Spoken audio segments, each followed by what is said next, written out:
everybody loved him. Hundreds of people would be by the courthouse, and he, put up his finger to the government, and that's it. This man is dying, and you still have him in solitary confinement. He was tied, his feet to the bed, and his hands were tied to the bed.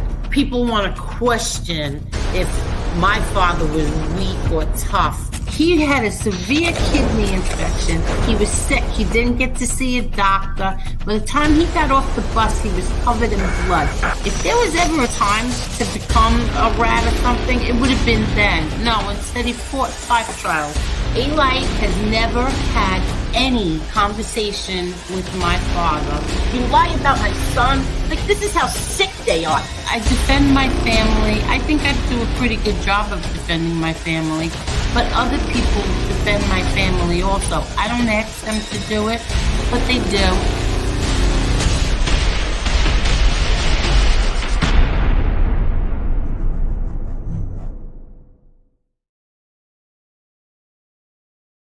Hello, Elio.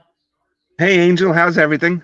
Good, how are you? We lost Marla because she had told me that her computer kept sending her messages that it was going to restart in 2 minutes, and she kept hitting no, but it still did it. So she'll be back as soon as her computer is. Are we on live now? Yes. Is that MRE coming on and Lee Cole and? I have no idea.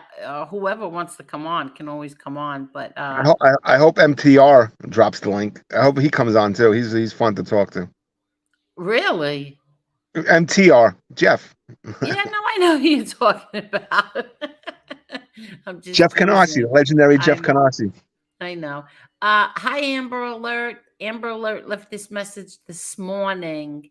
So, Angel, I haven't been around in a while. I've been busy with work, but keep up the great work, sweetheart. You're doing a great job, and definitely stay away from the negativity. Well, we're going to go down Angel Boulevard for a few minutes, but then we're off. Hi, Marion. Swirly girl. John Jr. is cute, too. Here's Marla. Hello, Marla. Sorry about that. That's okay. It's okay. Sexy Jack. David Cameron. James Proctor. Oh, that's right. We're going to talk about that, too. Angel, thank you for being on the show with Lee and I today. I am grateful for you sharing stories about your father with us. You are a kind and wonderful woman. Thank you. Thank you. No, thank you, James. And I enjoyed it. It was very good. Thank you. Some things I get uncomfortable about, like, when certain subjects come up, but it wasn't bad. It was very good. Hi, Maureen. Hi, Freeside. Everybody check it out. It's on Lee Cole's channel. It was good. I was watching it. Oh, you were watching it? I was wondering, because I didn't know I was muted when you were on here, and I kept saying, hello, Marla, and you didn't hear me. But I heard my voice in the background. I'm saying, what is she listening to? So that's what it was. Good. It was really good. Thank you. Hi, Wade. Hello to Claudio. How are you? Hello, Wyatt Earp. Hello. Let's see. Hi, Carol. How are you, Carol? Grumpy Italian did a good video today. From what I could see. I didn't see it. I didn't get to see it, but that was from what I could see, it was good, Grumpy Italian. Oh, I didn't see it. Okay. It was a breaking news thing. Was it? It was cute, yeah. Oh, is it the one where they found somebody? Yeah. Okay. Wasn't that yesterday's video, or you just saw it today? Oh, I just saw it. I'm sorry. It might have been.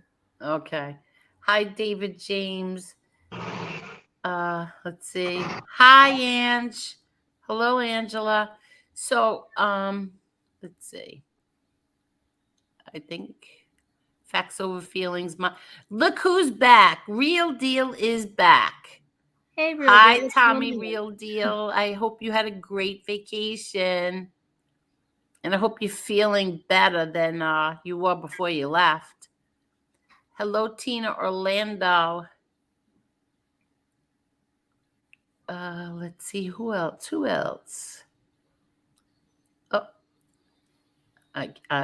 this chat is jumping. King Eye 2190. Oh, hi, King Eye. How are you? Hello, Mark. How are you, Mark? Hi, Biggs. Hi, Mike Wall. Gianni, how are you? And let's see. I'm trying to go down so I don't get behind. Hey, teacher. Hi, Marky Mark. How are you? How are you? Thank you, Marky Mark. Hey, Angel. Hey, Miss Angel. Hope you're doing well. Much love and respect to you. Hope you have a great show and a good night. Thank you. You too, Marky. Thank you. Okay. So what's going on, everybody? How was your day? What did you do? My day was pretty good. I had a lot of phone calls to make, and I did the Lee Cole interview. Well, sort of an interview. Not really an interview. And I made some lentils today, which I missed the Lee Cole show. What was that about, Angel? What were you talking about? he was okay. Let me make this font a little bigger first, because it is bigger. I must be going blind. The Lee Cole show was Gravano, with his usual put downs of John Gotti, and he said some things about my dad, making fun of him about his pinky ring. So I told the story that maybe Gravano's just jealous because his wife didn't buy him diamond pinky rings, because my mom, um, in the early 70s, my grandmother, my mother's mom, had won the $1 million lottery. She was like one of the first, the second, I think maybe the second or third, something like that. And so my grandmother used to get 50,000 a year for 20 years. But when she died, that went to my mom, because my mom was her only child. So that went to my mom. My dad didn't want any part of it. So my mom bought my father a beautiful, I think she bought him two. I'm pretty sure both of his rings she had designed and bought him. And one of them was a 5-carat diamond, and Gravano was making fun of my dad for that. So I just said, I told the story, and then I just said that maybe he's just mad that his wife didn't buy him, put that much effort into a diamond ring for him. You know what's so funny? In Queens, there's a lot of old timers around, a lot of senior citizens that knew your father and knew Gravano. And when they tell stories about the 80s, hanging out with them, Gravano was like a little cat mouse around your father.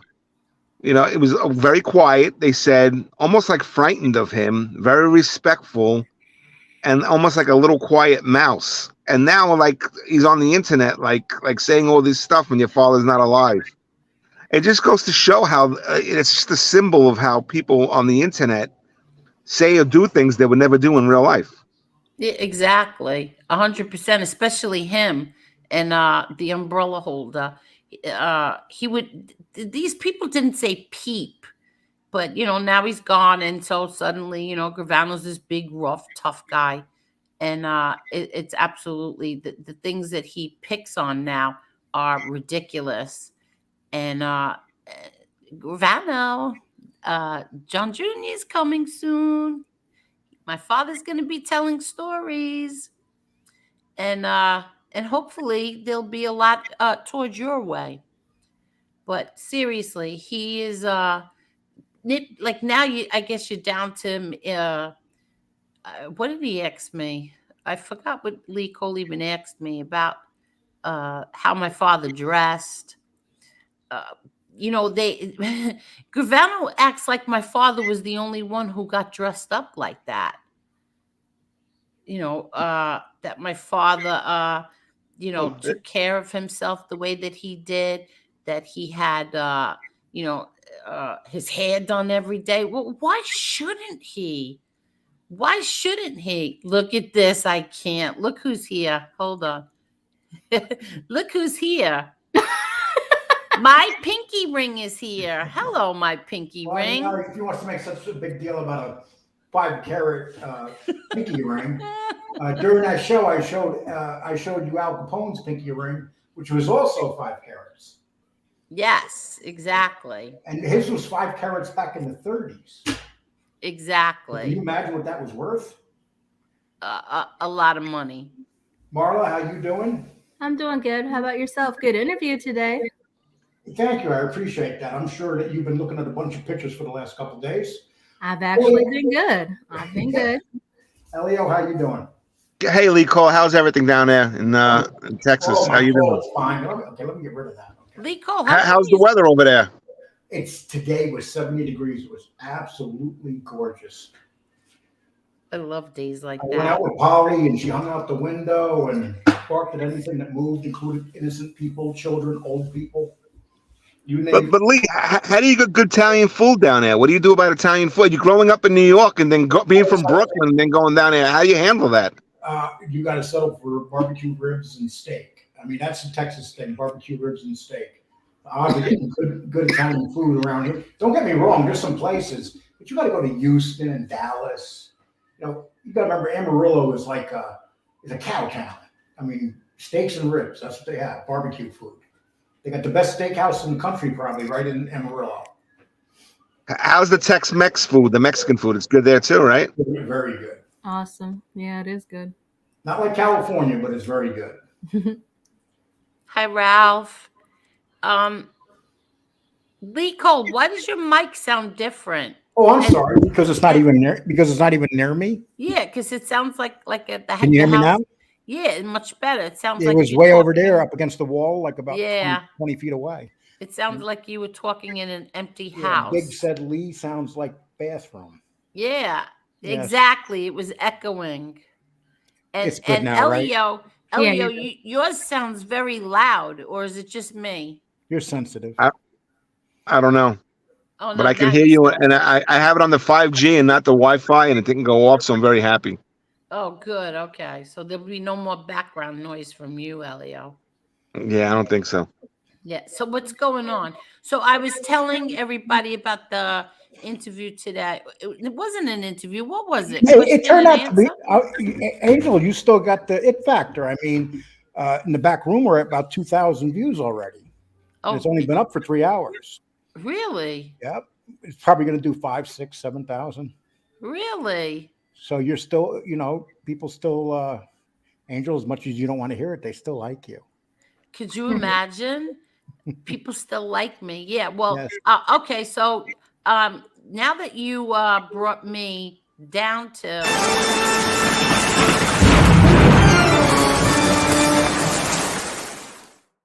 I hear someone at my door.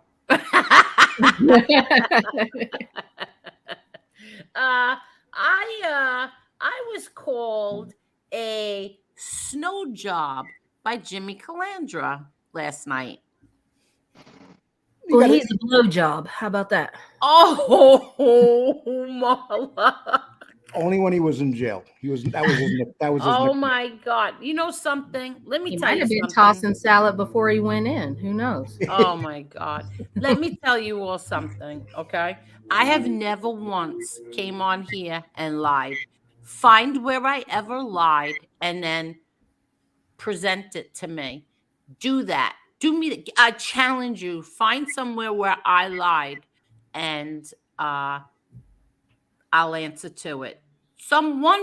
Just one person, find where I ever lied in the whole year that I'm on here, a little over a year. A snow job is when you try to pull the wool over people's eyes, right? I have never once pretended that I knew somebody when I didn't know them. Well, Unlike Angel, certain people. a matter of fact, Angel, you know a lot of people that you don't even talk about. Thank you. I mean, there's like today, in today's show, when we were talking, and this is what people want to hear from you. You were talking about, Scopo and those people that you knew, that, these people actually came in your house. You were part of their life. Whereas us people here online, we talk about them, but you knew them. Well, especially Joey Scopo was like an uncle. We all called him Uncle Joey. We were very close with him from the time we were little children. And So he- yeah, I knew him very And he was, well. and he was murdered, and so Why do you always have to bring that part up? because let me tell you why. Because this is something else people don't realize. That was a man that you knew that was murdered. Right. It broke my heart. Yes. And it's not like you're a gangster. You just get to know these people. And then you see, and unfortunately in that life, you see horrible things happen to some of those people. Let me tell you something. Wonderful man, wonderful family. Going to his daughter's wedding after he died was heart-wrenching. It was horrible. I guess people, how do I explain this? When people talk about these men, they don't know what they're talking about. They're just reading off of Wikipedia or reading or believing what some rat says. I don't even think Gravano knew him. I don't think Mikey Scars knew him. I don't think anybody on here knew him because, or maybe Mikey Scars did. Let me try to think. All right, so maybe Gravano did too, but you didn't know him. Well, I don't know. I don't know because I'm thinking of the year that he died. Yeah, I don't know. They all must have known him, but you didn't really know him. The man was just like Bobby Borriello, had a beautiful personality. Joey dressed very sharp dresser, and a beautiful wife. I mean, and these people come on here and just talk about people you don't even know, and they're judging these men. So I get uncomfortable when thinking about these people because these were sad times in my life. They were very shocking and sad times, but whatever. So let me finish talking about being called a snow job. I'm going to say this one more time. It's my, what's the word I'm looking for? It's my belief, and I have every right to believe what I want to believe. Shush. What I want to believe. I choose to believe MRE. End of story. I'm so sick of it by now. I don't give a crap what anybody else says. I brought his 13 childhood friends on here. I don't care. I don't care about all of this. So it's my right that I can believe whatever I want to believe. Stop calling and Jimmy Calandra calling me a snow job is a joke. That's a joke. So all right, I went down Angel Boulevard. He brought your name into it because he wants your family name on his show. If it's not a dirty comment, the way he talks dirty about me and MRE, it's something else. Why bring me up? Why are you people bringing me up? I believe what I believe. You believe what you believe. I don't go after any of you for your beliefs. Don't go after me for mine. End of story. End. The end. The thing is, do they really believe that about MRE? I think they just don't like him because he exposed them and he exposed the corruption with the informants, and he shined light on what is going on and the way they conduct themselves while they have FBI handlers, and so they want to hate him. So they made up this narrative that is completely inaccurate, and I don't even think they even believe it because they can't, because what they say is so outrageous and silly that I doubt they even believe it. They want to stick with that just to keep bashing him because they have nothing else to go on. You know, it's so funny. Instead of like, they can't defend what he accuses them of, so they side and they say, "Oh, you're this, you're that," and they go off on a tangent that's not even relevant to what the issue is, and it's their conduct. while they're under control of FBI handlers. Yeah. And they don't defend that. He doesn't get on a show and say, I'm conducting myself in a good way while I'm cursing out people on the internet. He doesn't say that. None of them do. But so they just attack his character, and it's and I think the public sees that right through it. Well, like I said, I don't understand why my name has to be brought up. Angel, it's my choice. I don't think it really matters. You got to take it from where it comes. Can I just say something real quick, Angel? Yes. Fellas, can you plug your ears real quick? Oh no. I don't know who this douchebag is, but this root Irish, he is so obnoxious and annoying, or she. I would love it if it was a she, but it's more likely a he.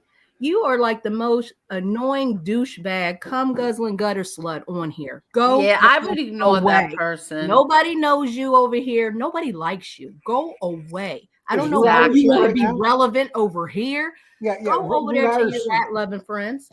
Root Irish is a piece of shit that goes after people all the time. He should be blocked without even exactly walking in here. I swear, like, I don't know who he is. He tagged me in something before. I don't even know who he is. It's like, dude, get a life. If I don't know who you are, you're not relevant. Go away. Angela blocked him. Okay, Thank good. you, Angela. He's just a dirtbag that talks shit about everybody every day. He's been doing it for a year and a half. I'm not a Nazi lover. Well, you know what? There's so much I could say right now about what kind of lover you are, but I'm not going to do it. I'm not going to do it because I'm not starting any crap up again. But by root Irish, you are a piece of garbage and By making that up lies. You douchebag. lying too. Lying douchebag. Stay off of here. Why is he even making comments under a fake name? That's right, exactly. They come in here under fake names because they don't have the balls to do it under their real name or their profile. So they get pictures of real men and hide behind them. Meanwhile, they're talking shit. It's like, if you're that much of a man, do it under your own name, under your own profile, you pussy. It's funny because you have two women here. You have a journalist, Lee Cole, and you have myself who carries a briefcase. And these street guys are using fake names when they criticize us. And we're using our real names. And Elio, you're not only an attorney, but you are a Marine. That's right. Semper Fi. That's right. Imagine, so we have to have somebody called Root Irish, an anonymous person, come in and insult everybody. It's we know it's probably one of the rats. If it's not one of the rats, it's one of their fanboys. Yeah, exactly. No, that's all it is. It's their fanboys who come in here and just try to start up stuff. It's like for no reason, dude. You're not relevant. You're not going to be relevant because you can make a smart ass remark in the chat.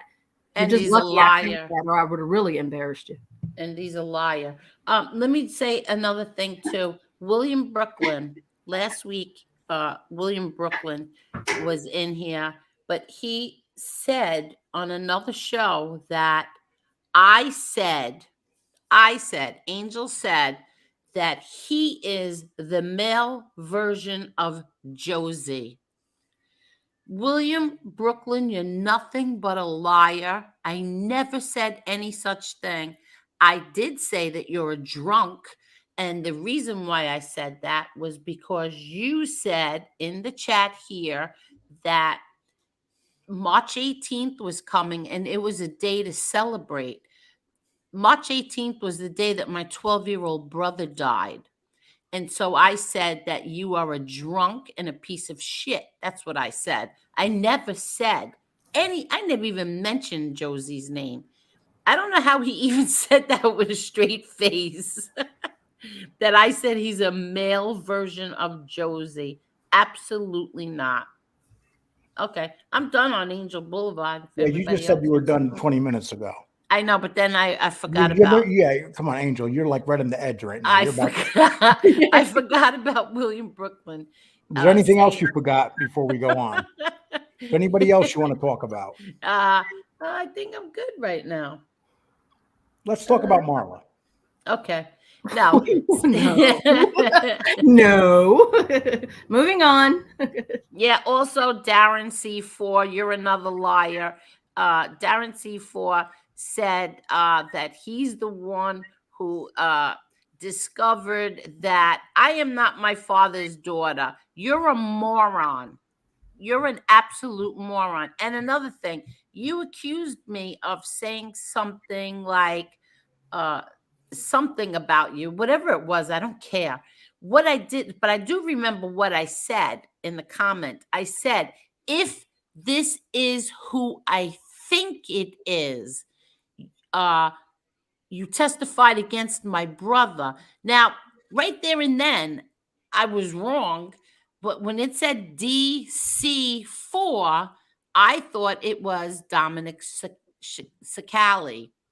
So right there and then, I made a mistake. But I said, if this is, if, a big if, and he's taking it like I stabbed him in like 50 times. No, It I happened didn't a year do ago, that. Angel. We apologize to the guy. If you can't get over it, tough shit. Yeah, but he brought it up today. Exactly. bring We it up. did Let him bring it apologize. up. How many times- Exactly. how What many a times rock. do you want us- how There's many- there's some really mean people on here. Really mean, cruel people on this YouTube. But okay, I'm really done now. Yeah, Angel, we apologize. I personally apologize to him 8 to 9 months ago, and he's still talking about it. So, Darren C4, all I can say to you is if you don't accept the apology, you want to keep talking about it, it's on Could you. you dude. imagine? And then It's to on you. lie and say I'm not my father's daughter. You're an idiot. That is the silliest narrative that I heard in the whole genre. That you're not your father's. That is the most ridiculous thing. Exactly. Elio, I was just going to ask you something else. Oh, so Elio, do you want to explain to everybody what an affidavit is? An affidavit is a statement on the penalties of perjury in front of a notary, and it's like testifying in court. It's analogous to it. You would say, I swear on the penalties of perjury. You make and then a notary public is supposed to swear you, and then you sign it, and it gets notarized, and it's a notarized document that's admissible in court. It is a crime to lie on that statement, and that's what an affidavit is. In court, we have motions, and we have motions that they're on paper. They don't want the testimony of people. Most of the time, what they want is an affidavit. So in court, we draft affidavits every day, and we get them notarized, and we submit them to the judge, and that's somebody's statement that's admissible in court. That's what an affidavit is. So, Elio, let me ask you a question. If someone is being accused of something and they decide they want to go to a notary and say it's not true and have it notarized and stuff, what is that considered? The person's probably innocent because they wouldn't put them, especially over this YouTube drama. They wouldn't potentially commit a crime and in front of a notary, because if the person finds out that they lied, they can take that statement and forward it to like a prosecutor's office. So whoever did that, whatever that's concerning, he's probably telling the truth. Especially since it's over YouTube. People lie on affidavits when there's big money involved or divorce cases or something like that, and that's a crime. But for someone to lie on over YouTube drama, it's probably highly unlikely. So whatever that affidavit is probably true. And those things don't really hold up in court, do they? Affidavits do, of course they do. That's what we use in court. We use affidavits. I mean, if it's in front of a New York State licensed notary, it's a court admissible document. Yeah, but in other words, it don't you think it's a little silly that it's over YouTube drama? Well, nothing's shocking me on this YouTube drama. I mean, when this show started, it just spun out of control, and I never thought that good people like Lee Cole, your show, Jeff Canarsie would be doing exposure, Great Awakening exposure for the public, and also entertaining and also educating in true crime, and that there'd be a backlash of government informants with hundreds of fanboys fighting back and attacking viciously over the truth. I find that I find it shocking and bizarre. Lee's show is based on the truth, and it's about true crime. And to be fair, and as an attorney, we appreciate it because we want the public to know what really goes on, and everyone should respect truth. That's the right thing. And all of a sudden, the rats get upset because they're being exposed, and then what happens is they have the whole group of fanboys that go in on the pylon and they all start attacking. And it's actually quite shocking. You guys should be applauded. You guys should all receive awards for public service, not be attacked. Exactly. And well, we're going to explain that in a minute. Let me just say that's the word, Brooklyn Vinny. Thank you, Brooklyn guy. Prerogative. And it's my prerogative. It's me. That's what I believe. I'm not trying to convince everybody. I'm not sitting there saying you have to believe what I say. That's my prerogative, my choice, what I choose to believe. That's it. I don't understand why I have to get crucified over it, but whatever. Called a snow job. Vinny, I hope you're doing well, and be careful. The person who used that vulgar word against you as a woman is someone that's trying to get money off the internet by creating an exaggeration of who he was on the streets, and and it gets exposed, and he's probably very unhappy about that. It's like it's like somebody standing up and saying they're a cowboy, and then somebody saying, "But you never rode a horse. Like, what are you talking about?" And and they don't want truth. They want to rob the public, and what they want to do is they want to get money through subscribers for stories that are myths, that are not true. I really, very few of them are honest. Maybe 1 or 2 out of the 30. I'm not very big on Jimmy Calandra. Everybody knows that. But Jimmy Calandra actually said something the other day I agreed with. He was talking about guys like Dominic Chicali and stuff that, they were in the mob only for 2 years and they became captains and stuff. And he was talking about when the mob really started getting watered down and there weren't a lot of mobsters like there used to be in the 80s and early 90s, they just started making anybody a captain or giving guys with, like, if they've been in for 2 years, giving them rank of a captain. That's unheard of. And I just wanted to mention that because I don't usually hear Jimmy say too many things I agree with, but that I agreed with. Lee, can I tell you a little bit of mob history right now? Yes. Angel's father was inducted into the mob and then the day he was inducted, he became a captain on the day of his induction. Yeah, but you're talking about he was never a soldier. He went from captain. He was inducted, and in fact, he was an acting captain in the late 60s before he was even inducted into the family. Do you know that I have never heard that before? I had no idea. Oh, this yeah. is the first time I'm ever hearing that. Well, it's true. Wow. You know what else I heard, Elio, about John Gotti is that when he was in prison a few times, he was before he was even made, he was so respected by made men in prison where they looked up to him actually in prison. So, he was always the center guy. He was always the guy in prison leading the prisoners. So I think, a rarity. That's a rarity because you don't hear about that much. Well, Carmine Galante tried to take him away from Neil Della Croce and have him switch families, and he said he wasn't going to do that. And that was before he was a made guy. Oh, yeah. Yeah. And the reason being is because after Apalachin in 1957, they weren't going to make any members, and 20 years later, in 1976, is when they started doing it again. So people in that zone in the 60s and 70s were so Jimmy's history is a little off. Yes, DB says, yes, Angel, your father was appointed the leader of the Bergen crew before he was even made, and that's a fact. Some 100%. Some guys just have it. They're looked up to. And if you have that, when I was reading this stuff about him in prison and the fact that he was a leader in prison and he was leading made guys, I mean, that says a lot right there. He was literally running the yards. When he was 45 years old, the FBI alleged that he was in charge of a $500 million empire. Well, and these guys on YouTube are 45 years old, still living in their parents' basement and criticizing him. Are there in it makes no sense. Are there in California pretending that they run a drug ring out of Detroit? And they're part of a tag crew. They used to go around tagging walls and stuff.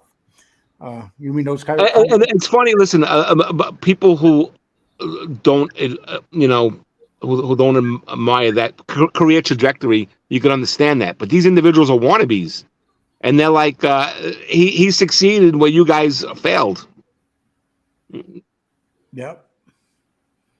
Wow. I never even knew this. Oh, look, Angel.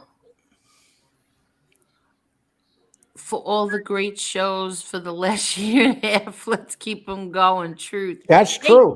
Thank you so much, Teresa Murphy. You're a sweetheart. Thank you so much. Aw, thank you. Oh, look at this. Root Irish stalks my every move on my channel and others. Weirdo stalker. Really, Ange? Yeah, he tagged me on one. It was something that had to do with her.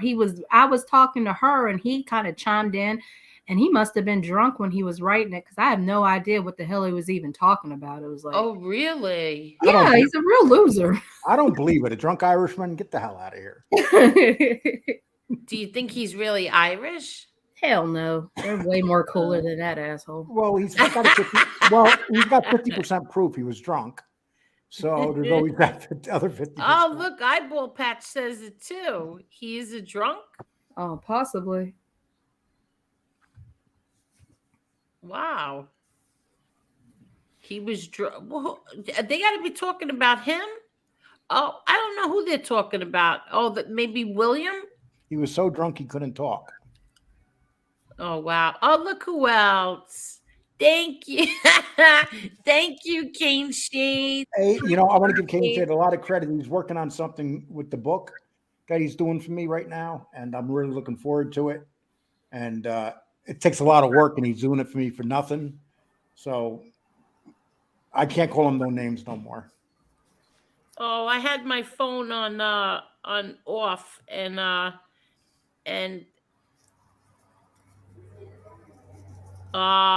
thank you, Tommy. Real deal. Tommy sent me a Cash App and says, for the classiest lady on YouTube. Thank you so much. Well, you are a Tommy. classy lady.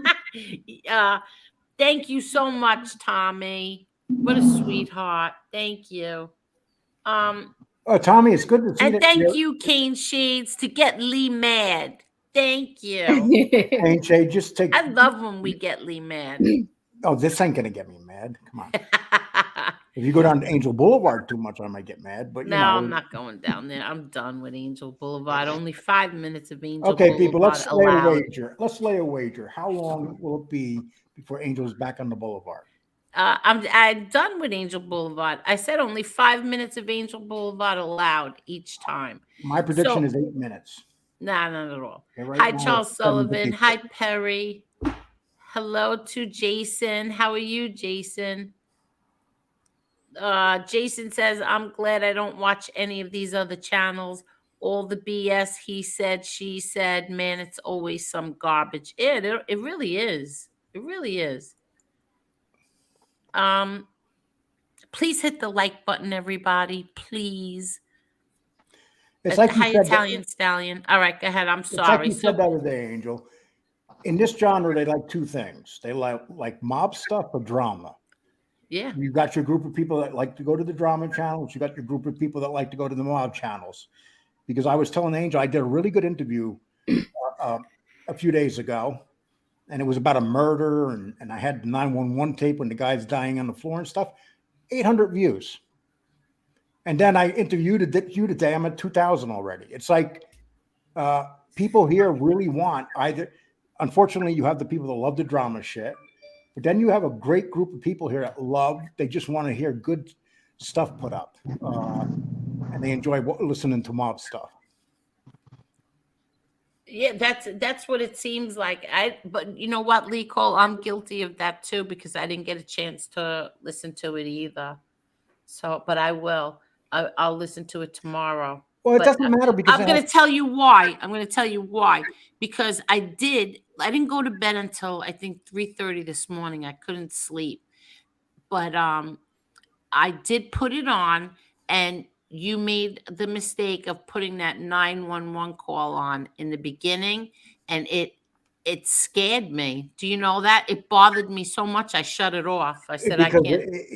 That was It's reality. horrible. You Exactly. can hear a guy dying on the ground. He was literally dying. It was heartbreaking. Heartbreaking. When I put that 911 call up, I thought people were going to watch it like crazy because it's such a great 911 call. That's the reality. A man was just killed in his house. and the guy, you can hear the breath going out of the guy on the floor, and he's holding a towel on his bullet wounds and stuff. Yeah, that's not very attractive. I couldn't stomach that either. Most people will probably. That's not very attractive.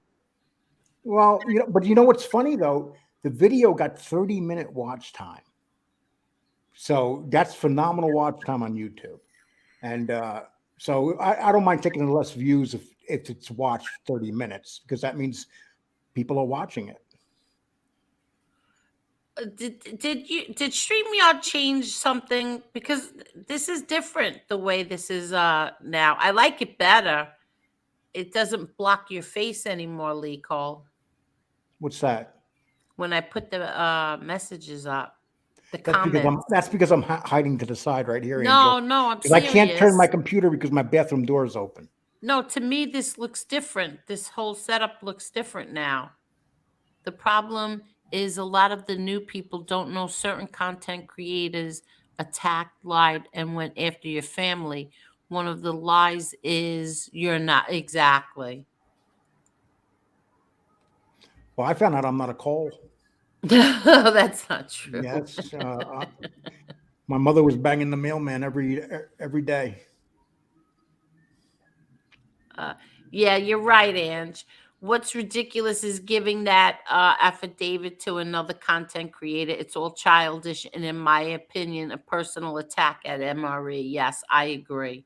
1,000% I agree. Especially since that person told me that quote unquote MobTube was too low for him to be bothered with, that he would never lower himself again by appearing on it.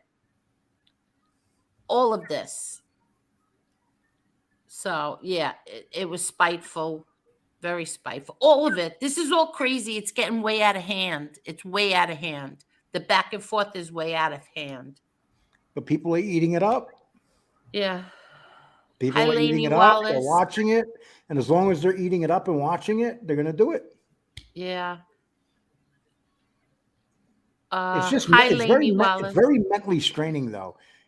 Mentally, it just wipes you out. I used to do all these lives, and lives to me mentally wipe me out, and I feel so much better not doing so many lives. I feel the same exact way.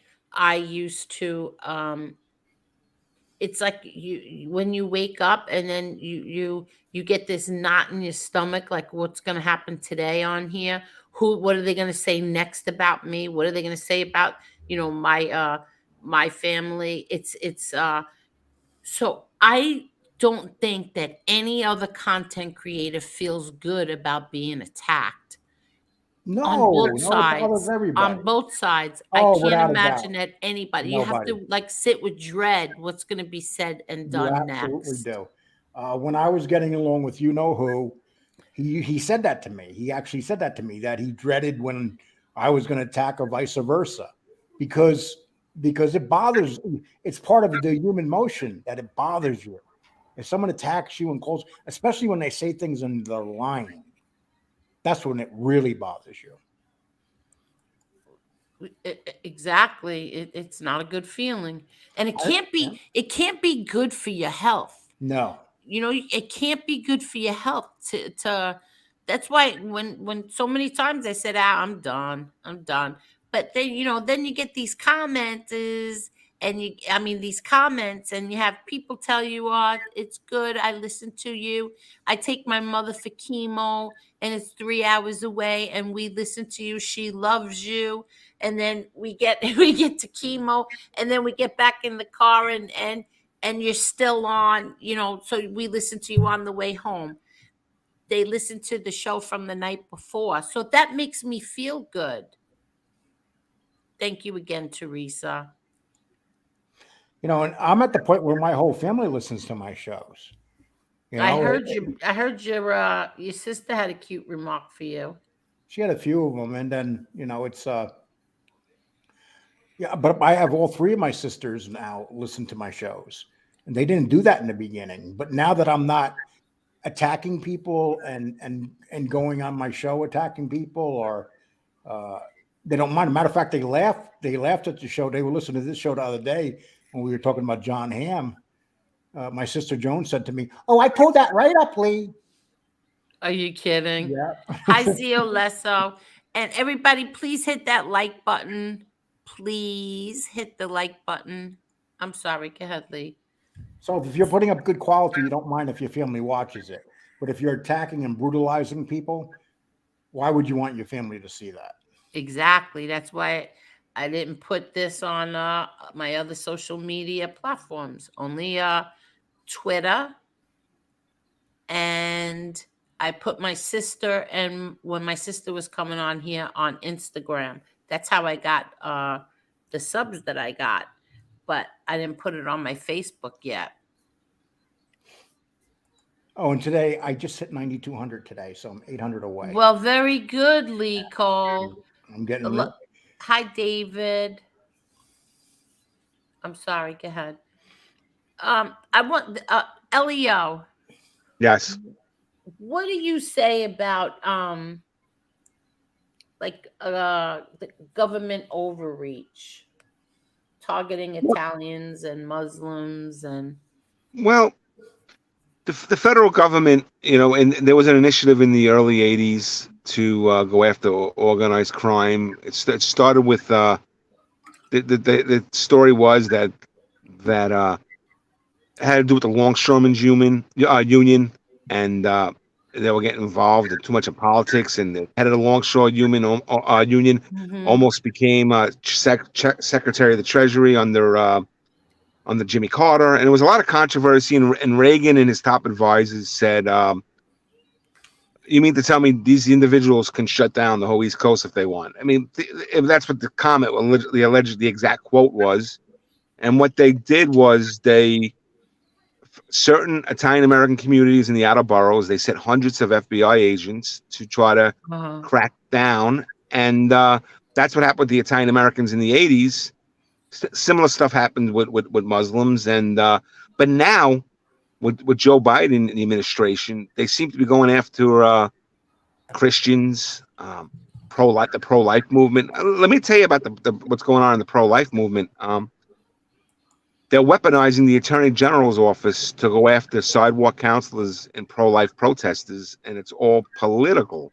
And they're using, and this is where it's evolving into, unless a Republican gets in like Trump or DeSantis and just keeps carrying on, they're trying to take sidewalk counselors, and it's evolving into, we're almost trying to make it into like a RICO that's trying to obstruct the abortion industry. So you have federal government overreach. Now, you can understand going after, organized crime or going after terrorism, but going after Christians, that is shocking. And what the pro-life movement needs is actually attorneys that are actually trained in organized crime or in defending hedge funds or defending cartels, because that's where they're taking their plan from.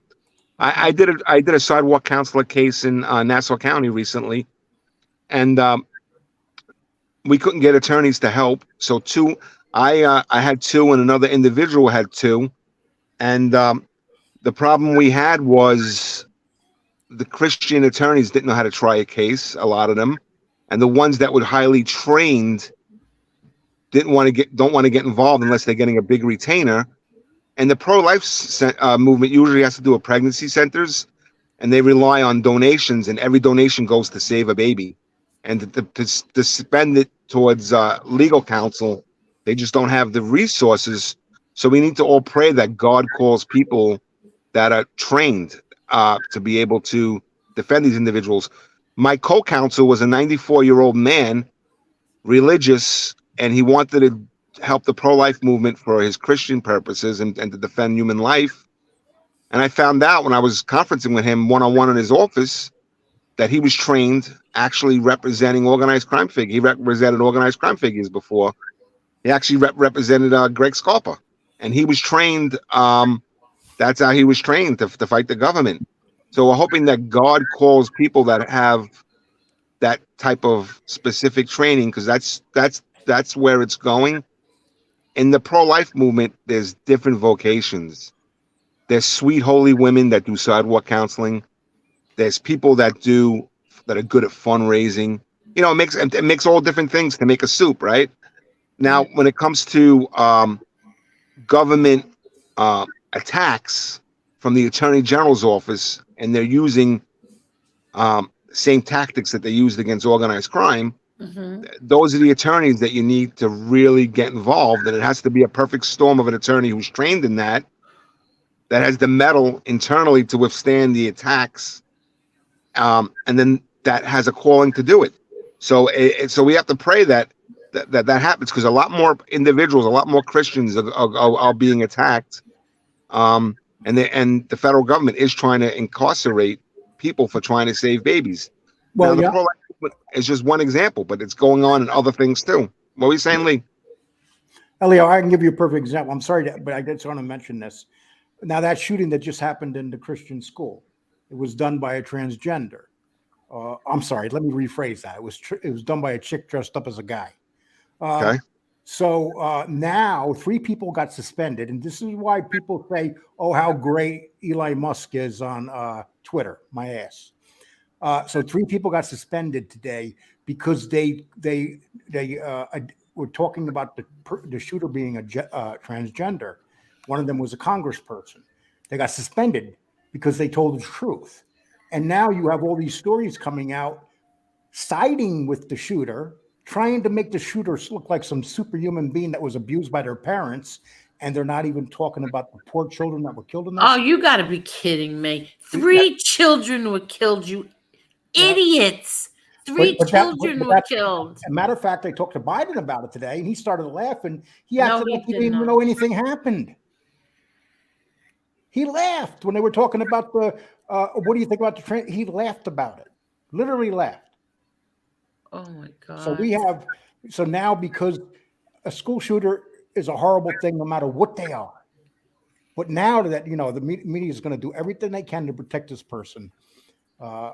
The media is going to? Of course let me just say, See No Evil, thank you so much, See No Evil. Angel, you are the most genuine and kind person. I love watching your videos, and I can't wait to see your new upcoming videos. You are doing amazing. Thank you so much, See No Evil. Thank you. Go ahead, Lee Cole. What do you mean they're gonna Proud Man actually said it. Meanwhile, the shooter is clearly mentally deranged already, being a transgender. Bingo. And they sold that person. I mean, it wasn't. They sold the mentally ill person guns. I'm sorry. See, that's how I feel too. Here's the thing where it's tricky with this country, because you have the HIPAA and the HIPAA laws, and so doctors aren't allowed to put out alerts that look, this person should be on a watch list to not buy guns, because you're not allowed to do that. So what do? How does a gun shop know that person is mentally ill? Now, supposedly this person lived with their parents. The parents knew, right?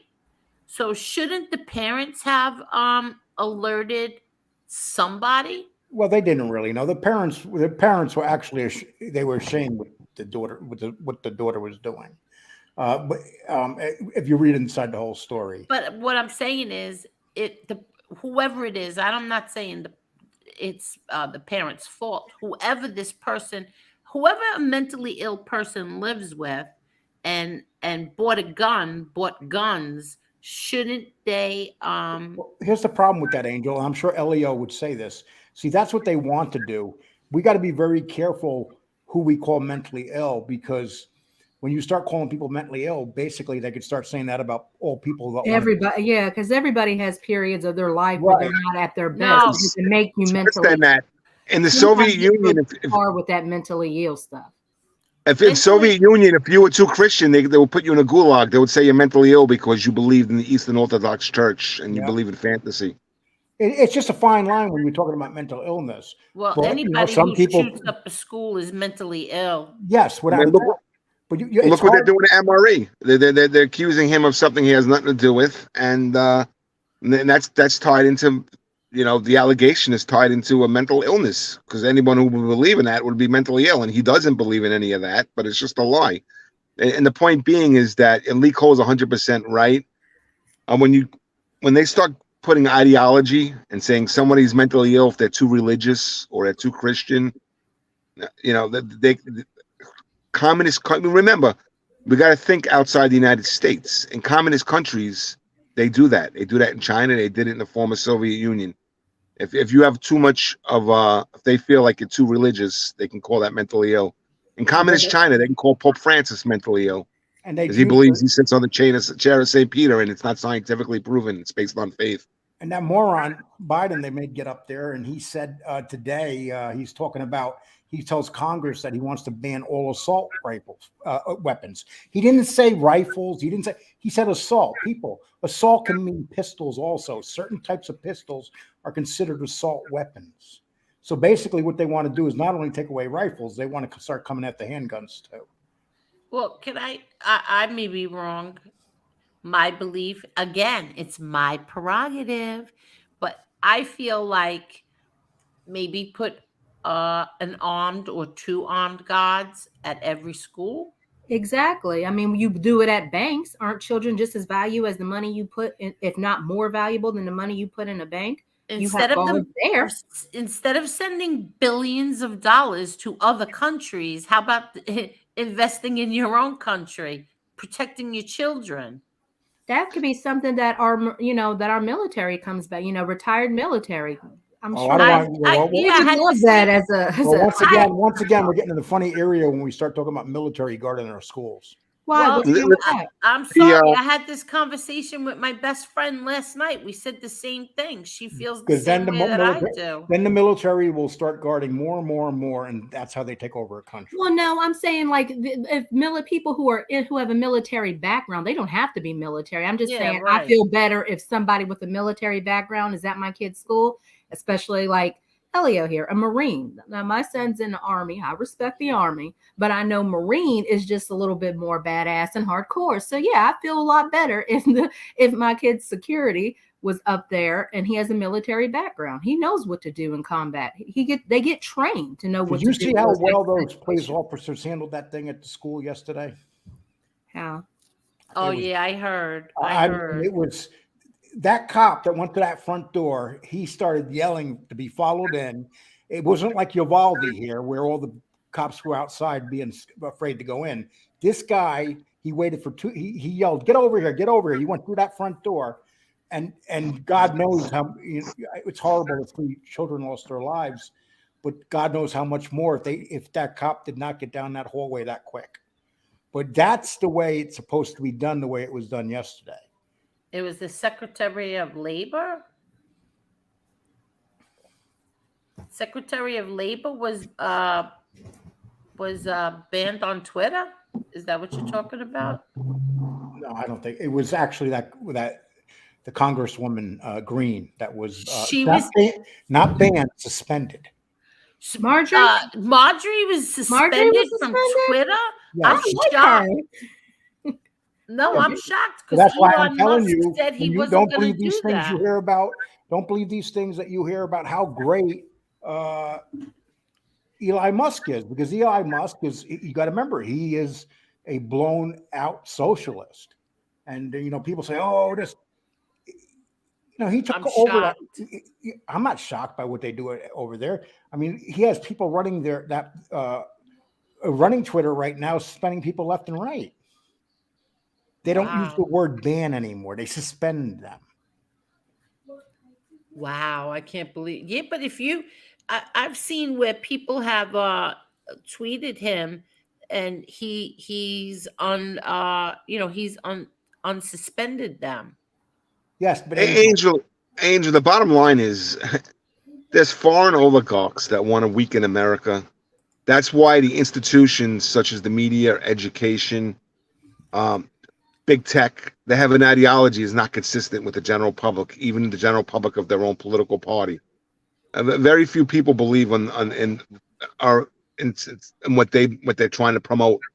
And a good example of it was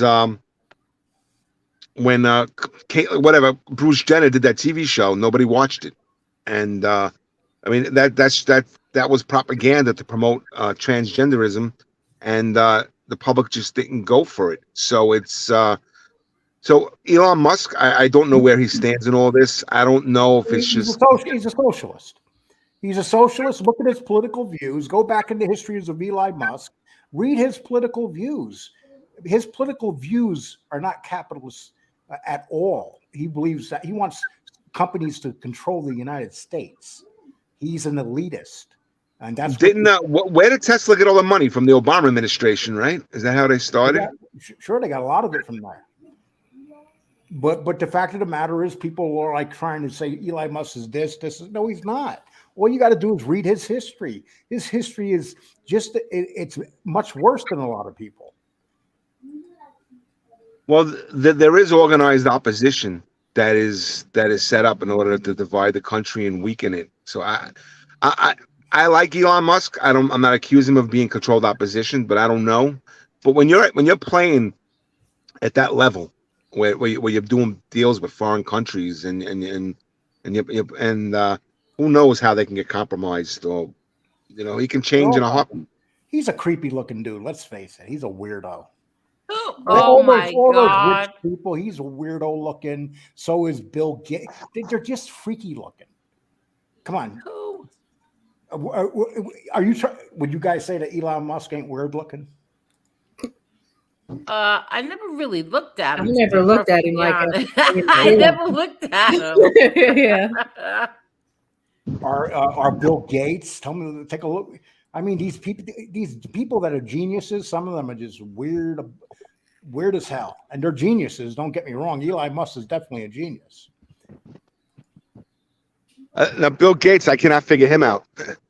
Like, why is how do you go from inventing the internet to all of a sudden trying to push chemicals on everybody? Like, what was that all about? All of a sudden, he's buying up all the land. He's buying up all the land because he's in bed with the Chinese. He's out here in Texas. How much property? How many ranches he bought out here in Texas? I mean, because he wants to control the food supply.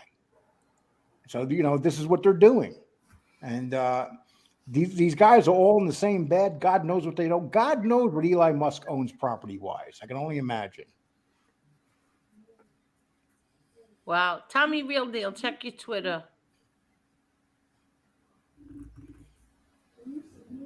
Madonna is donating her concert money to trans groups, not the family of those precious babies. Well, her face is kind of tranny now anyway.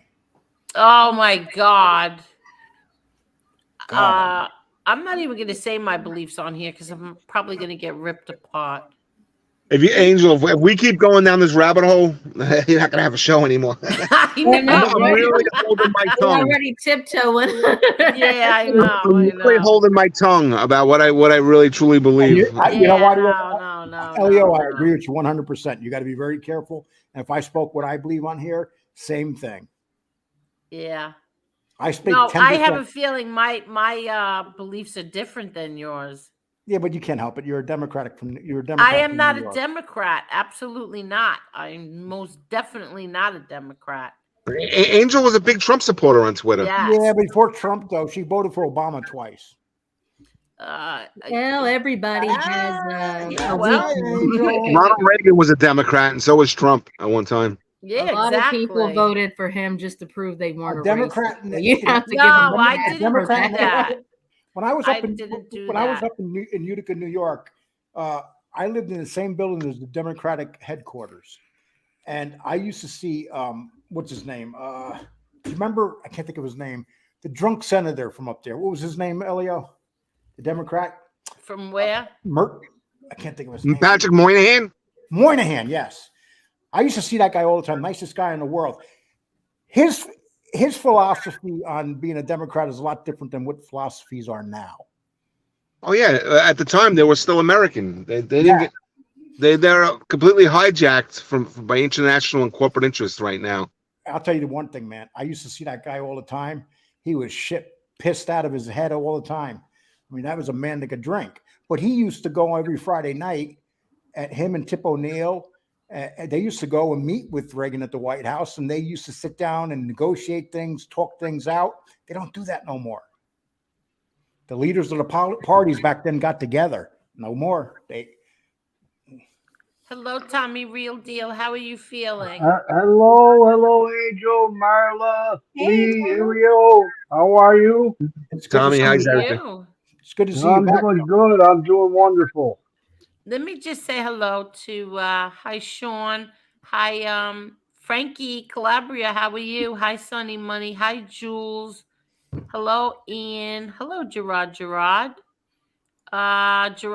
says it's very simple. The U.S. is in the midst of a Marxist cultural revolution. I couldn't have said it better. I don't even know what that means. How's that? The thing is, I don't know how organic it is. I think it's being organized by something much more powerful and something outside this country. Of course. I mean, well, we can't get Yeah, my opinion is it's being monopolized by the globalists, and all these big names. I mean, look at the European Union and all those presidents and prime ministers. They're all globalists. And that's what Biden wants to become. We want to be part of the whole globe. I don't think Tommy, I don't even think Biden knows what day it is. No, he doesn't. But the people that first of all, Biden's administration is basically a third term for Obama. Let's face it. Exactly. All of his cabinet are Obama people. You got it. And going back to what Ilya was saying about the right to life people. Do you know how many of those people that were praying down the street from Planned Parenthood, that their houses got raided by the government? We're becoming an authoritative government. I'm well aware of it, and it's shameful. Yeah, well, you got to look at it from different perspectives. There's the economic perspective that the abortion industry wants to make money killing babies. There's the political perspective where the Democrats they need those votes, so they don't want people converting. They don't want Latino Christians to convert to the Republican Party. And then there's the spiritual perspective of it, where it's just complete, outright satanic, and demonic. And what's backfired? What's backfired on them is, I'll give you an example. There's a good chance that the mayor of Chicago is going to be a Republican next week, and the main reason being is 60%. And this is the latest poll today. 60% of the Hispanic community in Chicago are going to vote for the Republican, which is because of the crime. Yes, and people don't realize that. Same way here, thing in Texas. Remember they said Texas was going to flip? No, because what's happening right now is all the Spanish people that are down here. They're the ones being in these high crime areas. They want it to end, and so there's a good chance that next week you're going to have a dramatic change in Chicago. I mean, dramatic. And New York City, it has to be 70% Democrat for the globalists, because otherwise, because Long Island and upstate is purple. Yes. They could turn into a purple state. So if you have pro-lifers that are organizing in the Bronx or in Brooklyn, they can't have that. The globalists will do whatever they can. The Democrats will do whatever they can from a federal level to try to crack them. And well, they're nervous about Chicago right now because because the Democrats never thought they would lose Chicago ever again. Yeah, but the problem with that is Illinois just passed a law which went into effect January 1st that assault, various felonies are now classified as misdemeanors with cashless bail. So I don't care what mayor you get in, they can arrest as many people as you want.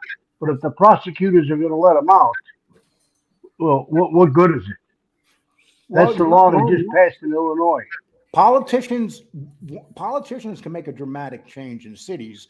I'll give you a perfect example. Rudolph Giuliani with New York.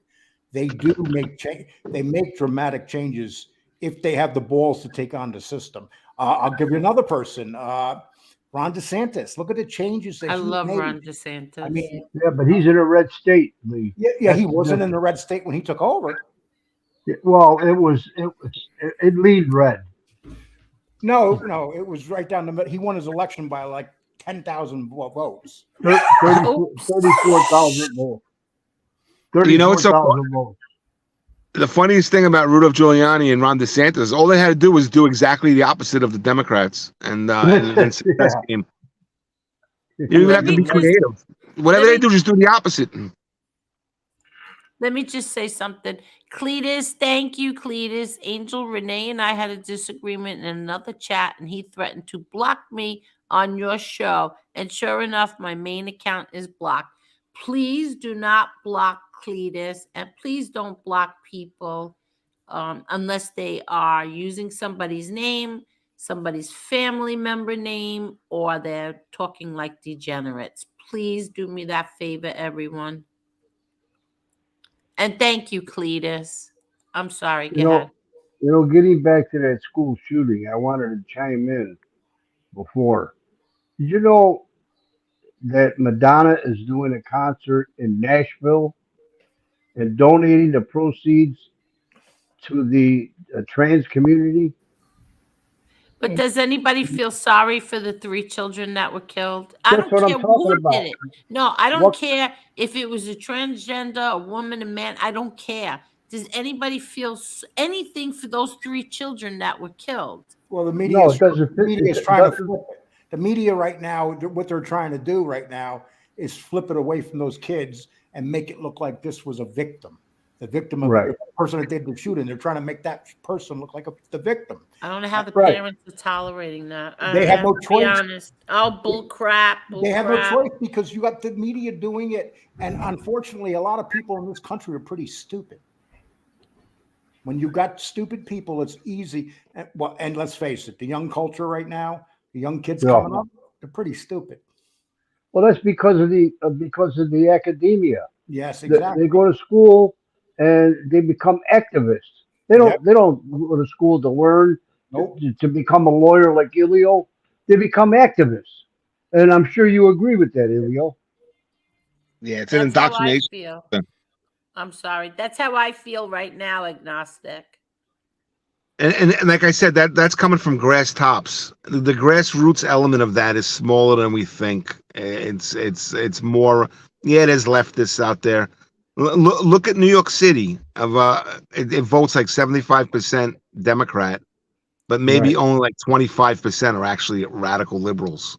They just vote. They vote against their interests for whatever reasons, unions or based on a racial issue or something like that. But because they like to get free stuff from the government. That's what it's all about. And as you know, the Democrats keep them under their finger. They keep giving them a little bit. Yeah. They dangle the carrot, and that's why they keep getting reelected. The problem is it's the liberals with the money. Yeah, exactly. They're the ones causing the issues. They're the ones they're controlling the school boards now. You got lawyers. I'll give you an example. You see those lawyers out in Stanford that protested against that guy, and the lawyers were in that room. That guy couldn't even speak there.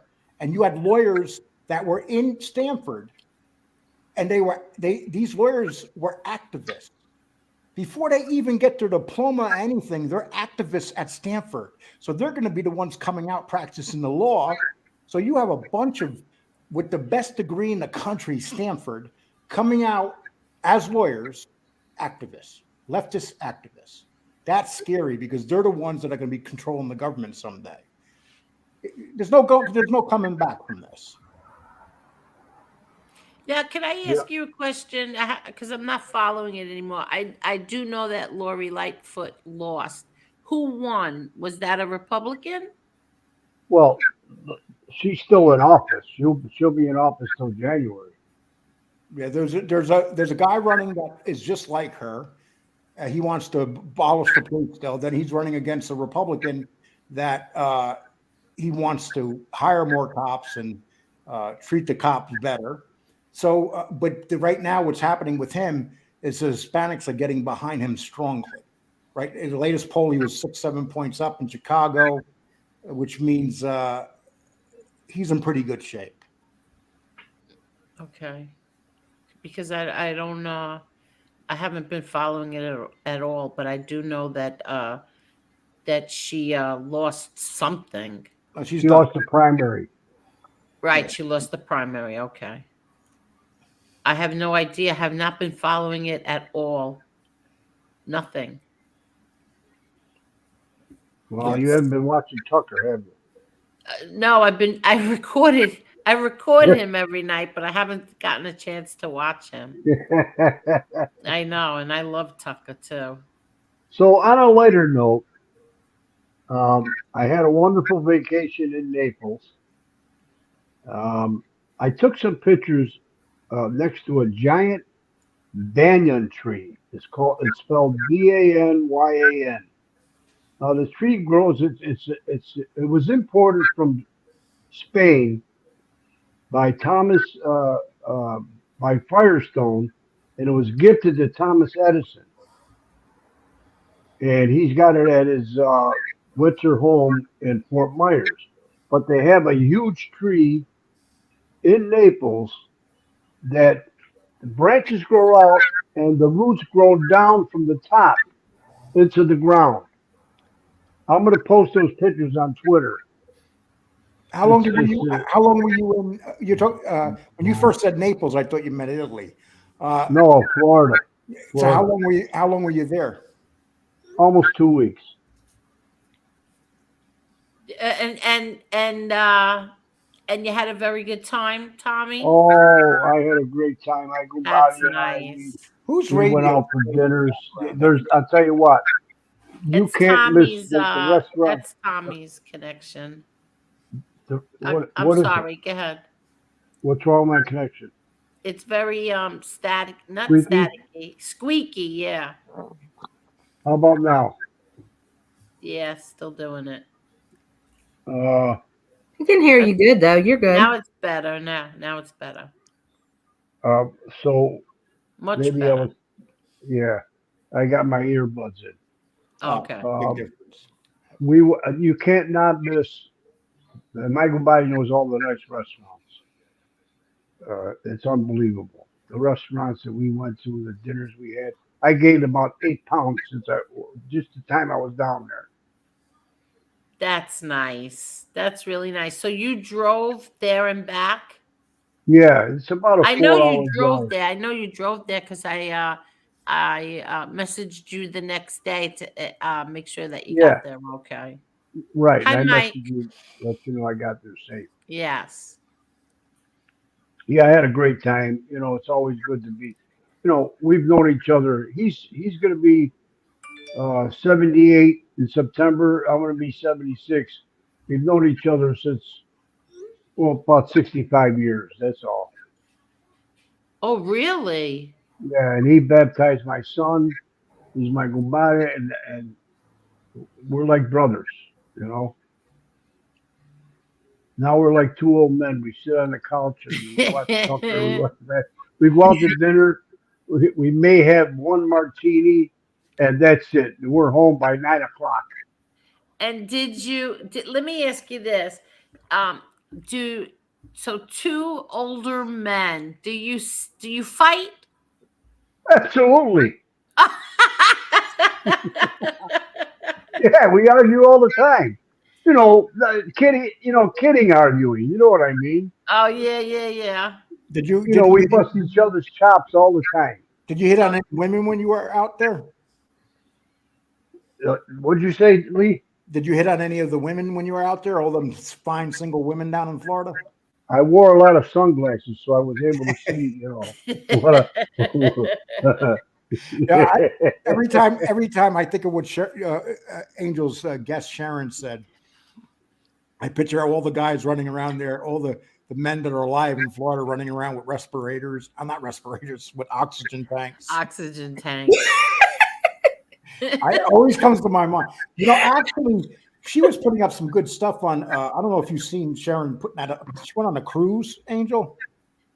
No, I haven't even been on Instagram either, Lico. Well, I haven't had she was on a chance to cruise. do She went on a cruise anything. with her friend. Right. It's very funny stuff she did. She was doing. She's funny. She's Yeah. a funny girl, funny woman. Well, she's a comedian. She's a comedian. Yeah, exactly. So But, you've yeah, been watching her? Yes, Oh, she's beautiful. yes, I'm stalking her. I can't. I was just gonna say, are you stalking my friend Lico? Yeah, they're calling me Yeah. Lee One Arm. No, they're not. Leave one arm with the big pinky. Oh my God. Yeah, no, actually, she went with a friend. That was kind of funny because her friend was on a hammock, and then her friend got in like a certain position and was like saying something it was just funny as hell because they could be raunchy. Oh, she was raunchy. Yeah, it was funny raunchy, not classes Okay. raunchy. It was funny raunchy. Okay. Hey, Angel, for 5, I'm just gonna put my mic off for 5 minutes because I want to go to the gas station and get a Diet Dr. Pepper. Okay. So you could mute. Yeah. If Okay. you want. Okay. All right. So I'll tell you when I'm back. Okay. So Yeah, I had a great time. And, I'm very happy to hear that, Tommy. Very happy. I played golf. It was a struggle because I need to have my left hip replaced. So anyway, I went to the doctor this morning, had the Doppler done on my carotid arteries, and I got a clean bill of health. So Oh, very Awesome, Tom. good. See, Jesus, very see? good. yeah, Very the only problem is good. I'm having trouble with my kidneys. You know, I got too much potassium, and that shuts down the kidneys. So I got to watch what I eat. Oh, really? So you can't Yeah, have any foods with potassium in them? no, because the medicine I'm taking. See, because I got a mitral valve that leaks, Okay, and yeah. I'm on a medicine that creates high potassium. So Okay. I have to cut that medicine down. And now the nephrologist today, I also went to the nephrologist today, and she says my creatine is high. I said, well, what do I do about that? She goes, you got to drink a lot of water. That's all you can do, and watch what you eat. You know. So I got a whole list of sheet she gave me of what I can eat, what I shouldn't eat, and so on. But you know, all in all, I feel good. Everything is good, and this sound is driving me crazy. Yeah, Maybe if I it's take, like maybe if squeaky. I take my earbuds out and just use my phone, Yeah, maybe. What I'll city see do you what live happens. near, Real Deal? Orlando. Oh, so you live right. My sister just got a condo. I sent Okay, Angel some pictures in Ormond Beach, right on the water. How about now? No, what the hell?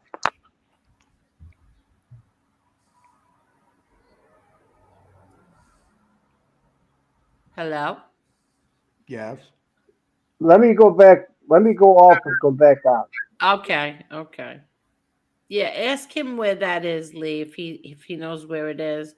And the pictures that you sent were beautiful. I love Florida. I miss it so badly. I miss Florida so much.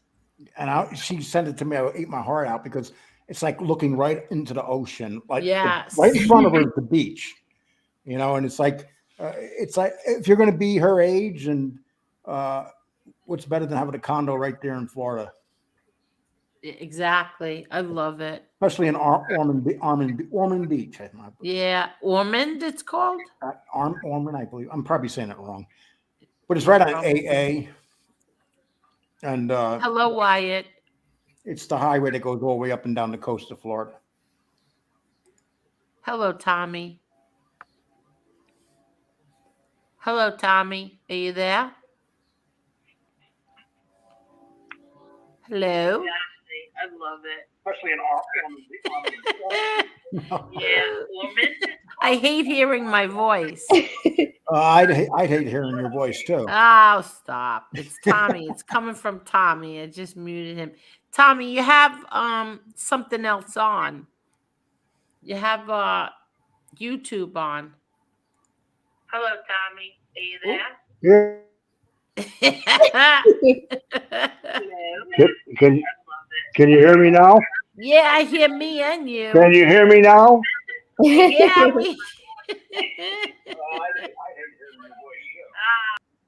I can't hear my voice.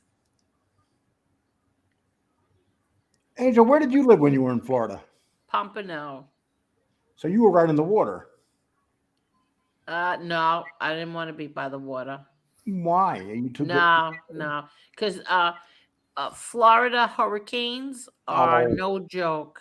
Yeah, but you know the hurricane's coming. You just get up and drive away. Yeah, no.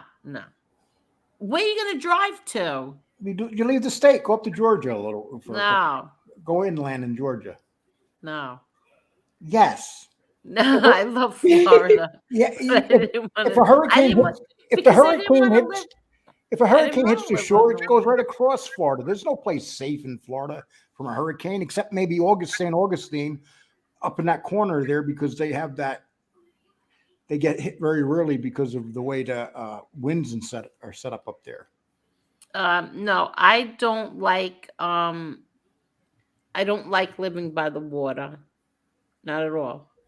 So I had enough of that. So no, I didn't live by the water. And I love Florida, and I would go back there tomorrow if my family would move there, but they're not moving there. And so I'm in like a little bit of a little dilemma because I want to go so bad, but Angel, you just go. Nah. Oops. I mean, why? Florida's too hot. I'm back. When I went to your nephew's fight, Angel, everyone was so hot there, and it was the spring of last year, and Orlando was disgusting. Right now it's 46 degrees. I need 4 seasons. I cannot walk around in the heat like that. Yeah, I can't do that either. The same temperature all the time. I need a variety. Variety is the spice of life. When I moved to Florida, it was brutal the first year, but the second and third year, once your blood thins out, the heat's not nearly as bad as it is in the beginning. See, I love it. My mother's the same way. She likes the 4 seasons. Me too. I like I don't know. I like maybe 2 or 3 seasons.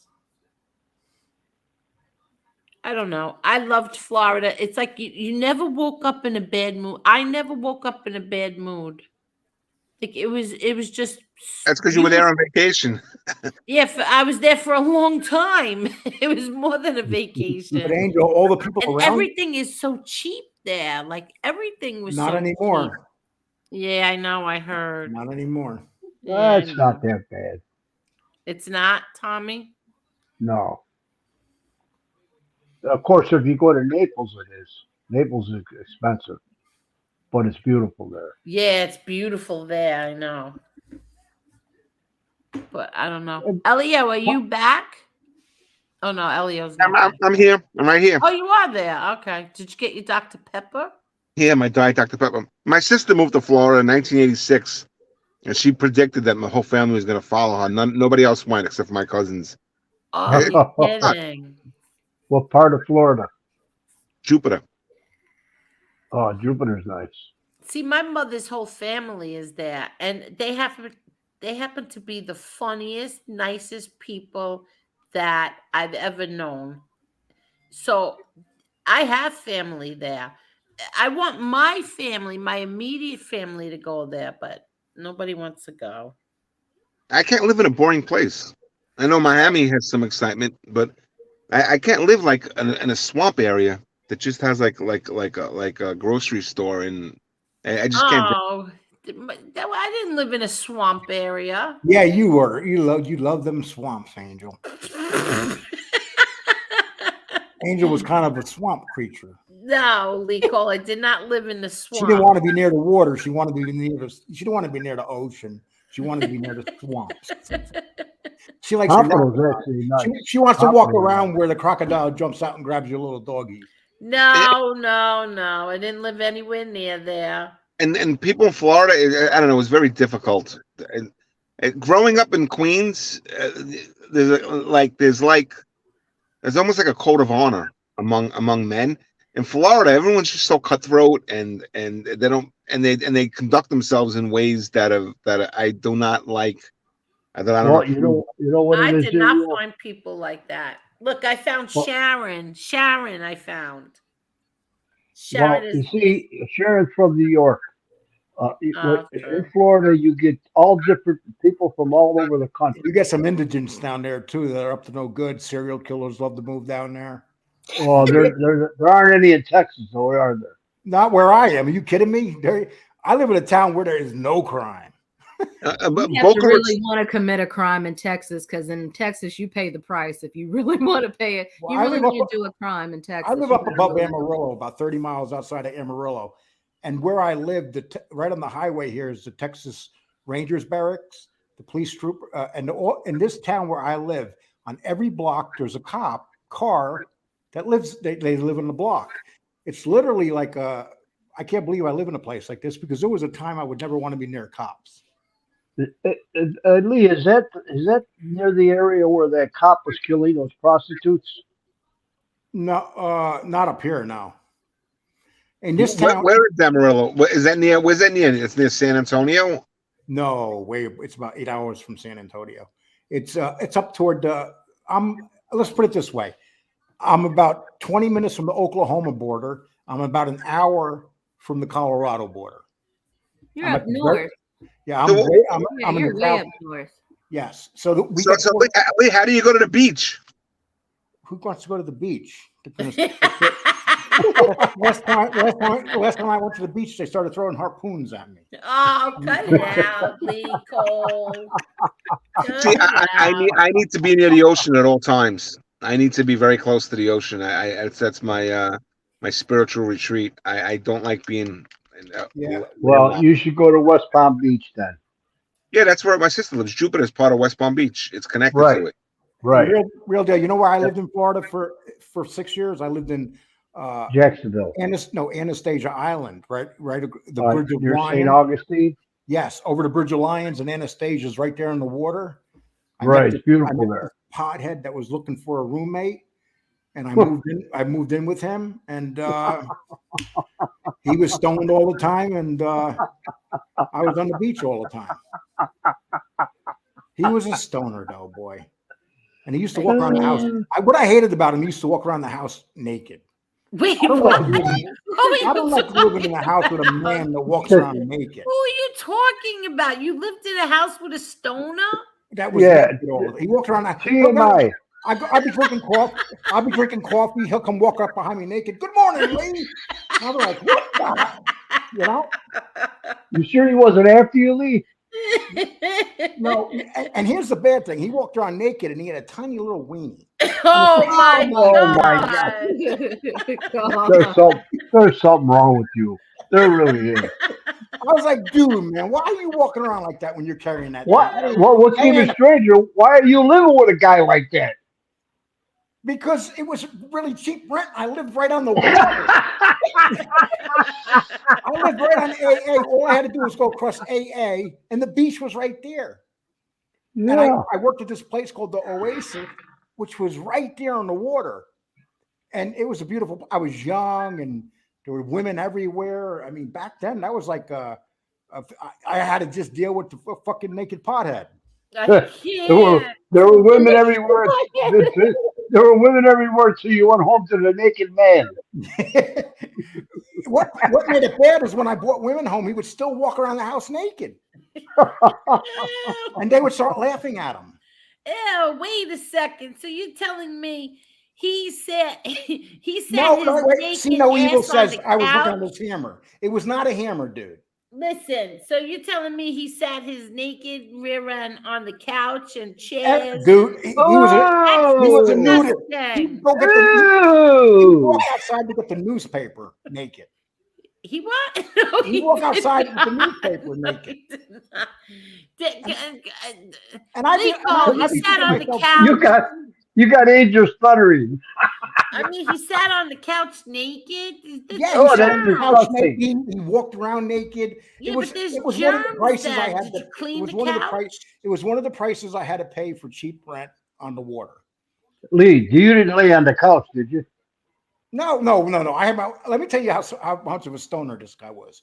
One night, there was someone breaking in through my back window. And I said, dude, there's somebody breaking through my window. And he's so high, he goes, get out of here, really, man? And he lays back down and keeps smoking. And so I go out and the guy runs from the back. He's trying to get to the window. And the cops come and they pull me in and start questioning me. I had a friend from Woodhaven. He was a Golden Gloves boxer, and he took pride that he never backed down in a fight. And back then, as Angel will tell you, Woodhaven was a wild place. South Queens, that area, was always fights in the 70s and 80s. There was a party in Manhattan. It was never called Death Haven. I know, but the kids were good with that. But there was a party on New Year's that this woman had, and a bunch of kids from Woodhaven went. They were all in their 20s. I only heard the story. And next door, this guy got really drunk, and he walked out naked, and he wanted to fight, and he started doing like karate moves, and everyone ran, including the Golden Glove boxer. He said, "I'm not going to fight a naked guy. This is disgusting." I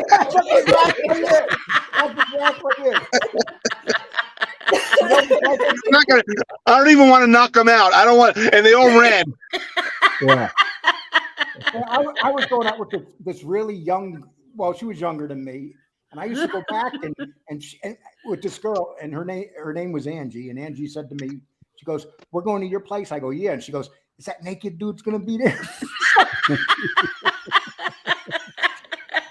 I became known as the guy that lived with the naked guy. And what was funny about it is I got lucky because people that lived with him moved out because, they didn't want to look at his tiny little hammer. Well, yeah, do you blame him? Huh? Do you blame him? Please. Listen, I opened the front door. Okay, I looked at the couch. There's the naked guy. I looked out the front door. There's the beach.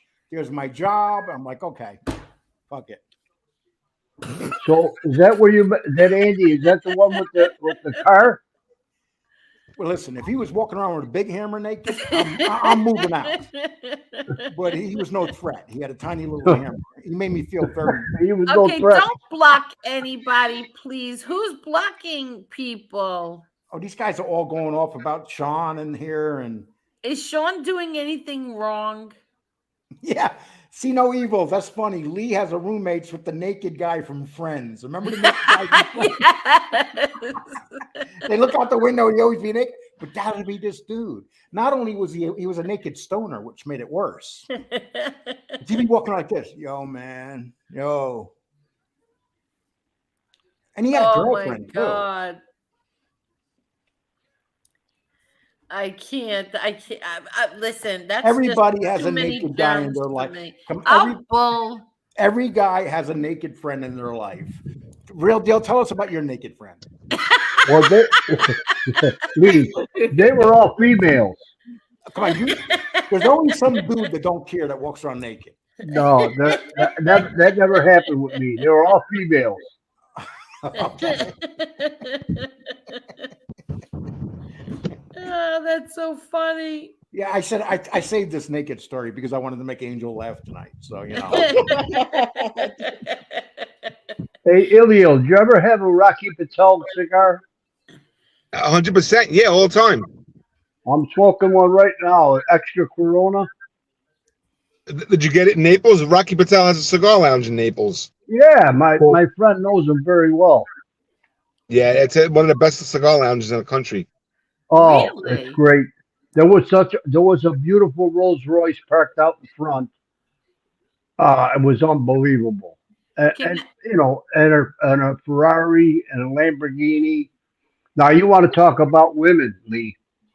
That whole area there in Mercato, it's called Mercado. It's unbelievable. Yeah, you would have a ball there, Lee. Rocky Patel was he's from India, but he was an attorney. He was an agent in Hollywood, and he actually learned to smoke with Jack Nicholson, and then he started smoking cigars with the actors to try to network with them, and then he fell in love with cigars, and then he said, "I don't want to be a lawyer anymore," and he opened up his own cigar line. He went back to India, he got money, and he excellent cigars. And I met Rocky Patel a few times. He seemed like a very nice person. Oh, he is. He's a nice guy. A couple of years ago, well, before the pandemic, we were down there, and he's got the lounge attached to his cigar shop.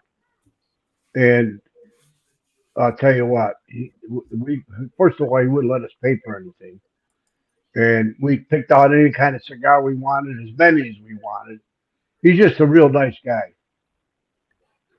I went to a cigar lounge in Pittsburgh a couple of times by the stadium. It's beautiful. Yeah. What makes my friend is good friends with him. What makes a cigar lounge a really great cigar lounge? Well, Stays open late, nice seats, good TVs, great selection. nice Also, bar. the environment outside of it, if there's restaurants all around it, Right. and then the crowd. The crowd has got to be good.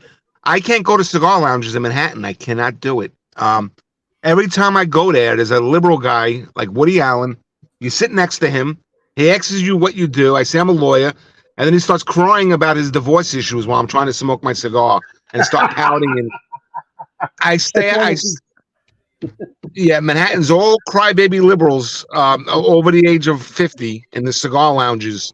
And you got to hear Lee, if you heard their tears, they're crying about they own 7 properties and their wife's going to take half of them.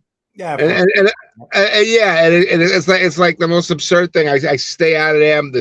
I can't deal with the liberal crybabies. That's like the assholes that during the Depression would jump out the windows because they lost all their money.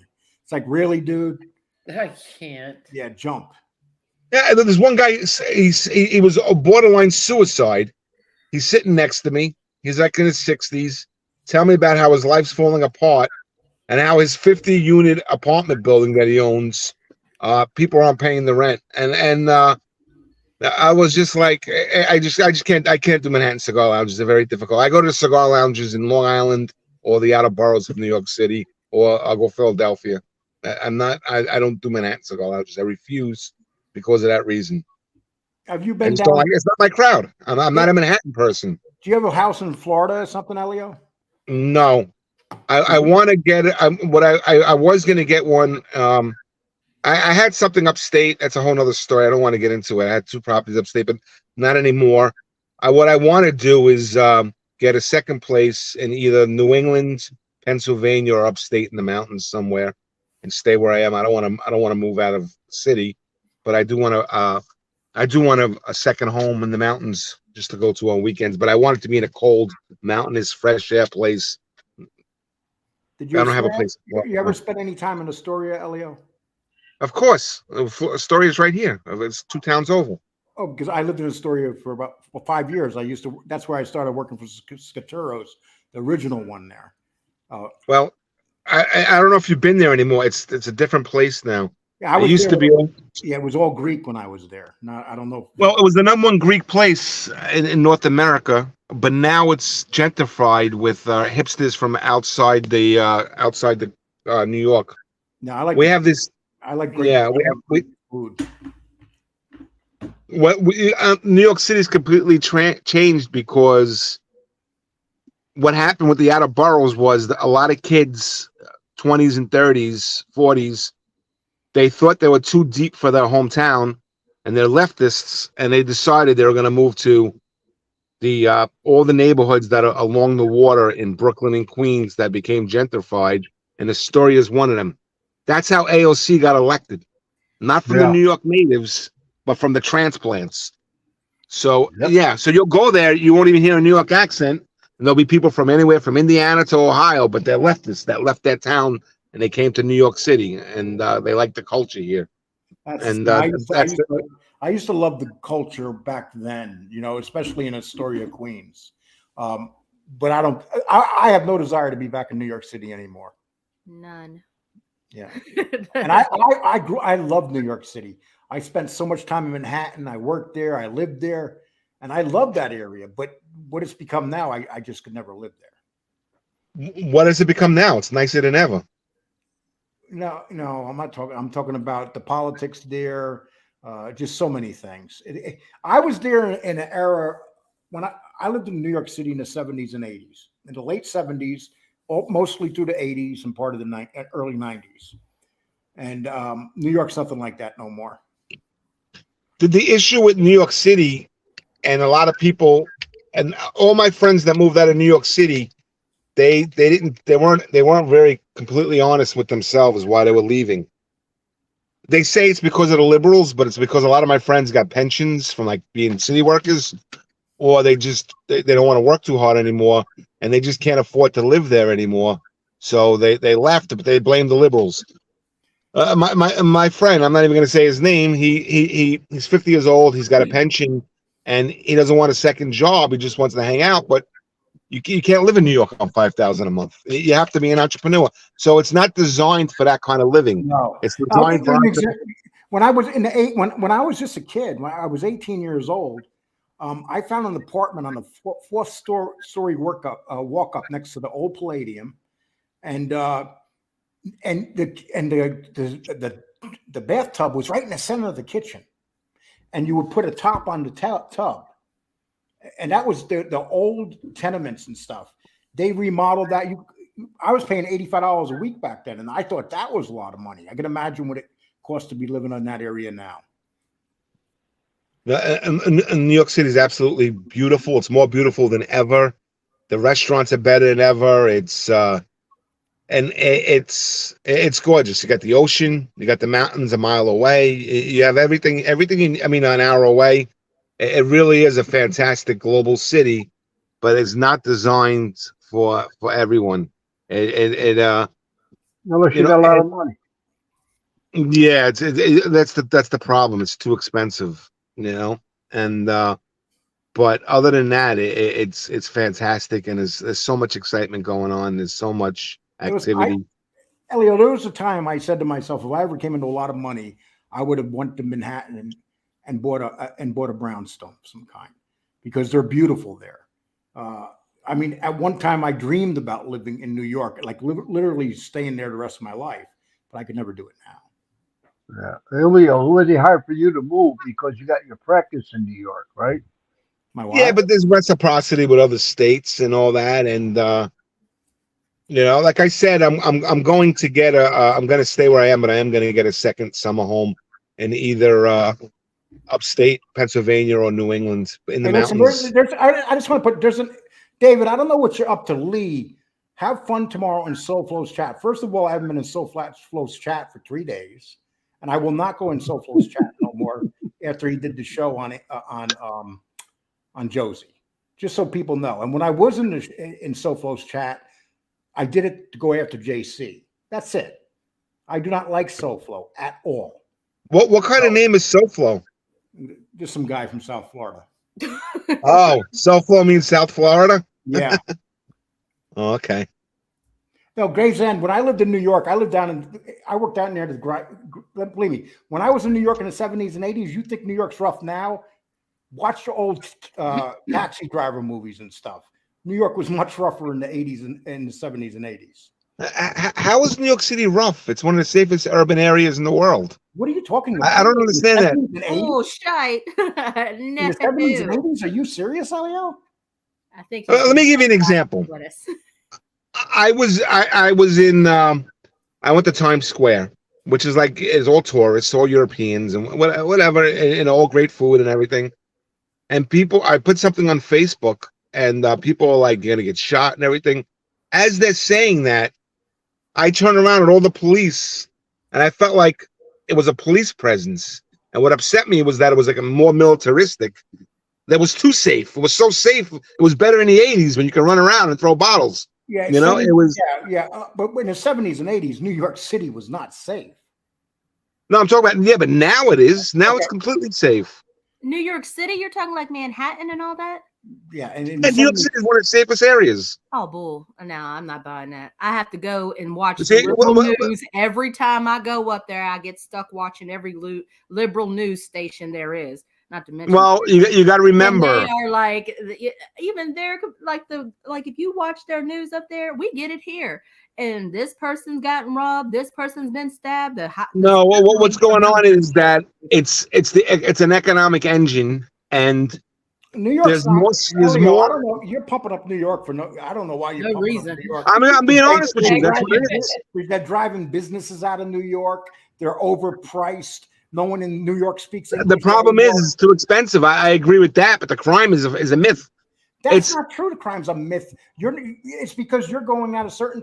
Walk through there at nighttime. Walk through certain areas at nighttime. I live here. What are you talking about? You take the subway, Elio? I very rarely take the subway, but it's completely safe. You can commit a crime in New York and you'll be out the next day. And you'll be out the next day. Let me explain to you what happened. People left and right in New York. Ellie, I don't know what you're thinking about New York. I'm sorry. Let me explain to you what happened. There's more currency in the 5 boroughs than is any place in America outside of the state of New York as a whole, counting New York, California, and Texas. Other than that, it's ranked number 4 in the amount of currency, and it's only 5 boroughs in one city. Well, the currency isn't doing the city very well because they're not being productive to the people who have been there. Hold on a second. Let me finish. It's an economic engine, and the deep state is trying to make the media is trying to exaggerate the crime rate. It is completely. They're exaggerating all the homeless people living on the street and pissing and shitting. They're exaggerating. What? There's They're exaggerating the Port Authority, Elio. Come on, And plus, the New York City. First off, the homeless. That's another exaggeration. Yes, there is an issue here where if you're from the Northeast and you're homeless, like say in Pennsylvania or Vermont, they give you a plane ticket and a bus ticket with a form that shows you how to instructions on how to get to shelters. So there is a shelter system in New York City, and that is true. But actually, homelessness like out in the street, it's a complete exaggeration. And besides, New York is so big and so diverse that you would never see it if you just don't go to. Gun put in your face in New York? What'd you say? Have you ever had a gun put in your face in New York? I had a bullet fly over my head 3 times in my life, sir. Okay, well, I've had guns put in my face in New York. Have you ever had knives taken out on you? Have you ever seen anybody shot down in front of you in New York? Do I have to answer that question? I have. No, I never saw anybody shot. I've seen more than one person shot in front of me. I've seen people stabbed in front of me. I mean, I don't know what New York you're thinking about. What part of New York did you see someone stab? Area. I worked in the Times Square area for 3 straight years. Yeah, in the 70s and 80s it was crazy. Not anymore. Now it's all corporate. Let me tell you what used to happen back then. They used to have these groups of kids running around. They would come up and they would wait for the white kids that were coming down on the trains to visit. They'd run up behind them, punch them in the back of the neck, and steal the chains off of them and leave them laying and spitting and gurgling in the middle of the street. This was every day, so what you're describing to me is like, I don't know, because I've seen so much violence in New York. I can't even describe it to you. The bullets that flew over my head. Angel, you want to hear a story? Angel, you there? Yes, I'm here. Yes, Elio. When I was 16, 17, I was in Forest Park in the Bandshell area, and there was a keg party, and it was all kids, guys and girls that went to high school, and they were playing like heavy metal music, and the kids had MC jackets and long hair, and it was that kind of scene. There was like 50 of them, right? And what happened was a fight happened somewhere, and then a girl went and got a guy, and the guy came up, and he started shooting a gun over all the teenagers' heads. Did you know that guy is a rat that you know of? What? Yeah, and he's a rat, and it's not no name either. And he popped up on the internet years later. Oh yeah. I don't want to say his name, but I'll tell you privately over the phone. But yeah, he shot a gun over everyone's heads. Yeah, and now he's on the internet. He's not a main podcaster, but he goes on and gets interviewed a few times. I've seen him before. Yes. Oh, does his initials start with an F? No, that kid. No, I went to high school with that kid, and he was a nice kid in high school, but no, it's not him. Does it start with a J? I will tell you over the phone. It doesn't start with a J. It's not No Name, and it's not the one who starts with the F. Who I went to high school with. No, it's not him. Okay. Does it start with The one whose name starts with an F. The one whose name starts with an F was actually a nice kid, Angel. I can't believe this when I saw stuff in the paper that he was accused of doing, and I can't believe that he, his situation. When he was 14 years old, he was like a very funny, nice kid. He was in my class. Why can't we say his name? What'd you say? Why can't You can say his name. You can say the kid in the F's name, but the other one who shot the gun over his head. Oh, he's talking about Fiordolino. Yeah, he was a nice kid when he was 14 years old, and he was. But there were a lot of troublemakers in that school, even though it was a Catholic high school, and he wasn't one of them. But he was actually not like that. But going back to what we were talking about, the guy who shot the gun over everyone's heads, it's somebody you've seen before. You actually know him. I know him. You know of him? Yes, you do. I know of him. A rat. Does his last name begin with an S? No. and it's not No Name. Okay. Did he testify against my brother? Yes. It figures because there's over 100 of them that testified against my brother John. So yeah, I figured one of those idiots. And you know what the saddest part of the story was? Not the fact that he shot a gun over everyone's head. I was only 16 and he was like 24 and he was doing this. And so he was 24-year-olds and he was shooting a gun over 16-year-olds' heads. Yeah. Are you kidding? Real tough guy. Yeah, he was an idiot. And to be fair to you, Elio, I moved out. The last time I was in New York was 92. But I'm sorry, I'm not going to praise de Blasio's New York. Well, it's that Eric guy's now, and he ain't doing much better. So no. Listen, you create your own reality. It doesn't matter. I have family that lives in New York. I got more family that probably lives in New York than you, Elio. I have lots of family that live in New York, and they all tell me. I'm not arguing with you. You probably do. Yeah, but I have hundreds of family members. Cousins and third cousins and fourth cousins. All over the 5 boroughs, and they're all leaving left and right because they're getting mugged. Their cars are getting robbed and everything. That is complete BS. Their cars aren't getting robbed in New York. Not in Whitestone.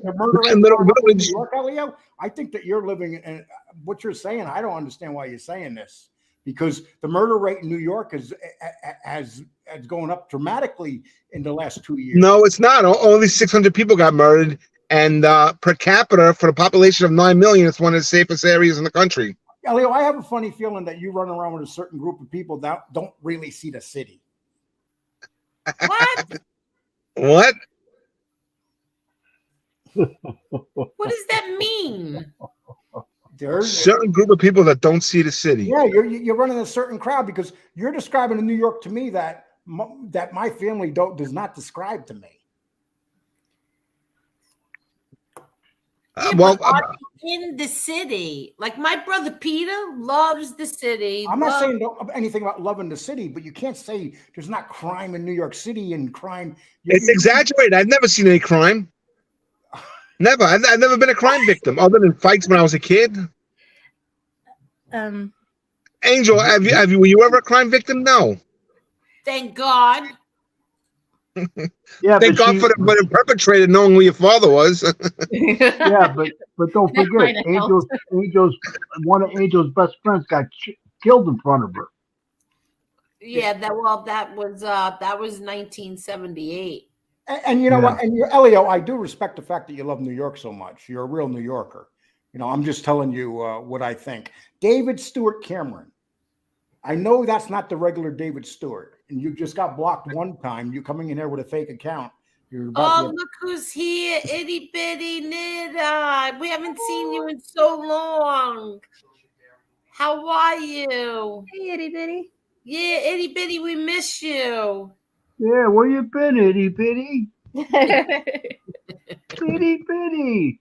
No, I like New York. I think it's a great place to visit. I wouldn't in no shape, way, or But the form. murder rate has gone down. That's the only thing that's I'm gone looking down. at it now, and I guess if you want to say it's gone down, I guess for New York, 5% is good. So you do got to give them their props. They're down 5%. I'm looking at the citywide crime statistics for February, and they are down 5%. However, they've gone up in carjackings, rapes, and other things. So I don't really see Assault. that. I don't know. Assaults, things like that. So it's kind of like a catch-22.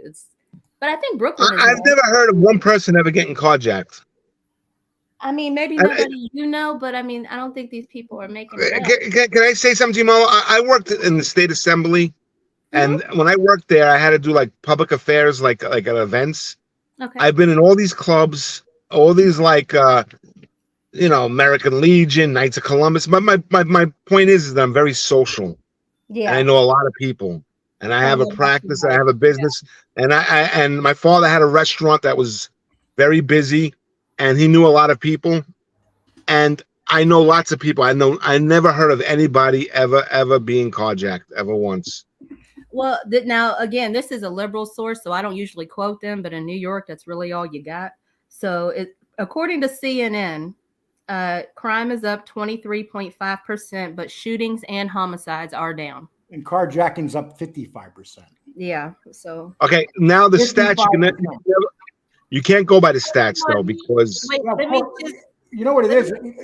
You're not thinking about the neighborhoods when you get up to the Harlem area and stuff, LO. You're thinking and in those areas, yeah. You're thinking about Soho maybe and those areas where the cops actually are. You could be right. My life is in like the nice parts of Queens, Manhattan, and like the hipster parts of Brooklyn. So you're right.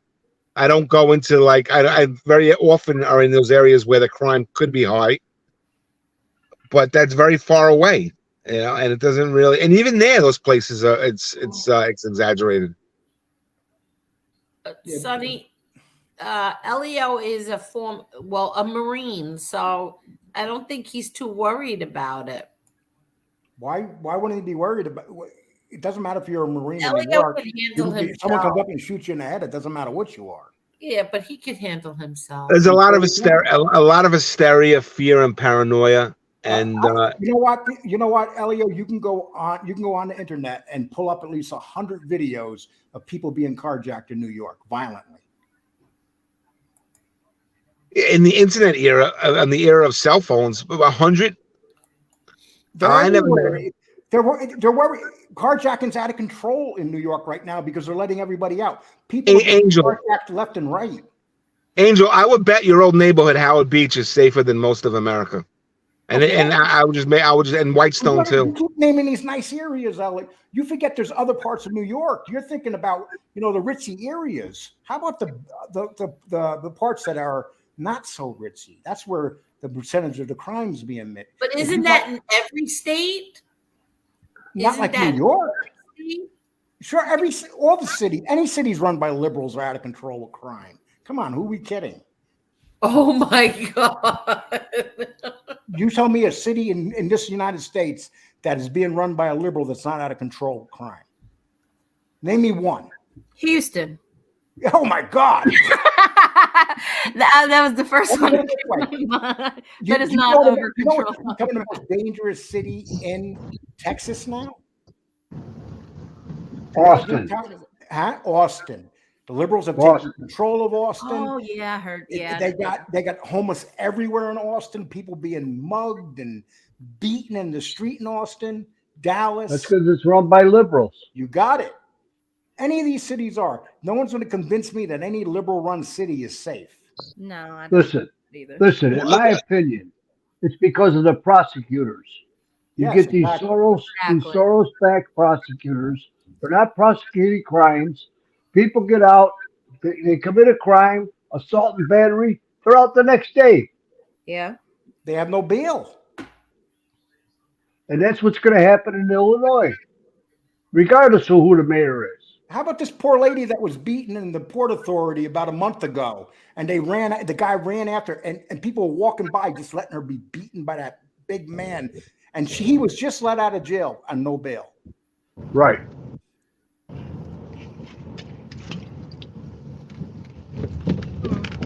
That's a great story for the internet and for the media to exaggerate.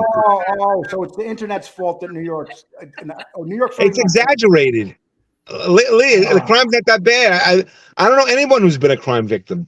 So you're saying Gutfield's lying? Greg Gutfield? From Fox News, you're talking about? He lives right in New York. He lives right on the outskirts of Soho. He says it's become a jungle that he's thinking about leaving New York, which he loves so much. Because what has become a jungle? That area of Soho, people are getting mugged Soho, right. the place that myself and 99.9% of Americans can't afford to live in. Are you kidding me? Soho is $5 million apartments. What does that have to do with people getting mugged? Big restaurants are you kidding me? Soho is one of the most affluent places on planet Earth. So you don't think people get mugged there?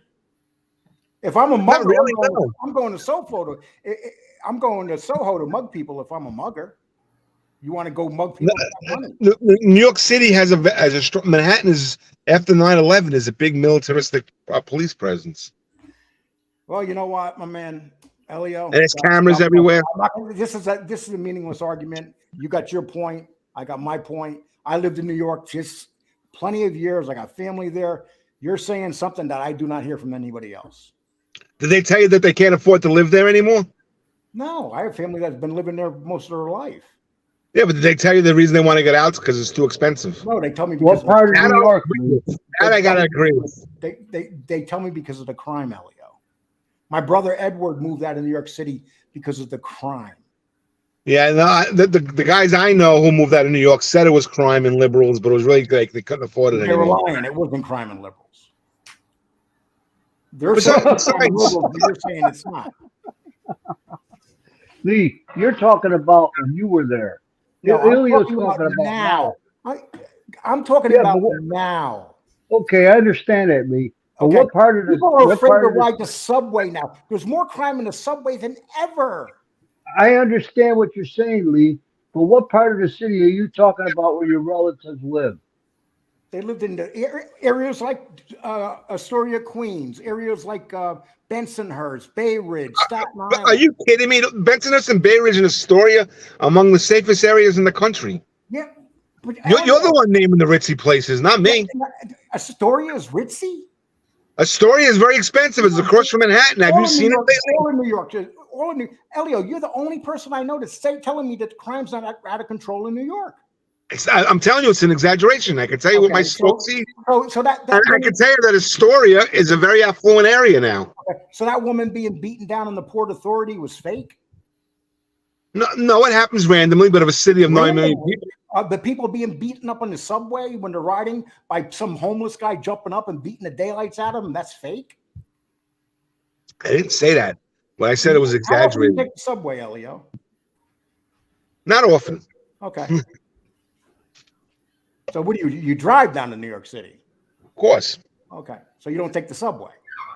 I have a few times. Okay. Not recently. You see, you live in a different type of New York compared to the regular New Yorker. When I worked in New York, I took the subway every day. I went home by the subway every day. I didn't, to me, I didn't own a car until I left New York. I didn't have a driver's license till I left New York. You didn't have a driver's license until you left New York? Yep. I drove a car, but I didn't have no license. Yeah. In New York City, you don't need a license. Then he was driving getaway cars. No, that came later. I was a real New Yorker. I lived. So Lee, you're telling me that I got to give up a person's got to give up the best restaurants, the best culture, arts museum, all of that, water, economic opportunity. No. You don't have to give just it up. Because somebody on the internet got beat up. No, Elio, you don't have to give it up. But you just admitted to me you don't even take the subway. What do you know about New York if you don't take the subway? You drive. Been here my whole life. You drive from point A to point B. Of course you're safe. Okay, so people that live a lifestyle like me in New York, we don't see the crime, is what you're saying, which is the majority. No, because you live in a bubble. You live in a bubble. Okay, I'll take that. I'm not saying that as an insult. God bless you if you can. If I was a New Yorker, that's how I want to live. Where would you want to be taking the subway every day? I got a scar. I got a scar on my hand from right here, right down here, from here to here, from being mugged in the subway and grabbing a blade of a knife because someone wanted to stab me. So my instinct was to grab the blade of the knife. Look how big those hands are. Yes. It wasn't even a knife. It was a machete. It was a machete. I put my whole hand around a machete. I think it's where I used to go to Yankee Stadium all the time, and I used to take the subway, and I would see things there. I would go into the South Bronx. Elio, I used to go pick meat up from the South Bronx. I don't even know what the South Bronx is. I still have friends in the Bronx. I go to the Bronx. I go to Morris Park. I go to Country Club. I go to Throgs Neck. I go to Riverdale. I go to the areas that are really cool. But the South Bronx, I never really went. Because you're in the bubble. Elio, can I hang around with you when I come to New York? That's what Elio's the guy I want to hang out around with when I go to New York. Definitely. We go to Morris Park. We can hang out with all the Italians. Yeah. Or Throgs Neck. I love it. I love it. There's no crime in Morris Park, I assure you that. Morris Park is very similar to Howard Beach. Yeah, exactly. Let me read this. Thank you, Edwin. Miss Angel, glad you are on YouTube. Without you not worth participating. Our respect and honor always. Team Little Frankie, God bless. Thank you so much, Edwin. Thank you. And yes, my little Frankie. Thank you. And God bless you too. He's so adorable when I watch him play those games. Oh, I can't take him. He tells his father, "Come on, Dad. What? Get this guy. Get that guy." I laugh. I think it's so cute that he plays with his father. It's just unbelievable. Yeah. It's adorable. It really is. You. He's a little cutie. Yeah, he is. Well, there are very nice areas of the Bronx, and there's very bad areas of the Bronx. I have friends that still live there. They will never move, never, and they live in good areas. So that's what Throgs Neck is gorgeous. So is Country Club, and so is Morris Park. Yeah, Morris Park. Riverdale. It's fantastic. What major city you go to in the country? You're going to find bad areas and you're going to find nice areas. That's just the way it is. That's life. Now, I love Philadelphia, but I admit Philadelphia has a worse crime problem than New York City. You think so? Oh, without a doubt. Yeah. And Baltimore's worse than all of them. Oh my God. My niece was in Baltimore a couple days ago taking pictures, and I was nervous about it. And she was like, "Look how beautiful Baltimore looks." And the streets were empty. I'm talking about the business districts in Baltimore were empty. I had someone on Facebook. She was from Memphis, Tennessee. And she was inboxing me how violent New York City is. And I was like, okay. And she said, it's like downtown Memphis. And I was like, what's downtown Memphis like? And she was explaining it to me. Right. And I was like, you really think Manhattan, with all those glass buildings, the financial district, the United Nations, Midtown, you think that's what Memphis, Tennessee is like? It was total delusion and misfacts that are completely inaccurate. She was never even in New York City. So there's a lot of misconceptions about it. And the worst crime in Memphis is 2 blocks from the Elvis Mansion.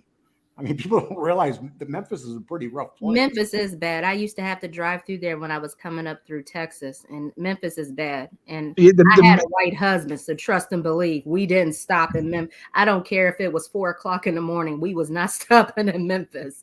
We went on until we got to the next state. The mid-sized cities of America are worse than New York, like Memphis, New Orleans. places like that. Yeah, because they're run by Maybe parts of Atlanta are probably tough areas, but New York's because they're not like all run by liberals. They're all run by liberals and liberal prosecutors. I feel more comfortable in Atlanta than I do in New York City. I can be honest about that. I like Atlanta a little bit better than I like New York, only because New York just seems to be like, I don't know, wild and godless, and they just don't know how to act. I'm sorry. They just don't know how to act. And I mean, at least down in Atlanta, people will call you out and will make you, if they have to, behave yourself. What do you mean by godless? What does that mean? It just seems like they, just some of the things that I don't know. It just seems like they are very godless there. I seen a picture in the 50s where they had the cross on a building. One of the buildings had lit it up. And I'm like, you could never do that nowadays. I think it was Easter, and it was in the 50s, and they had the cross on the side. You know how you guys light up your buildings sometimes? Yeah. On the side, it was like lit up, and it was just a nice. It just looked like it might have been nice back in the day. But when I'm there, I enjoy like looking at everything. I enjoy the visit, but there's no way. I mean, it looks way different, first of all, than it does on TV. It looks dirty in real life. I like to ask some dilatory dad. Why is Lee blocking everyone? No, what I'm doing is I'm blocking the people that are coming in here causing trouble. That's who's getting blocked. No regulars in here are getting blocked. People like you are coming in here and starting shit. I have an idea who it is with all these accounts. But can I ask a question? How would dilatory dad know who's blocking who? He doesn't have a wrench. No, he's probably a second account of somebody that was second blocked. Account of someone that was just blocked. That's what they do. They come in. But how would they still know who blocked them? They don't have a wrench. No, I blocked them. They know I'm blocking them. I know, but you're not listening. How do they know you're blocking them? Nobody can see who's getting blocked unless they have a wrench. Because they're saying Angel's right. They're saying all they see is it's blocked. They can't see who's blocking them unless they have a wrench. Hey, Mark, how are you, Mark? No, but I think it's it's nice to visit. I wouldn't. It ain't cool like that. It ain't all that, but it's nice. I think it's nice. You know, the funny thing about it is, I never thought I'd see the day where I wouldn't want to live in New York or a city. I live in a very dead place, but I love it. I guess when you get to a certain point in your life, I never thought I would. I thought I'd always want to be near the water, or I'd want to be in the city. But I don't miss cities at all anymore. Yeah. Listen, Philadelphia is worse than New York City, but I love to live in Philadelphia. It's a great place. Talking about good food, I love the food in Philadelphia. I love South Philly. I love Center City. South Philly used to have the best food. Yeah. I worked in Philadelphia. I worked at the airport there. I have an ex-wife in Philadelphia. I have an ex-wife in Philadelphia. You got ex-wives all over the place. You're not blocked. I went into the block list. You are not there, so you are not blocked.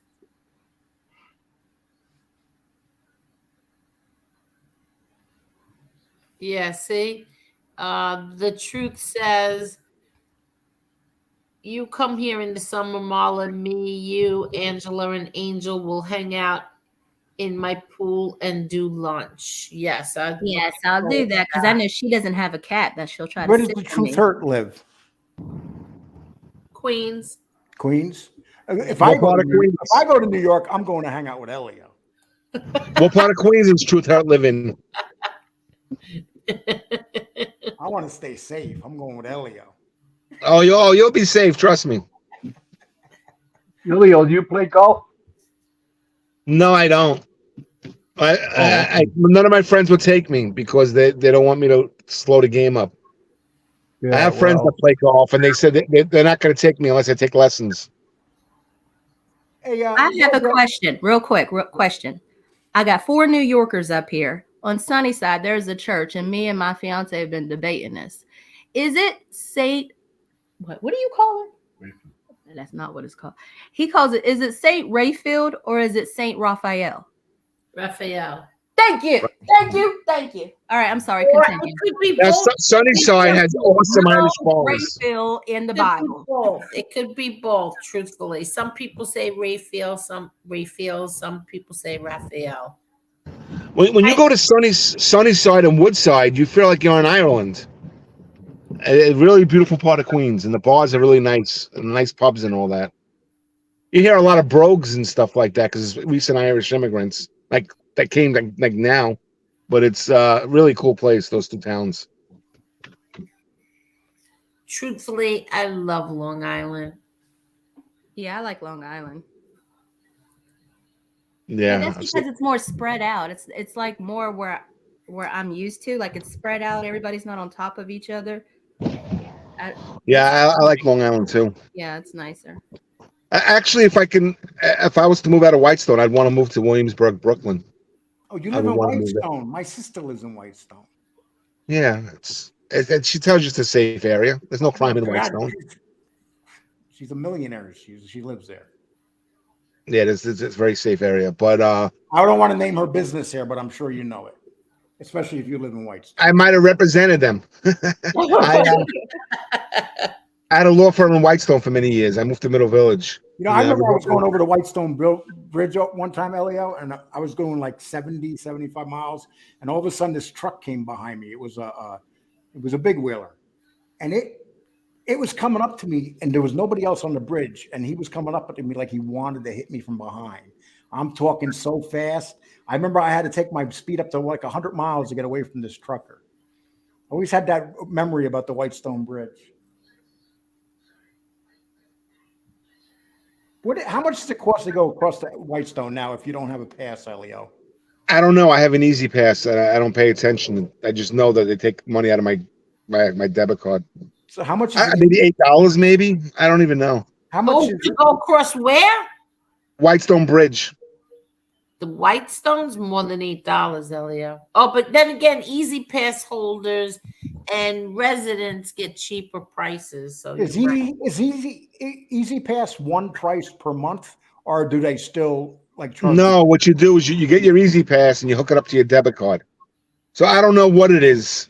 Money just disappears out of the account. You imagine? I can't keep up with it, but it's a beautiful bridge. $21. SPK says $21. Wow. No, the Whitestone Bridge is not $21. $8, $8 or $9.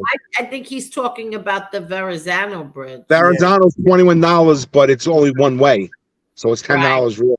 Right.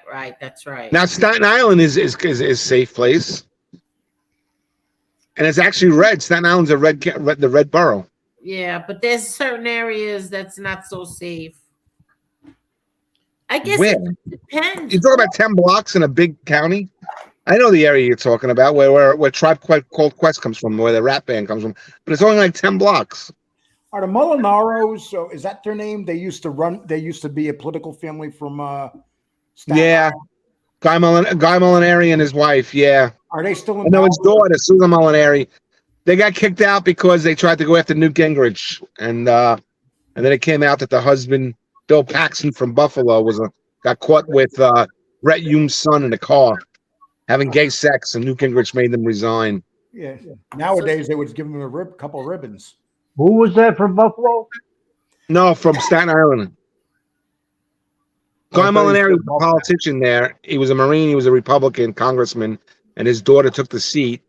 And his daughter married Buffalo Congressman Bill Paxton, and they tried to do the coup d'état against Newt Gingrich, and in the 90s, and they lost, and they all resigned, and because Newt Gingrich had the information about what happened with her husband and having an affair with Brett Hume, the journalist's son, and they had to leave office.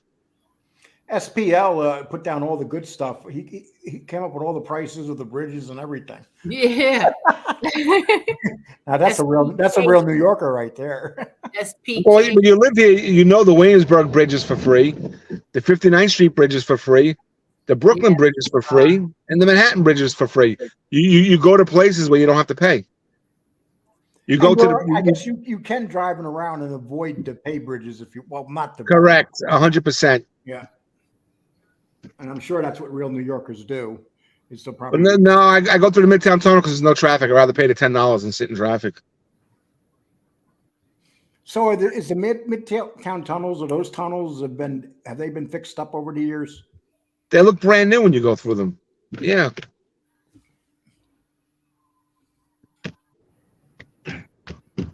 When you're talking about Manhattan, you're not really talking. You're talking about a global city. So it's that's what bothers me. No, listen, I love New York. I spent a lot of times in Washington Square Park, in that area. I worked in Times Square area. I lived right next to the Palladium. I lived in the St. Mark's area, but that was in the 80s, and it was a whole different era, a whole different time. Hi, Sons of Italy.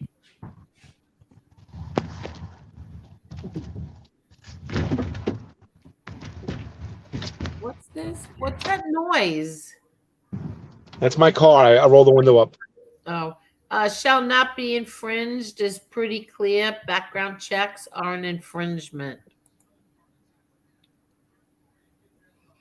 So has anybody here been to Toronto or Montreal? I love Montreal. It's a great city. I've been to both places. We used to go to Montreal all the time. I've been to Toronto. Sonny, I blocked him. And Elliot, what do you think is the difference between, say, Toronto and Montreal compared to cities in the United States? Well, Montreal is francophone. It's a French city, so the language is different. Everything's in French. It's beautiful cold weather if you love the cold. If you love snow, and it's very safe. Yeah, it's gorgeous. Montreal is gorgeous. And how about Toronto? Toronto is beautiful too, but it's Anglophone. Not as beautiful as Montreal. Montreal, you feel like you're in France. Right. And Montreal, if you want like pubs, like rock shows and everything, you go to Saint Denis. If you want nice high-end restaurants, you go to Saint Laurent. They have a beautiful Catholic church there. That's magnificent, and it really is an awesome metropolis, Montreal. And Quebec City is gorgeous too. But Toronto is. I didn't know it as much, but it was more anglicized. When I was working up in Burlington, Vermont, I tried to go into Canada and they wouldn't let me in. Oh, would you have a criminal record? That's probably why. Yeah, yep. Matter of fact, the guy smiled and said, "No, we can't let you in." And I was like, "Really?" It's like, because it's right there. That's what sucks. There's Canada. You want there. You think you could just drive right in, but the Canadians, they're so strict. They run your record and everything. If you have a DWI, you're not allowed in that country. Oh, really? Yeah. But what people hated in Burlington, I was the restaurant that I was working at. The waitresses, whenever anybody came in from across the border and they were French, the waitresses did not want to serve them because they would not tip. So, and you got waitresses in Burlington, they based their, living off tips.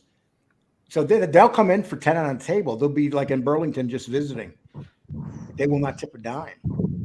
And Vermont is so beautiful. Why didn't you stay up there instead of going to Texas? Is all dusty.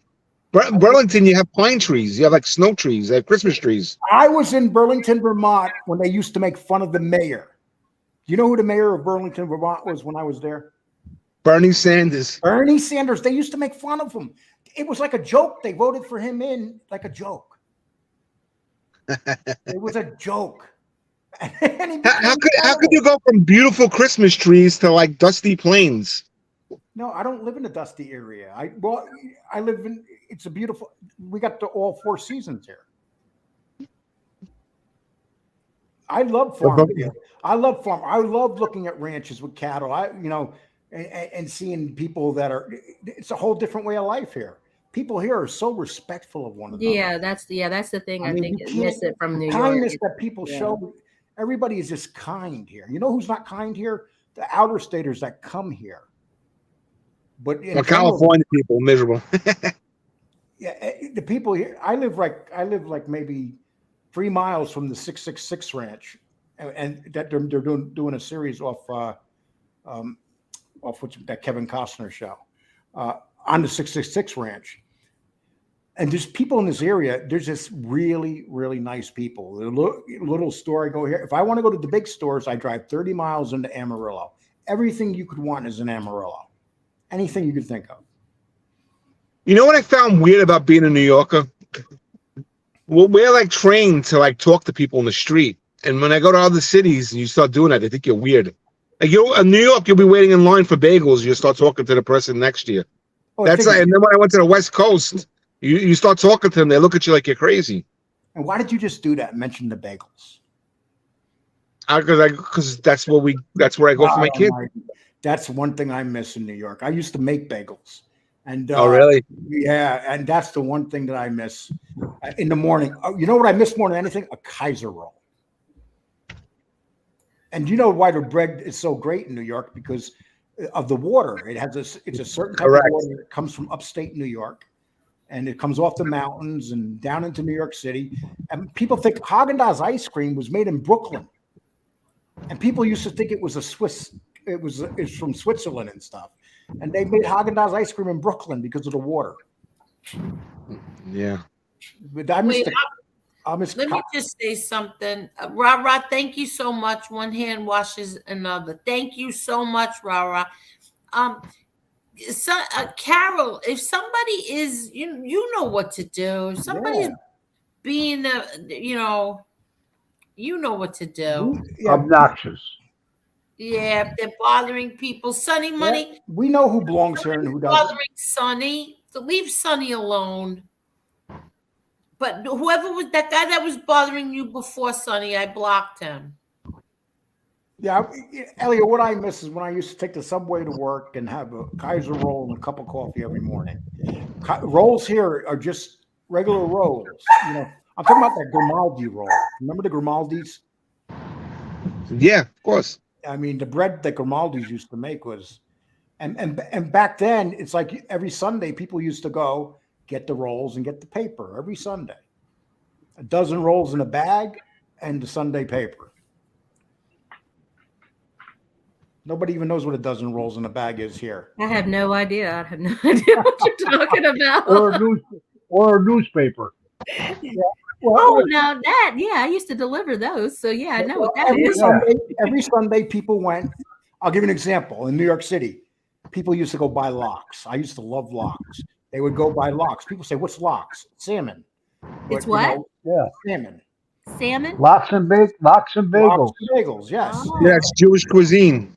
And you would go to these stores, and I used to go to this place down by Gracie Mansions in Manhattan. With cream cheese. Lox and bagels and cream cheese. Oh, that's phenomenal.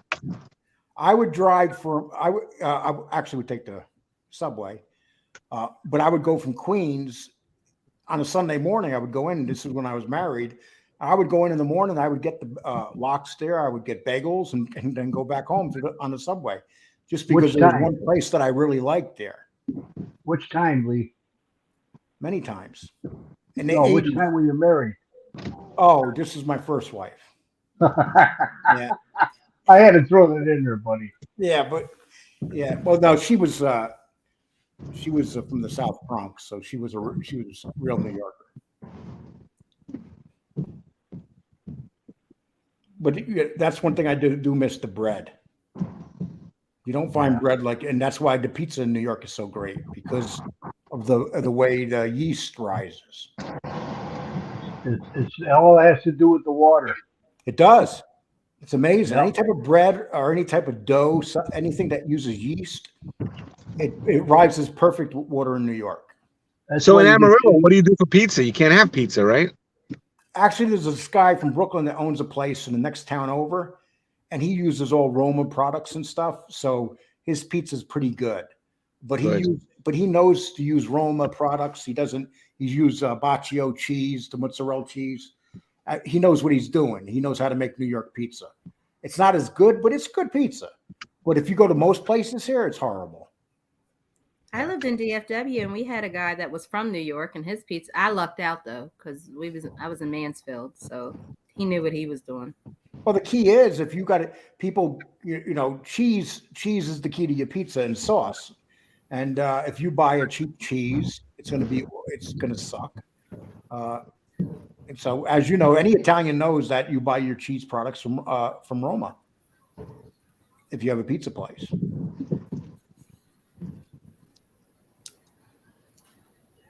And if anybody wants to know about pizza, just ask Tony Pizza.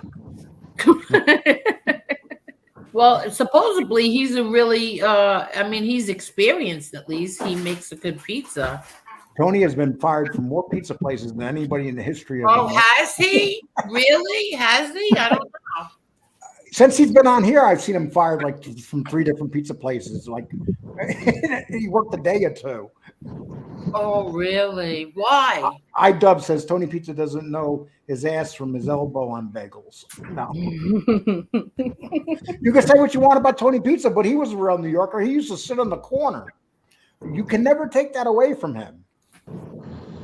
So what do you do in Amarillo for, like, if you want to go to a cafe or something? If I want to do what? Say go to a cafe.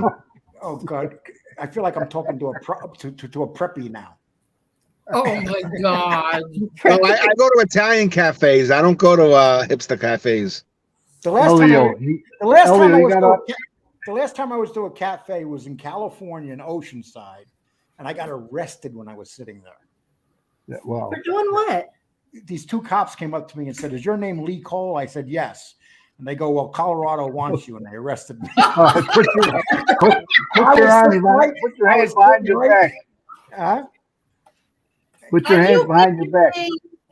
No, it's the truth. They got a tip that I was in Oceanside, and I was sitting there with my ex-girl at that time, and then she was laughing at them, making fun of them, and I'm like, "Why are you making fun of them? I got to go with them."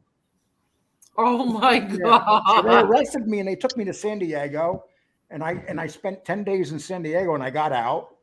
And then when I got out, I took off. And Lee, don't you miss your family being down in Texas? I love my family. I don't miss them. Good answer. Yeah. Are your children down in Texas with you? I love my kids, but I don't miss them. Gosh, Lee. Hey, listen, my kids are in this. He's only kidding. No, I'm not. Oh my God! I tried to save you. Yeah, well, I'm gonna listen. My problem was when I was. I don't. Angel, he can't be saved, Angel. He can't be saved.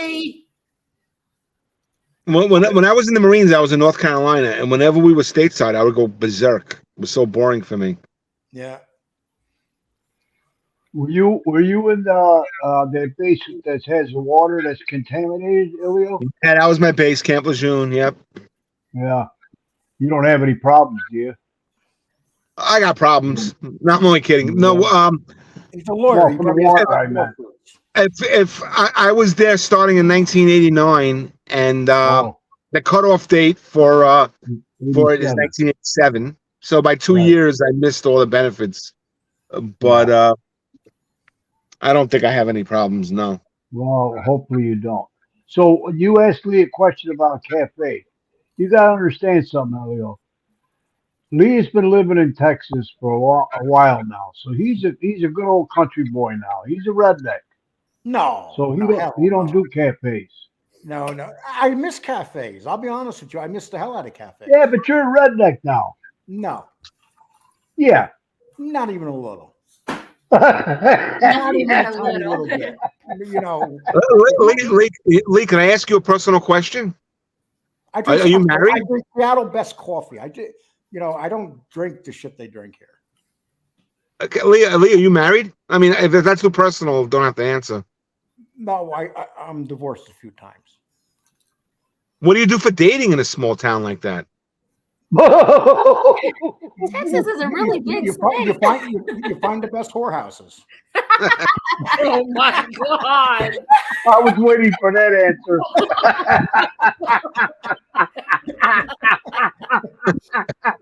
It's not like when I was in New York City and you had all those mobbed up whorehouses.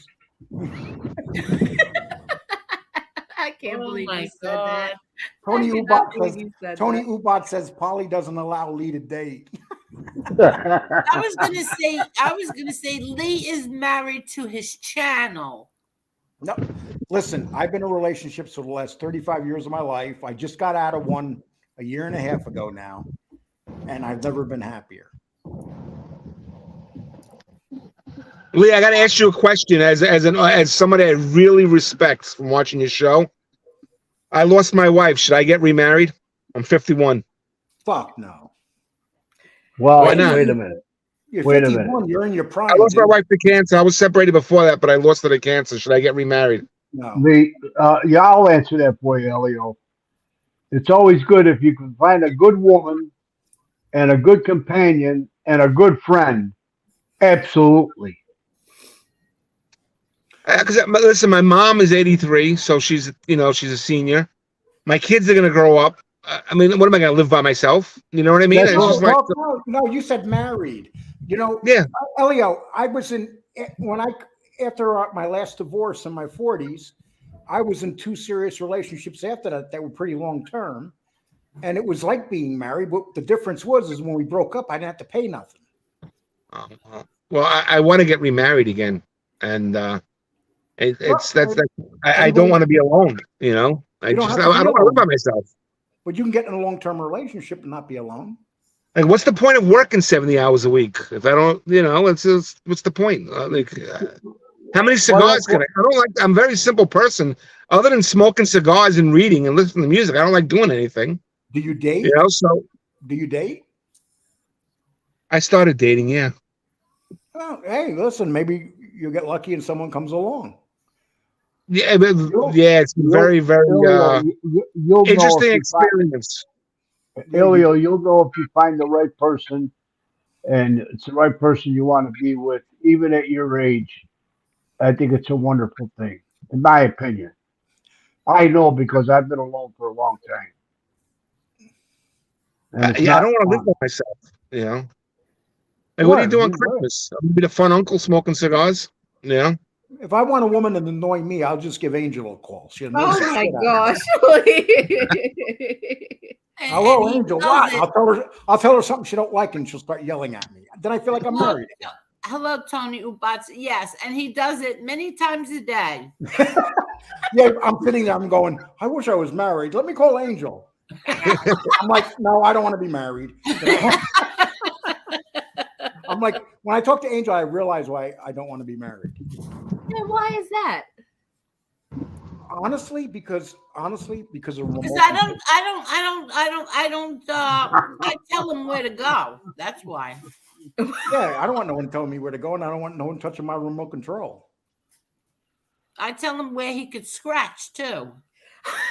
Yeah, because my friends my age, that I'm the only one that's widowed, but some of them are never married, and a lot of them are divorced, and they think I'm insane because I'm going to get remarried again. They think I'm crazy. Hey, did you see what agnostic? Did you see what agnostic wrote about with that question that you asked Lee? Oh, I see. Asking Lee for relationship advice is like asking a blind man to help you judge artwork. Hey, listen, I agree with you 100%. Listen, I look at it this way. Everybody has that one woman that you belong with. If you don't lose them through death, you lose them through stupidity. I lost the woman I should have been with through stupidity. So why don't you make it right with her? She's a lesbian. Are you kidding me? The last time I talked to her, she told me she wanted me to die of cancer slowly. Oh my God. Oh my God. Yeah, but right after she said that to me, the guy she was with died of Lou Gehrig's disease slowly. Oh my God. Yeah, so a lot of my friends think I'm crazy for wanting to get remarried. No, but I dude, do. I don't want to be alone. But I think you got it awesome though, because I can understand where you're coming from now. You're 51 years old, you're single, you're in New York. I'd be as excited as hell. It hasn't really been fun dating. I dated a lot the last few months. It hasn't been fun. And he lost 80 pounds too. 80 pounds. I lost 80 pounds. Just get a high class hooker every weekend. Oh, Lee, everybody doesn't think like you, Al Bundy. That's the problem. No, Al Bundy wouldn't get a high class hooker. I'm saying high class. I'm not saying Al Bundy. I don't want a $20 hooker. I'm not 18 no more. Oh my God. You know what, Elio? I was a widow. Well, I'm still a widow, but I mean, I was single for like 6 years and afterward, and I've been with this one for. I mean, it's enjoy it while it lasts. They can be a headache when you get them, but they're worth it sometimes. Not all the times. Most of the times, if they're awake. I just feel like it's a catch-22. When I was young, I used to believe that marriage meant a lot, but as I got older, I realized that my most successful relationships were long-term relationships without a marriage license. That's sinful, Lee. Don't tell me that. Proud man, if I won a lottery, yes, that's what I would do. I would die with a high-class hooker next to me. That's how you want to be remembered, Lee? You want your grandchildren, your children to know that that's how you want to be remembered? Oh, they'd be proud of me. Remember Grandpa dropped dead with that high hook? Oh, my gosh. Oh, they'd be so proud of me. They would say, Grandpa, hey, listen, look, everybody, Rockefeller's a legend because of the way he died. He died on top of his mistress. Oh, my gosh. Are you kidding? No. Seriously? He was cheating on his wife with his mistress. He had a heart attack while he was with his mistress. Oh my God! But Lee, aren't you Catholic? No. Aren't you Christian? What does that have to do with anything? You can't just shack up with somebody. Can't just shack up with somebody. Yeah, I'm a type of Christian that allows that. No, that's not how they do. Come on, man. Come on, who's really a real Christian anymore? Come on. He's only a Christian on Sunday. He's only a Christian on Sunday. If you're on a date, Elio, and you're across from a hot woman and she's giving you all these signals, are you thinking about church? Or are you thinking about getting in her pants? I've been on dates I've been on dates with women that society would think are very attractive, and I thought were very attractive. But I want to get remarried. I'm looking for a wife. I don't need that.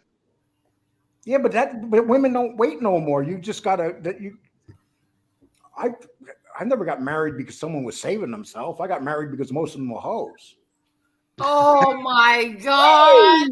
I can't believe you're saying this about the mother of your children. You cannot call them hoes. Oh, they were all hoes. Don't say that. Yes, What is wrong with you?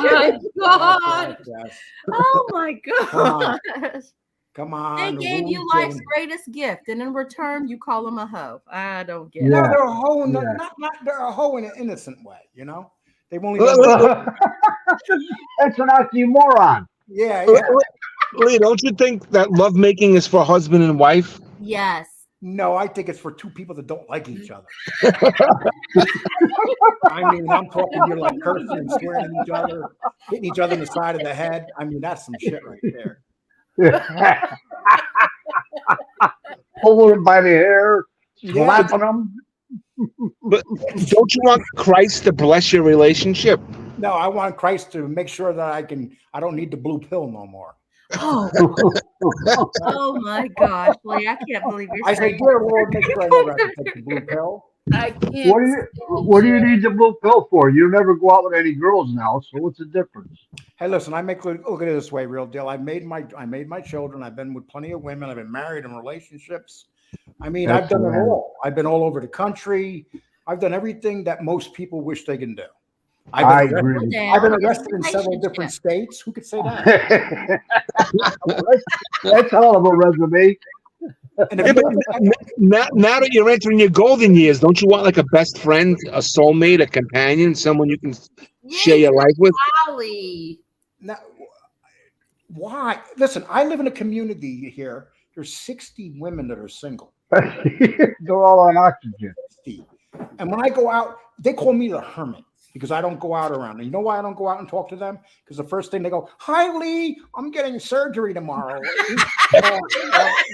My left ass cheek is injured."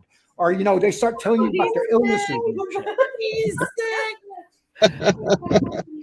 No, seriously, I live with all these women around here. And I'm the only guy around here that doesn't have a walker. I'm like the big time here. Like, if I walk out the door, Lee, you're in favor of this hookup culture. As conservative as you are, you sound like you're conservative in certain ways, but you're the biggest perverts in the world. The biggest perverts in the world are conservatives. Oh my God. There's something wrong with him, really. Come on, real deal. You know what I mean. You don't just come on. You never just tapped it for the hell of it.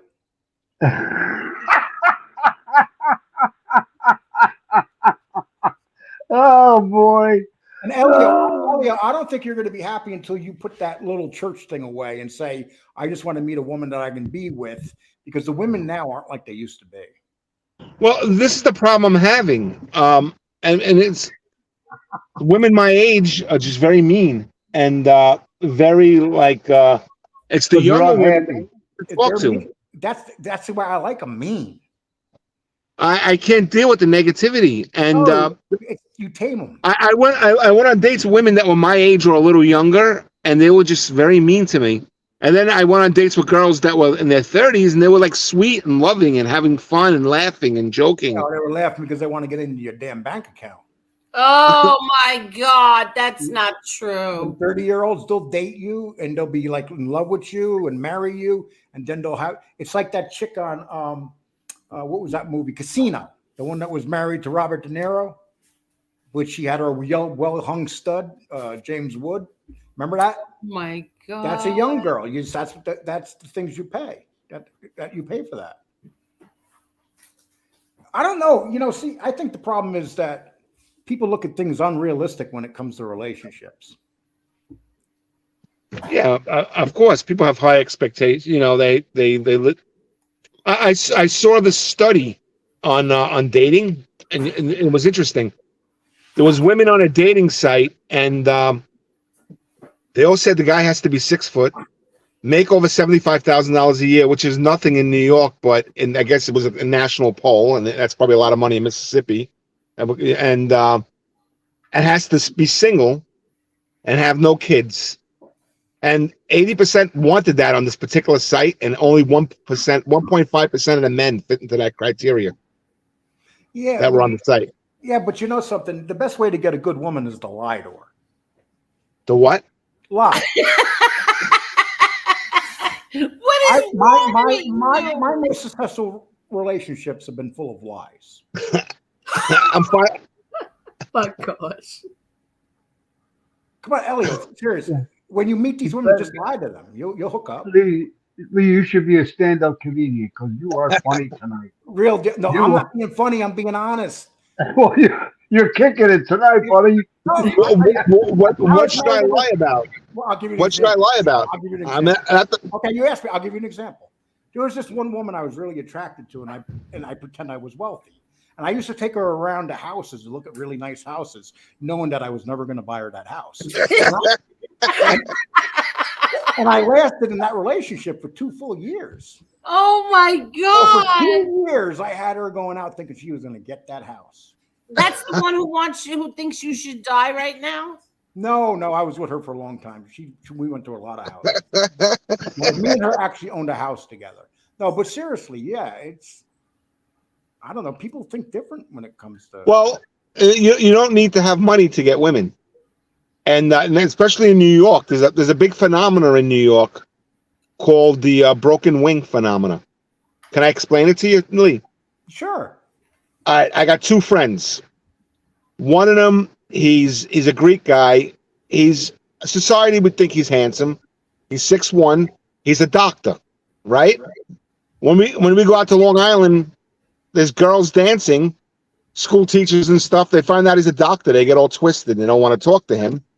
They get intimidated. And then I have another friend who doesn't work.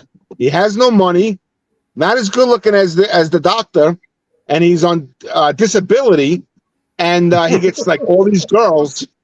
Women my age, a lot of them are very insecure, or they like the broken wing thing. They like someone who's broken. And broken wingers do just as good in New York City, especially on Long Island with the divorced women, than successful guys. Ellie, I could tell you a story. When I was 21 years old, I was up in Cambridge. You know where Cambridge is in Boston? Yeah. Mm-hmm. I was about maybe 3 blocks from Harvard Square. And so I pretend I was going to Harvard. I did. I really did. I used to go to college communities and pretend I was going to those colleges. You should be a life coach. No, I'm serious. if there's any young people in there, try that. You can go to these college towns. What I open your mouth. But here's what I did. I pulled the professors' names. I gave them. I made a fake schedule so people could find out on it. I would have them convinced I was in Harvard. Because those Harvard girls' father would never want them girls to bring a guy home like me. So that's for sure. That's for sure. One thing that shocked me about dating as an older man was how insecure some people are. I didn't know. You know, it's just like there's very, very very beautiful women. They think they're ugly. Or you ever see what they do with the filters on Facebook? They make themselves look like cadavers when they're naturally good looking. Shit, I didn't do that. I just used pictures of my brothers. Oh my God. And you know what? When you're talking to them, like if you say you don't meet them for like 6 months and you're talking to them on the phone, by the time you meet them, they love you so much they don't give a shit. Elio, Gerard said find a nice Filipino Catholic woman. Oh, them bitches are crazy. Oh God. Them Filipino women, they're crazy. Oh, Any guy I ever God. met with a Filipino woman, oh my God, they're crazy. Oh, you buy me this, you buy me that. Oh my God. I've never seen a happy man with a Filipino woman. Elio, What? Sharon says to go to Christian Mingle. Oh, the biggest. Oh, this is the problem. Yes. The problem is the CatholicMatch.com. They all have mental problems. The women that are my age. I've dated women that are extremely religious, and they see demons everywhere. They're unhappy, and if they have no kids at their age, and they had issues, and Christian Mingles. I came across not Christian Mingles, but that was on Catholic Match. Lunacy. I didn't even bother anymore. I had a couple matches and I stopped. Elliot, let me ask you a question. So the crazy ones, were they good looking? Yeah. Yes. Okay, so you just pretend you're crazy like them, even if it's a one-night stand, you're getting something out of it. I one night stand, Lee. Okay. Now I'm a conservative Christian. Marla, you've never been on one-night stands. Come on, Marla.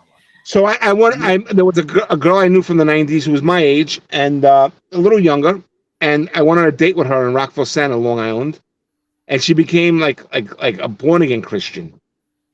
For 1 hour, all she talked about was the devil. Her whole world was blackness in her mind, satanic.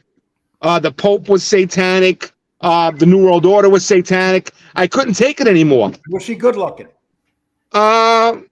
She was okay. She was nice. Okay. You know.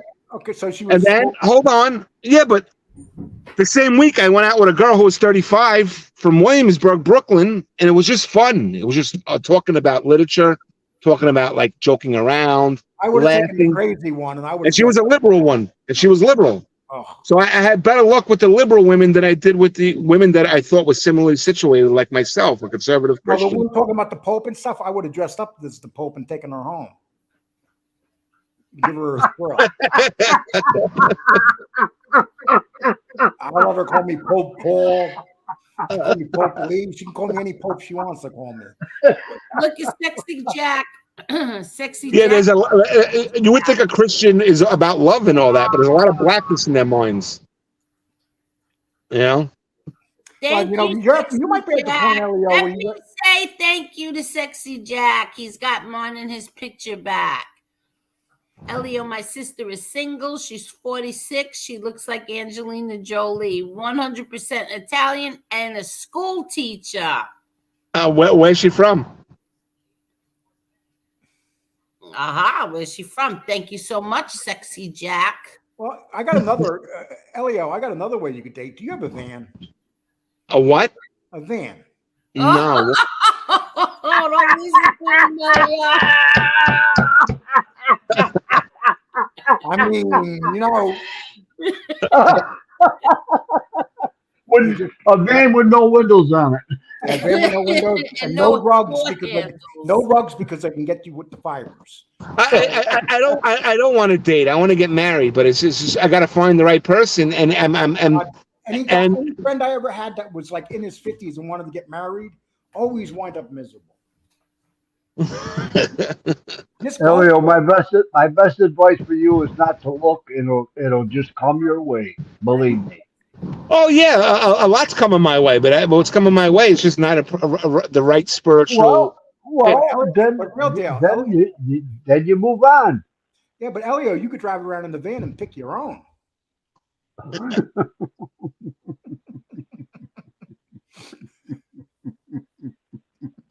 So Lee, when you're in Texas and you go on a date, what do? You take them to a restaurant, a steakhouse?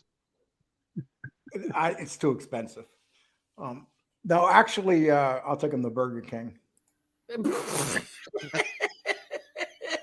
And then you take them on a car ride to search for a house? Well, I take them to We'll start off at Burger King, and I'll tell them I have no money and ask them to pay, and we'll move from there. People make dating and women so complicated. I swear to God. Okay, Gerard says, Elio, get a grateful Mexican lady. They aren't selfish with Filipinos. Yeah, okay. Gerard, here's what's going to happen with the Mexican. The Mexican's going to be taking Elio's money, sending it back to her boyfriend in Mexico.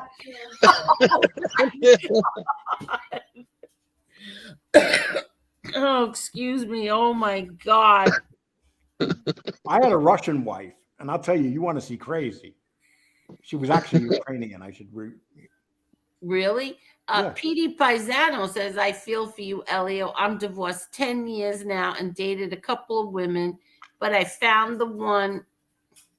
But that's now. Well, what? But now that's over. So you didn't find the one. But I'm like you. I don't just date any woman or sleep around. I'd marry again for sure. I'm sorry. I'd sleep around. I'd date any of them. Oh my God. You're just a slut, Lee. No, I remember one time I needed a car, and this woman that was kind of like retarded. What did he just say? Oh my!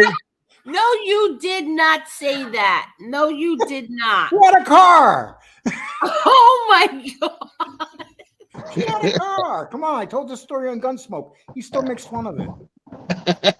No, seriously, she was a little bit slow. Mean? What did she do? How did she? What? No, she was a little bit slow. She would say, "Lee, you want to come home and watch Superman with me?" And it's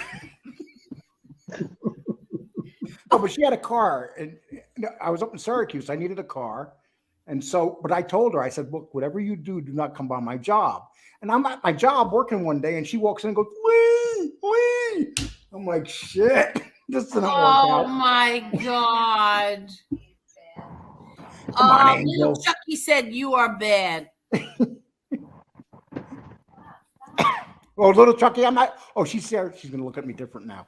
No, it's not true. She wasn't retarded, Chucky. She was just a little bit slow. Oh my God. So, Elliot, let me ask you a question. What would you do if you met a woman that was kind of slow but really hot? I look at the spiritual dimensions of a woman, and I look at her mind, and whether I connect with her mentally and spiritually. So, so looks aren't so when you mean hot, you mean physical? Yeah, I guess. Say she was like a real dumb, but she was good looking. What do you mean by dumb? I don't know what that means. Like she had trouble, like every day she had to wake up and teach herself to rewalk every day.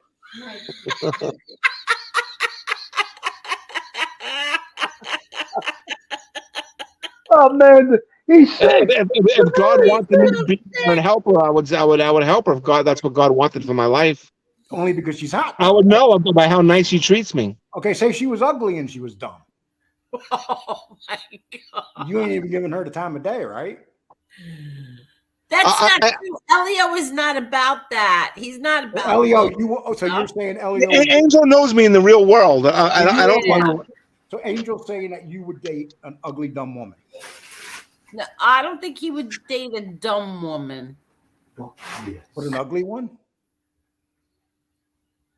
I'd rather date a dumb woman than an ugly one. Define ugly. They could be beautiful inside. That's right. True. That's absolutely true. Oh yeah. Oh, that's true. Okay. Lee! Oh my gosh, I can't believe it. It's every guy's fantasy. They walk into the bar and go, I'm just going to look for a woman tonight. As long as she's good on the inside, I don't care what she looks like. Lee, the dates I went on, the women were, most of them were, by society standards and my standards, were very attractive. One, and they were all above average intelligence. But how they weren't for me, it's the way they treated me, and Elio, they weren't nice people. I'm telling you, Elio, it's because you didn't lie to them. You should have. No, it's because they didn't like you, Elio. No. Yeah. That's the truth. Elio, if you wanted to get off on the right foot with the woman, you had to start lying right off the bat. I can't lie. When a woman doesn't treat a guy good, it's because they don't really care about them. Period. Correct. Why don't you do what I do? Meet a woman and tell her you'll buy her a house and make her for the next 2 years think you're getting her a house, but you never get her one. Who's waiting 2 years to get a house? They can buy their own. Yeah, well, I'll tell you why. I already have a place to live. I don't have to deal with buying a house. I already have a home.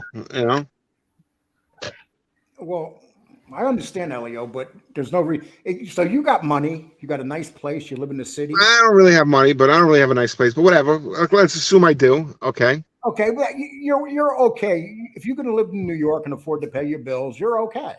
You're a lawyer. If I had those things, I'd have like a shitload of women out the door right now. Yeah, but to what end? Don't you want like a spiritual connection with the woman? Fuck that spiritual shit. Oh, doesn't it get old? It gets old going from person to person. I mean, it's easy to satisfy a different person every night. Try satisfying the same person every night. That's where look how smart. Marla, satisfy somebody different. Marla, you are so wrong. I'm sorry. I rather try to satisfy different women every night than the same one every night. Well, that gets old too. Yeah, if I fail from one, I can move on. But if you got some crazy bitch that you're with, I'm sorry. Oh my God. I'm not crazy. I'm sorry. Take that back. Oh my God. Well, now I know why you like being alone, Lee Cole. If I want to be, tomorrow I can get up and not want to be alone, and I want to be alone, Angel. Hi, JJ. How are you, JJ? Firm believer in the institution of marriage, and that piece of paper does mean something. Thank you, JJ. Okay, JJ. Wait, I can't see the rest of it. Hold on, my eyes are tearing. Does mean something. It's the seal of marital vows. Sick of society mocking marriage. Exactly. Lee, that's what you're doing. You're mocking marriage. No, I'm not mocking marriage. If somebody finds somebody they want to marry and they want to give their life away like that, God bless them. So practical advice to somebody who's searching is to work on you, and that right person will come along eventually if that's what God has for you. Lee, you don't really believe that, do you? Yeah, you just work on you. You just work on you till the right person comes along. Oh my God! Once they're there, you don't want to have to do that. That sounds like the shit they teach you in psychology. Work on you. Work on you. It's like, no, I want to work on you. Listen, Marla, the only thing I could be is myself. I'm not talking. I'm talking more for Lee, not you. Lee needs to work on it. He don't need a girl right now. No, I would just say, like, you seem like a mature man. Like you got your head on right. You got your mind right. You know where you want to go in life, and you know what you want to do. But you can't force it. Elio, not you. I thought you were going to work on you, buddy. I'm not forcing it. What I'm doing is what's the right word? No, I don't think you're forcing it. Going on a lot of dates with the wrong people. Exactly. And so I just think Elio, I think your scorecard, you got a scorecard where you're marking these high grades. The hell with that. Oh my God. I'm serious. Yeah, but the high grade is a spiritual thing. It's not like a thing of looks or intelligence. Come on, Elio. It's about looks. It's just at this phase of my life, I just want kindness. Somebody he can connect with emotionally as well as physically, Lee, not just spiritually. Yeah, that's the best. Kindness, that is so hard to find in New York City. I'm getting so Well, nauseous. you know what? Sometimes when you look too hard, you'll never find it. Yeah. That's the only thing I could say. You got to just let it play Well, out. I am having And fun going on this now, adventure. let me, Elio, can I ask you a question that I hope it's not too personal? You Sure. said you lost your wife. Is that correct? Yeah. I was separated beforehand, but I lost my wife. Yes. All right. So obviously, even though you were separated, you loved her very much because you married her. Yes. And And I took care of her to the end. I made sure she never had to work, and I made right, sure she had everything that she ever needed. because you still loved her. And Yes. I Even think, though I was I separated, think I sent her on vacations. I did everything I could for her. and so I think you're trying to find a woman like her, and that's hard to do. Make sense? Hmm. I love all this advice all these single guys up here are giving to each other. Well, you know Have what? you married- JJ Fedora's on it tonight. Well, I'm just stating a fact. I mean, that's just my experience. I mean, I've been on this search for 76 years. I should know a little something. Oh, without a doubt. Are you there, Elio? Yeah, I'm listening. I'm listening. Well, Okay. Agnostic said he found the right woman about 46 times. That's right. He's another I Lee. bet you went to the same hoe house I went to. Oh my Oh my gosh. That's the one thing when the mob died. So did the hoe house. I'm sorry, Elio, if I hit a sore subject there. No, not at all. Thank you. It's okay. No, see, Elio, I think different. Okay, I respect what Real Deal's saying, but I think that your scorecard is way too high. Like you're looking for that perfect woman. No, I'm not looking for the perfect woman for me, not the perfect woman in society. There's no such thing. You got to get in a relationship and make that woman perfect for you. And if she ain't, then you get rid of her. You move on. Why be lonely? If you don't The question was that started, should I get remarried or stay single? What do you recommend? Oh God. But trust me, I have no problems finding someone to go on a date with. You know, as New York City and the women outnumber the men, and it's like a college town for divorced people. And there's so many people, and that's not the issue. The issue is, should I get remarried? And I want to get remarried. A lot of my friends that I had this conversation with disagree with me. All the divorced ones. Married? In my office, Angel, my friend was yelling at me. He goes, if you get married, you're going to make press. Are your friends married that are divorced? The ones that are saying it. So a couple of them never married, and most of them are divorced. Angel, nobody's isn't your friend Sharon single? Angel, yes. Why don't you hook her up with Elio? Because Elio and her are complete total opposites. Maybe that will work. Balancing act. A balancing act. There's no balancing. I've been in 4 balancing acts. When you're complete opposite, when you're opposite, sometimes opposites attract. I think you should get remarried. Elio. I think you should get remarried. Say what you want about Angel, but she has great intuition. If she says we're opposite, she already knows. Yes, she does. Yeah, exactly. I'm thinking that you're looking for Mona Lisa.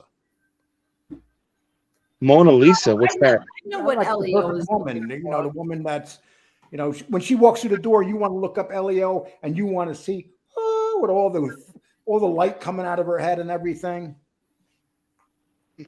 Maybe. Oh, Tony Ubat says marriage is like college. It's for some, not for all, and you can be successful without it. Without a doubt. Without a doubt. The last time I was married was when I was in my early 40s, and after that, I was in 2 long-term relationships, and I was happier in those 2 long-term relationships than my marriages. Oh my God, I can't believe this. What? Elio is putting it out there.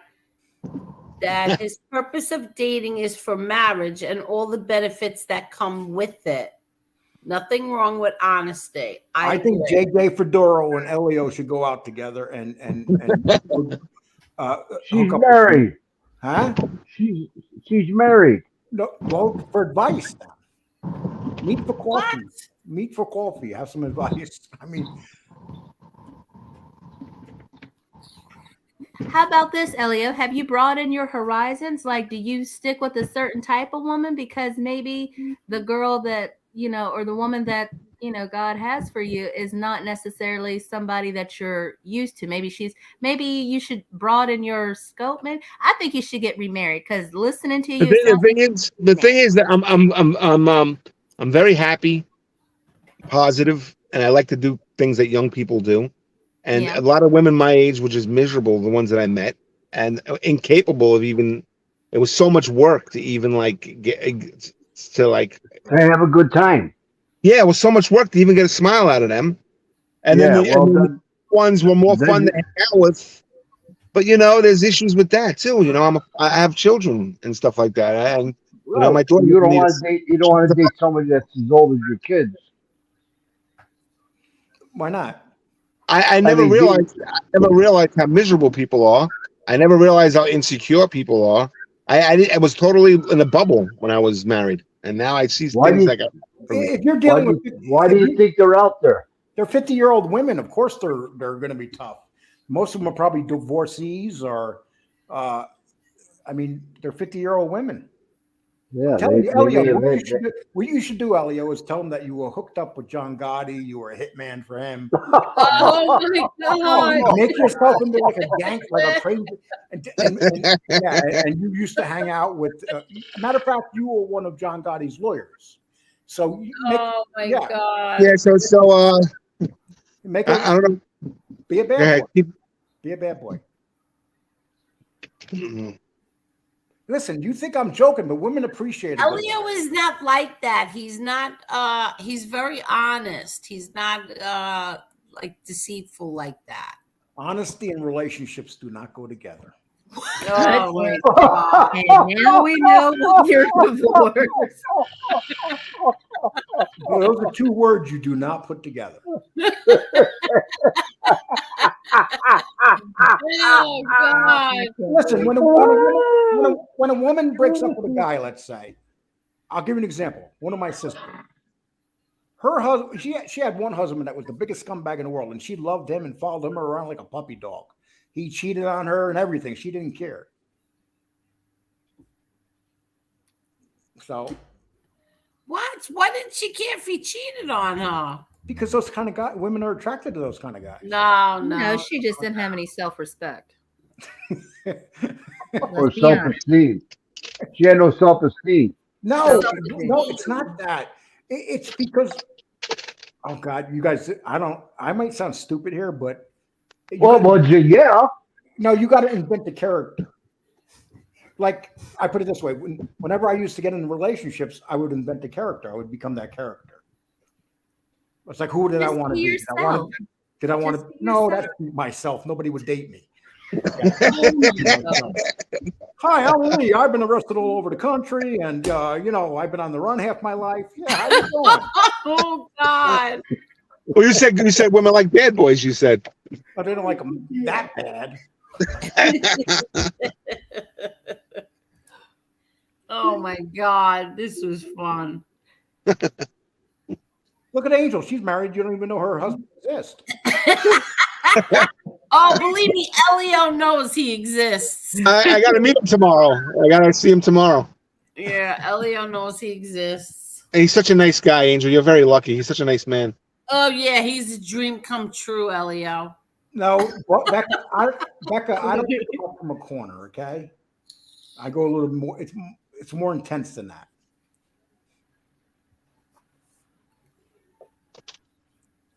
I can't. Oh yeah, you could tell them, Elio, that you and John A. Light were friends and you used to run the Gambinos.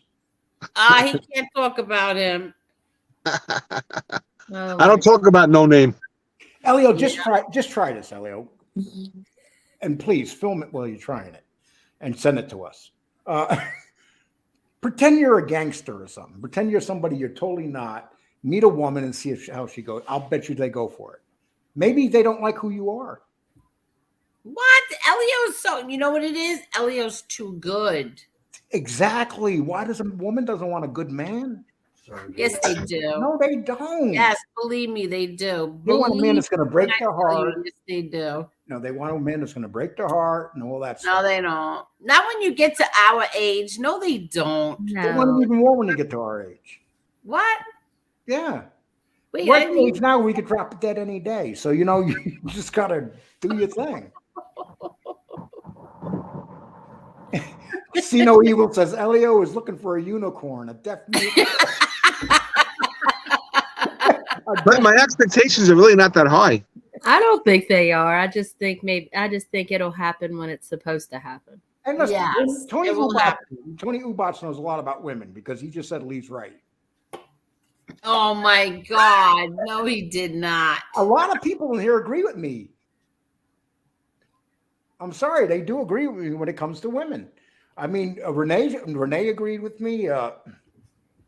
Seriously, if you want a good woman, you got to lie to them. What lie about? What would I lie about? Huh? What would I lie about? Make yourself exciting. Why do you think he's not exciting? What's wrong with him not being? He's exciting. What are you Hi, talking no, about? like this, Elio. Hi, my name's Elio. My partner used to be Bruce Cutler. How you doing? My real partner is more notorious than Bruce Cutler. Yeah, exactly. Then you start telling them things like, You know who you're talking to? yeah, well, that's it. That's how you got to be. You got to say, you got to look at the woman and say, you know who you're talking to?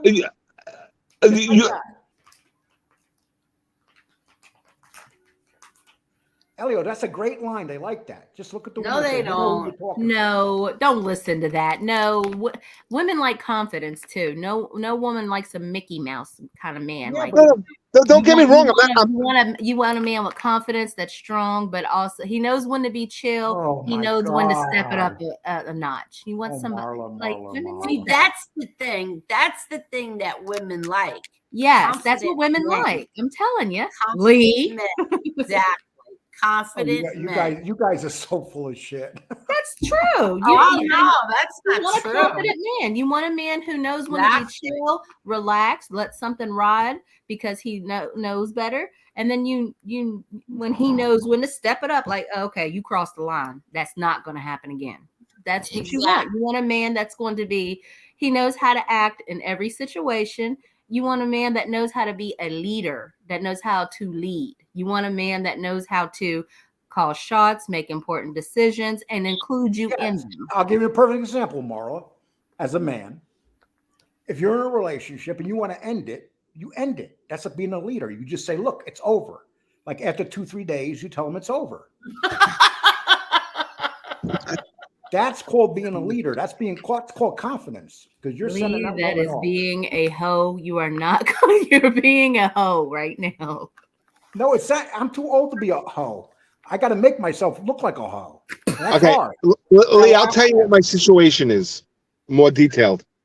First off, I don't have problems having dates. Most people my age in my city don't. All right, number one. The problem is intuitively. Elio, I don't mean to cut you off, but Agnostic just says something fucking real funny.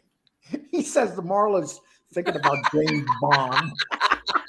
What she said? I didn't hear what you said. Marla's talking about James Bond. That's a good one, Agnostic. See No Evil says Marla, very good advice, but Agnostic says Marla's talking about James Bond. Yeah, no, and go get y'all some James Bond and you know what? Get some John Wayne while you're at it, and sit at home, watch those movies, and now you know how to act. When I do drink, I do drink a martini, a gin martini. Hey, Elio, do you agree with what? Do you agree? The Tanqueray, just like James Bond. Elio, do you agree? There? Sean Connery said? What'd you say? Do you agree with what Sean Connery said? What'd he say? No, he does not. He said every woman needs a good smack every once in a while. No. Leo would never talk like that. And his wife of 60 years said, "Yeah, he smacked me around a little bit." No, she did not. Oh my God. Come on, Angel. Every woman needs a smack every once in a while. Come on. I think Angel and Marla have been out of the dating scene so long they don't know what's out there these days. Are we saying men don't know how to be leaders? Because that's all I was advocating for. Well, I know I'm a leader. And you know why I'm a leader? Because I fucked up my life. I led myself right down that badass road. So, I'll take responsibility for that. Are you assertive? Who? Elio. The problem is intuitively feeling the right feeling. I don't know if my expectations are too high. It has to be an intuitive feel that's proper, and they have to be kind. I know this sounds crazy. Now you're looking for a kind 50-year-old divorced woman. Hope a kind woman my age that's Christian, that doesn't see demons everywhere, that doesn't think I'm evil. You think that bad boy works, Lico? It works on some, but not on Christian women. It works on most of them. Yeah, and you're right. It works in Williamsburg with the 30-year-olds, but it doesn't work with. That's not true. That's not true. It's like, come on, Angel. How many bad boys did you know that their women worshipped the ground they walked on? Wait, hold on a minute. Angel's gonna go. They were none of them were bad boys. Wait a second, and hold on a second, because I'm glad you mentioned that. I'm gonna see what Angel says. Angel's getting a salsa. Well, bad is a subjective. That's subjective. Define bad. Bad boy. Because a man who knows when to be a man is not a bad boy. A bad boy. A woman comes over. The first thing you say to them when you get them in the house, do not touch my remote control. First thing you say to them. That would come off as sarcasm to me, and I No, wouldn't. that's seriousness. Are men that Lee, in the Italian American culture, the women run the house. The men run the outside. The women run the house. Men run their businesses or the streets, and the women run the home. Angel will tell you that. Let's get Angel on here. I can't wait for this conversation. All right, I'm back. Sorry. First thing she said that he said that Angel, isn't it true women like bad boys? And Angel, tell me if I'm wrong on this. You were surrounded by the baddest boys in the world, and you married nice men, and you didn't marry those bad boys. You married the nice guys, right? I married nice guy. Come on, Angel, don't fib.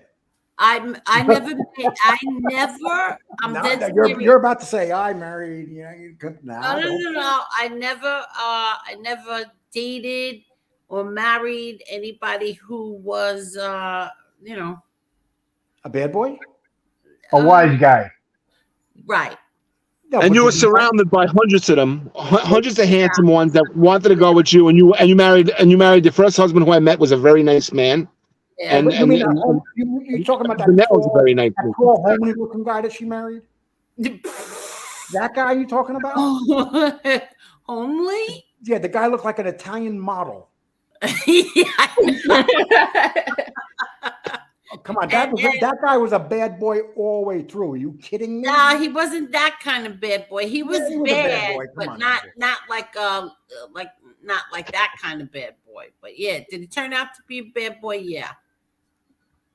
But did we end up being best friends? Yes. So you were friends with a bad boy? Not that kind of bad boy, though. I told you bad is subjective. No, he wasn't a bad boy. Your first husband was a sweetheart. I met him. Yeah, that's what I just said. There he is. And your brother always said he was a sweetheart. Nice guy. Here he is. Yeah, here he is. Come on, Angel. This is after, how many years after our divorce? The guy has eyes like he's up to no good. He's like, I'm up to no good. He has that look. This is like no, you got him wrong, Lee. This was probably 20-something years after we got divorced. And look at you. You're still fawning over your bad boy. Yeah, fawning. Up close. You got your shoulder in his chest. You're smiling there like, oh, I want you back so bad. You know what? We did those things for our kids. When our kid says, Mommy, take a picture with Daddy. You used the kids. Okay, Angel. No. Sorry, Liko. That's what we did. When my daughter said, Mommy, take a picture with Daddy. And that's what we did. Hey, listen, whenever I broke up with a woman, they never came back and took a picture with me. Well, because I wonder why. Lewis and I were different. Put it that way. We were very different. Yes. You became friends. Usually when I put left our children, we put the love for our children ahead of anything. That's right. And don't get me wrong, because I hated him. One time I hated his guts, but I didn't do anything about it but put that away and put that hatred away. And because he was a bad boy. You hated him because he was a bad boy, so you hated him. Yeah, well, we hated. He was being a bad boy. We loved our kids more than we were. But Angel, when you hated him, he was a bad boy, wasn't he? He was being a bad boy. He cheated when I was pregnant. Yeah. So that's a bad boy if I ever heard of him. Yeah. That's a bad boy. I mean, God, I want to hang out with this dude. Yeah, you would. Now, this is the other thing that Lee brought up, and I'm glad you brought this up because, Angel, you can answer this question more than anyone in the country. He said when you walk into a house, when a guy walks into a house, he should say to his wife or his girlfriend, I'm taking the remote control. And that's a sign of a bad boy. Now, I said to him, in the Italian-American culture, men run their businesses out in the streets. They do things, but at home, the woman is really the boss. How was your father at home? Now, your father was one of the most notorious guys in the modern American history.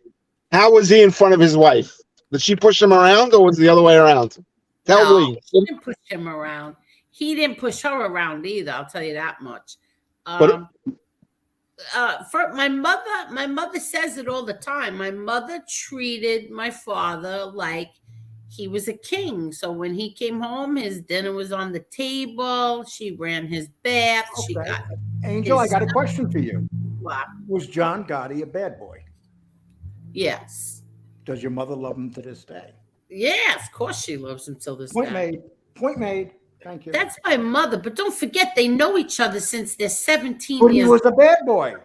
Not only was he a bad boy, he was probably one of the ultimate bad boys. Okay, so I don't think he was a bad boy. I think that he grew up in a different time where that you did what you had to do. You cannot make a saint out of John Gotti. Don't even try. I don't think he was a bad boy. I think he was misunderstood. He wasn't a good boy, put it that way.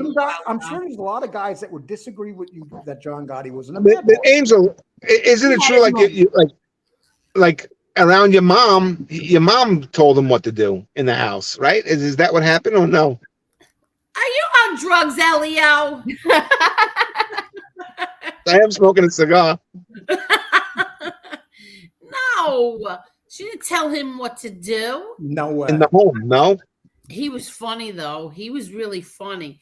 Like, say, if he saw dust anywhere, he would write like with his finger, "Wipe me," and then she would write next to it. No. It's funny you say that, Angel. My father used to put on a pair of white gloves. My mother was spotless, but my father would put on a pair of white gloves, and he'd go across the mantle, with the white gloves on. Yeah, no. Just joking around. But my father was a lot like your father. Yeah, like we listen. Our house was spotless because first of all, you cleaned it every day, but then Saturdays we couldn't go out, my sister and I. We had to clean that house. Yeah. My mom, my sister, and myself, we cleaned that house, like ripped apart clean every Saturday. Like the kitchen cabinets got wiped down, everything. Right. So did your mom boss your dad around in a sense where no, like if something got broke or something needed to I could tell you exactly what Angel's mother and father were like. They both knew their places in the home, and they each had their own space. as how they acted towards each other, and they had a great relationship. Well, like she was the boss in certain ways, like Right. was saying, where she was the one who paid the bills, you know, like he would just the money or the paycheck or the money on the counter, and she did the checkbook. He wouldn't even know. If you asked him how much was the electric bill, he would stare at you like you had two heads. You would never know. I know, my father was the same way. He just threw the money on the table. Here, go buy, go do what you got to do. Exactly. And when my mother passed away, my father he never wrote a check. He had to learn all that stuff. Oh wow. Yeah. Because my mother did everything when it came to that kind of stuff. Yeah, but, my mom too, and so did I. You know, all my life I've been doing it. Yeah, all my life. I've never been with somebody who said, you know, I'm going to pay the electric bill or I'm going to go. I've never even known anyone like that. I don't think maybe my brothers. I don't know if my brothers know what their electric bill is. Well, I knew what my electric bill were, but my wife at the time, she would take care of everything. I would just, you know, hand over the money, and she took care of all the bills. I would never give no woman my money. Oh my God! Who paid the bills? It ain't gonna happen. It ain't gonna happen. It never happened. So who paid the bills? You didn't. What? Well, I did. I paid the bills. I cooked. I did everything. You cooked? You had to cook? Yes. Yep. You just went up 100 points in Marla's eyes. I'm just saying, like you cooked? I was in. The kitchen was mine. Oh. Okay. I would make the kitchen like I wanted. I get the proper tools. Women love that. My first wife didn't know how to cook at all. Then I had one wife. Thanks, Tony Ubach. I had one wife that boiled eggs one time without water. And oh my God. Yeah, they didn't know how to cook, you know. They worked. They went out to work. Oh, wow. That's different. Elio, who paid the bills? My wife did everything. Yeah, see? I just gave her the money. Yep, see? Yeah. I give her the money to go buy Pampers, maybe. Oh God, I can't with him. I give her a couple extra bucks for some formula. Are you kidding? No, Angel, I just had this thing when I made money, I didn't want to give it away. It was just my God. Yeah. Well, my father was such a generous man. I mean, very generous. Yeah. The bills were paid. Well, did you give him money like every week to go shopping and stuff? Of course. No, I did the shopping. I never went shopping once. Myself. I was always with women that loved the fact that I went shopping. Now I'm not talking about like for clothes and stuff. That's what I'm talking about. I know you went food shopping, but what about like some stuff for herself?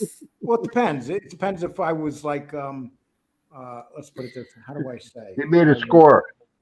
No, there's a word that I'm looking for. If I was possessive, if I was possessive, you what? Yeah, I buy them clothes like real long pants down, real long. I buy them the clothes where you can't see their ankles. They can't see their ankles or nothing. Oh, you would like that? You would like hell that? Yeah. Hell yeah. When they in bathing suits, they wore the old fashioned bathing suits with the little skirts on the bottom. Oh, cute. That is cute. Layla, I'm joking. Layla says, I knew he was joking. Layla says Lee wore the apron in the relationship. Yeah. I actually loved cooking. You got to remember, that's what I've done most of my life. I loved cooking. You know, matter of fact, when I met Lenore, I'll say, when I met her, I went back. Her kids loved me because their mother never knew how to cook. She'd come home from McDonald's and Burger King every night. She'd bring them food home. Then all of a sudden, the refrigerator was full and they were eating regular meals. Ah. Jesse said, did you buy them a burqa? Yeah. Well, listen, if they're really hot, they had to cover their face. Oh, wow.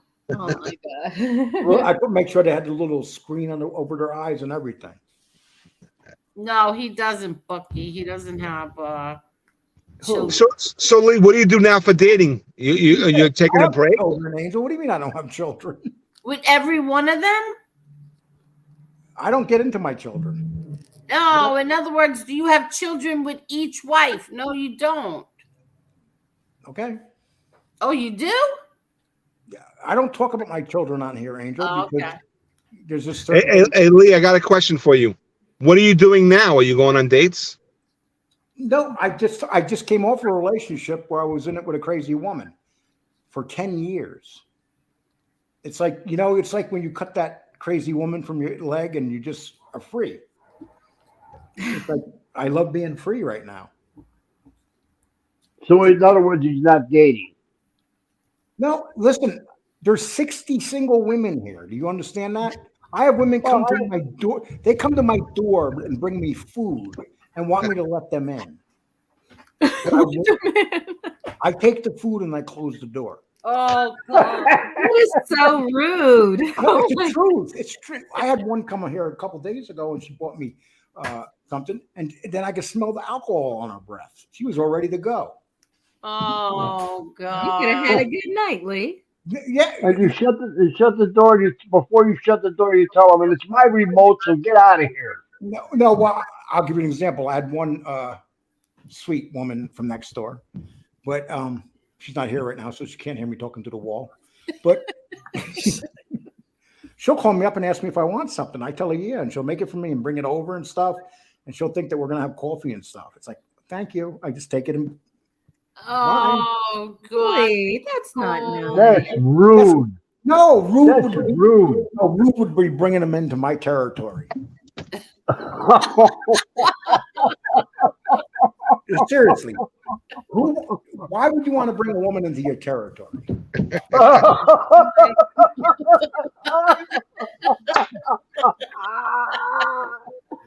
I can't take him anymore. Come on, real deal, Elio. Don't you consider your home your territory? You like it's like you piss on the floor and that's your area. My kids run my home. Huh? My kids run my home. Well, I live away from my kids, so they don't run my home. Well, Elio's got 2 daughters. Yeah, they run everything. I've never taken a woman home. Never. I'll give you a perfect example. This woman I've been dating most of my life. We've had off and on affairs and everything, and we've known each other since middle school. So she calls me the other day and goes, "Well, I'm coming over to visit you, and I don't mind if she comes and visits me." And she goes, "I'm going to surprise you," and I say, "No, you got to give me a week's notice." And she said to me, "What do you mean? I was going to surprise you?" I said, "Nobody surprises me. You give me a 1 week notice." And ever since I said that to her, she won't talk to me now. Wait, what? What did she say? I was getting She was going to come surprise me. She was going to surprise you? Yeah, she was just going to show up and surprise me. I'm like, I don't want no surprises. Oh, I want to know you're coming. Because if a woman's coming to visit you, you got to get ready. You got to get prepared. It's a mental thing. It's like, you're like, well, how long? I don't think anybody wants to just be surprised, right? Well, it depends. If she was young and hot, I would have no problem with that. Oh, God, Lee Cole. She used to be young and hot. Now she's my older God. and she's not so hot. Lee, that's not nice. Listen, I can be picky. Look at me. I can't stand him. No, seriously, she really did say that. And but she's married. That's one thing I don't like. And she's unhappy with her husband. And every time she's unhappy with her husband, she visits me. Lee, I think you need a good confession with a Catholic priest. Yeah, I think No, this girl's Jewish. I think he needs an exorcism. You want to hear something funny? This Jewish girl. So we were messing around when she was first married, and so her husband found my name on this girl's computer, and so what he did is he called up. I'll call her Barbara. He called up Barbara's father and said, "Your wife's having an affair with this guy named Lee." And he goes, "Who?" He goes, "Lee Cole." And the father went like this. He's still around? That bastard's still alive? Yeah. Oh my God. That's a true story. No. And we laugh, it's just, we laugh about that. Oh my God. So you were like the male Gumara. Yeah. No, I knew this girl from high school. We dated. Okay, then I went my way, she went out her way. Then about 20 years later, we hooked up again. And then I was supposed to go out to San Diego and move with her because she owned a couple homes out there. So that sounded interesting to me. She had a couple homes, and I was broke at that time. But then I met some poor woman, and I chose the poor woman over her. What a dumbass I was. Oh God. And then she wound up getting married. She got married? Did it last? Yeah, she's married to some rich Jewish guy. Of course it lasts. Oh, okay. Yeah. She was smart. What do you mean? Well, I'm not even going to ask. I'm not even asking. She married him for his money, Angel. Oh my God. I respected that about her. You what? Is everybody else cool? Because she's Jewish. That's how the Jews do stuff. Oh, I can't believe you just said that, Lee. What did he just say? I missed that. What did you say, Lee? Oh, you don't make him repeat it. This girl's Jewish. Yeah. And so she decided she was going to hook up with another Jew. So she had a choice, a rich Jew or a poor Anglo. She chose the rich Jew. Lee, I can't. Maybe it was something else.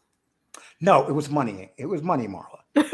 Yeah, because Lee had women choose money. Women choose men all the time because of money, Marla. You're not going to believe. No, that's not true. That's absolutely not true. Well, these guys live in fantasy world, people. They live in fantasy world.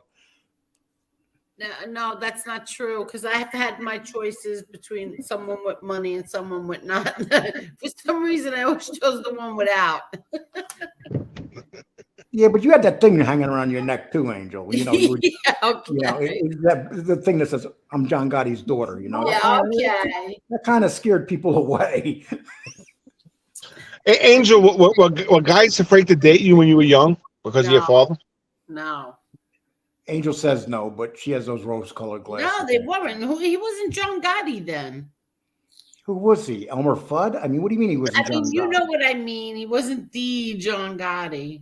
Your father was the John Gotti in the early 70s. But he wasn't the in the early 70s, he was running prison yards. I don't understand. Oh God, they weren't afraid to date. He may have not been a celebrity all over the news, but he still who he was. Right. Well, that's what I mean. And you could tell. I'm sure that people in the neighborhood knew who he was. Yeah, and no, not my friends.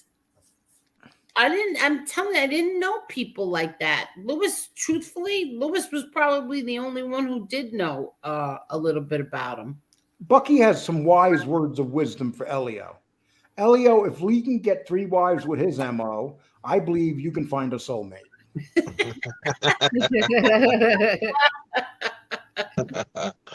Lee, you were married 3 times? 4 times. Oh, man. Now do you see why he's trying to talk you out of it, Elio? Yes. Now you know there's hope. No. Oh my God. Yeah, there was always a motive. Like when I married him, I was usually wanted by the law, and I needed a place to stay. All right, Lee. If I don't get remarried, right, and I don't have like a really good best friend as a woman to live with me, what's the alternative? Hookers. Oh my gosh, Lee. No, the alternative is just to, no, the alternative in your community and Lee, be quiet because not the cheap ones, Elio. You know, ones you got to spend a couple, like instead of $20, $30. Oh man. Or you know what you could do? You could always go down to the Tropicana, something in Atlantic City, go up to the floor boss, and tell him, look, send a girl up to my room. Oh God. Yeah, but that goes against my Catholic faith. yeah. So I just went against mine, but I still did it. You'll have to answer for that, Lee. Elio's going to heaven. I don't know where the heck you're going. Oh, no way. Hey, but listen, when I did that at the Tropicana, it was in the 80s, and you went up to the floor boss. You could tell them what kind of woman you want, what they look like, what size breasts they have, and everything. And they'll send that up to your room. It was like special delivery. Oh my God. What? Could you imagine Lee winning like the lottery or something? No, because we're going to hear about him on TMZ every other day. We'll be the ones that like, yeah, we used to know him. Then he got rich, and now he's messing with those guys. Agnostic has a good point here. Lee, don't be rude. The good ones are called call girls. Oh God. It is, because the call girls, they tell you what they're about. They're about the money. They'll do anything for you as long as you keep them in the money. God, I can't. Yeah, but then what do you do on Christmas? Yeah, and the holidays. Who do you spend your holidays with, Lee? Well, you get the wholesome call girls. No, you do not. Yeah, you can take them to tell them, you want the wholesome ones. You can take them home. And no, they don't work on Christmas. If you pay them money, they'll work any day of the week. Lee. What the hell? Oh my gosh. I'm going to have to tell my son to turn from this show because he's watching, and I'm just like, he's getting a kick out of Lee, and I don't want this. I don't want this at all. Lee, are there any girls in your community center that you're interested in? No. Why not?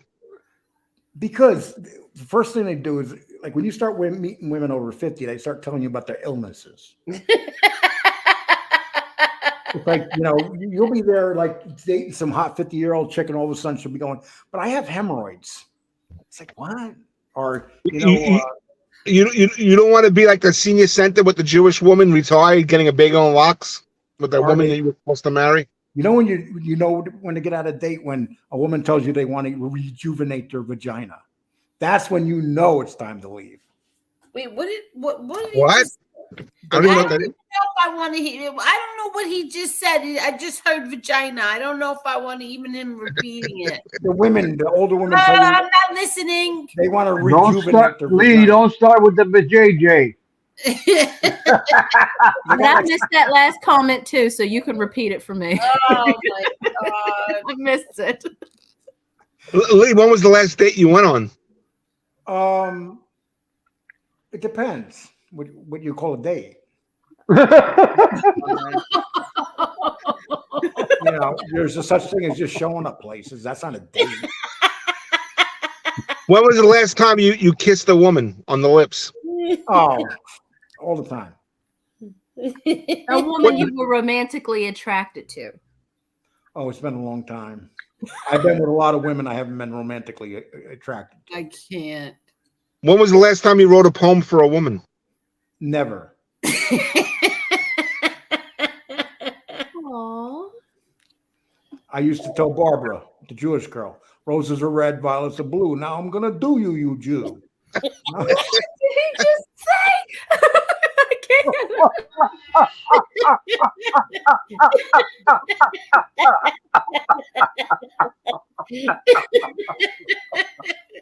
Oh, you're funny. You should add true crime and get into comedy. You are very funny. Oh my God, I don't. My eyes are tearing. I can't even read the chat. Oh, evil. Reconstructed vaginal surgery. That's it. Oh my God. That's right. That's right. That's Who got that? That's when they put it back together. I didn't know it could fall apart. What the hell? Oh. As a matter of fact, when you meet the older ones, the first thing you got to say to them, did you rejuvenate your vagina yet? Oh my God. How old are you talking about? Over 30.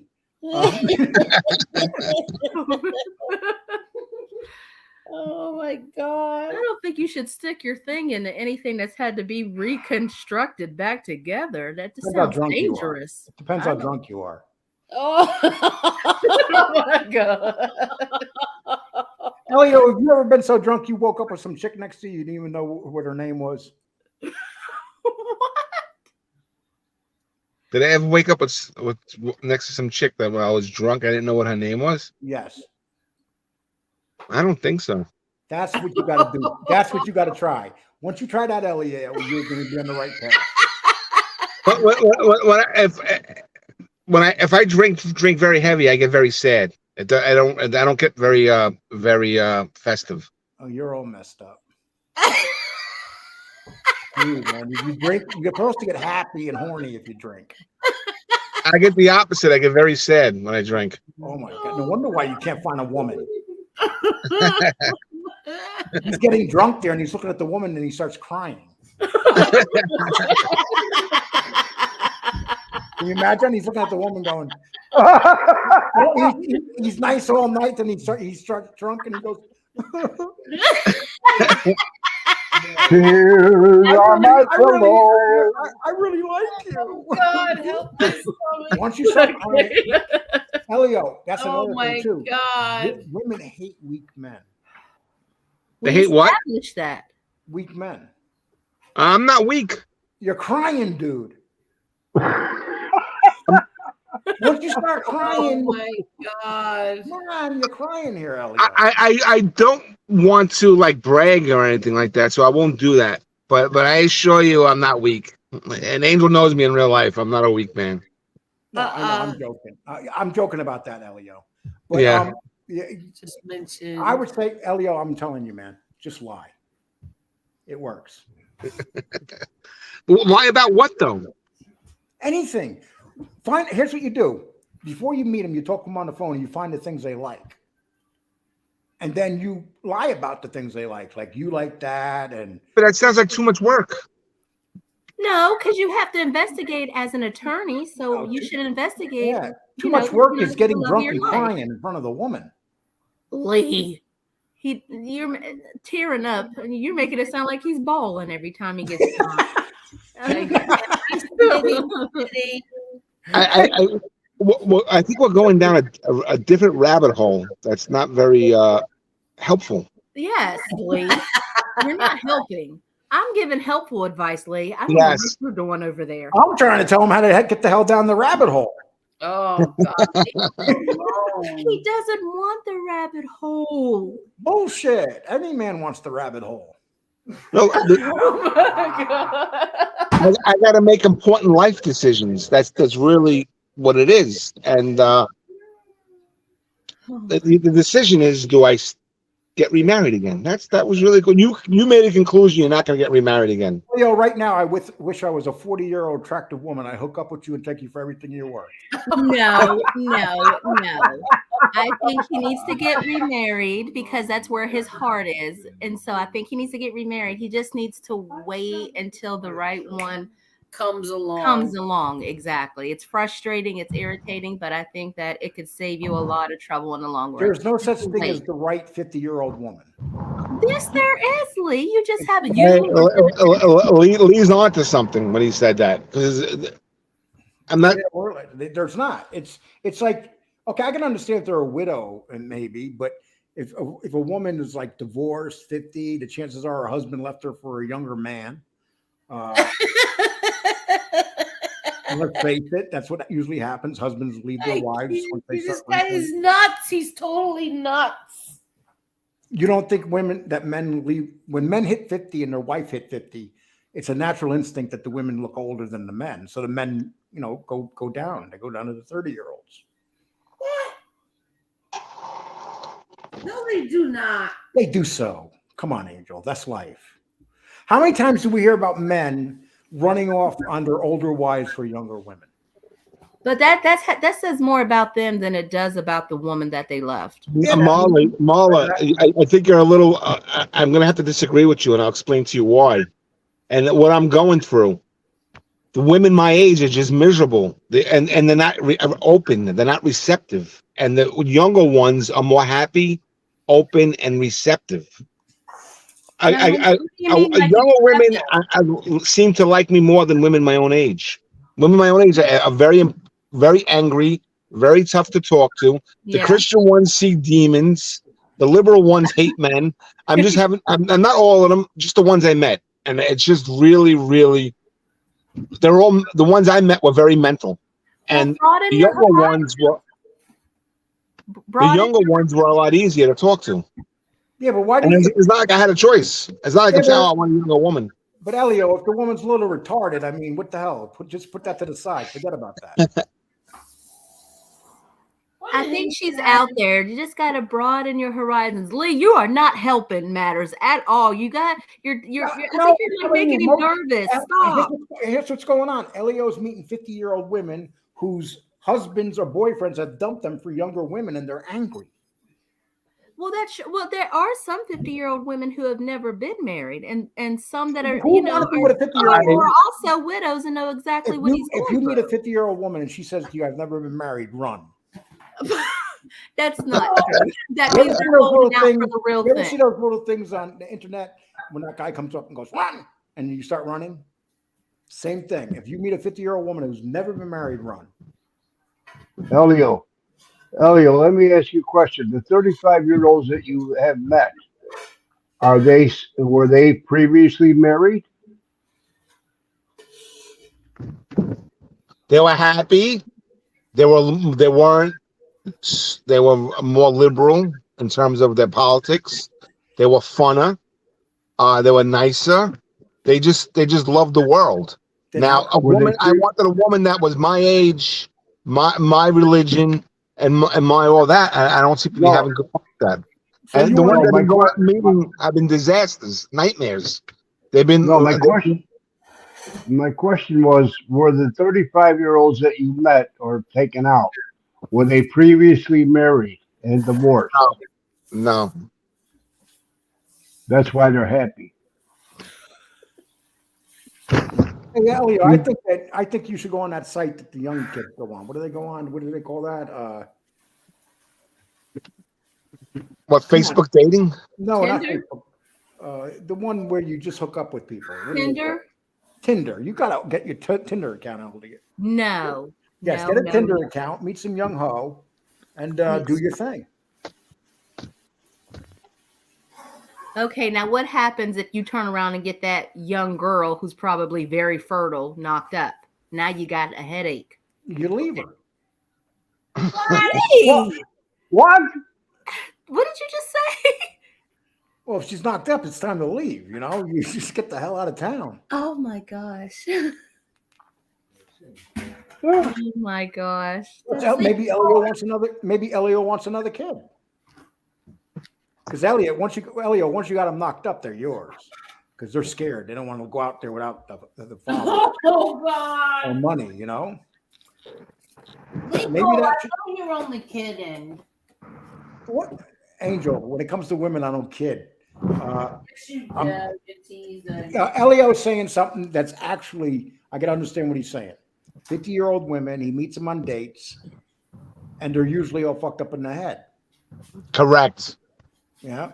Not all of them, not the married ones, but the ones I go on dates with, and the ones that by coincidence, every one of them, particularly the religious ones, all had serious mental issues in terms of that. It was hard to deal with. Why don't you just hook up with a married woman then? Lee, hush. I'm gonna marry a married woman. Does your church have like a singles group?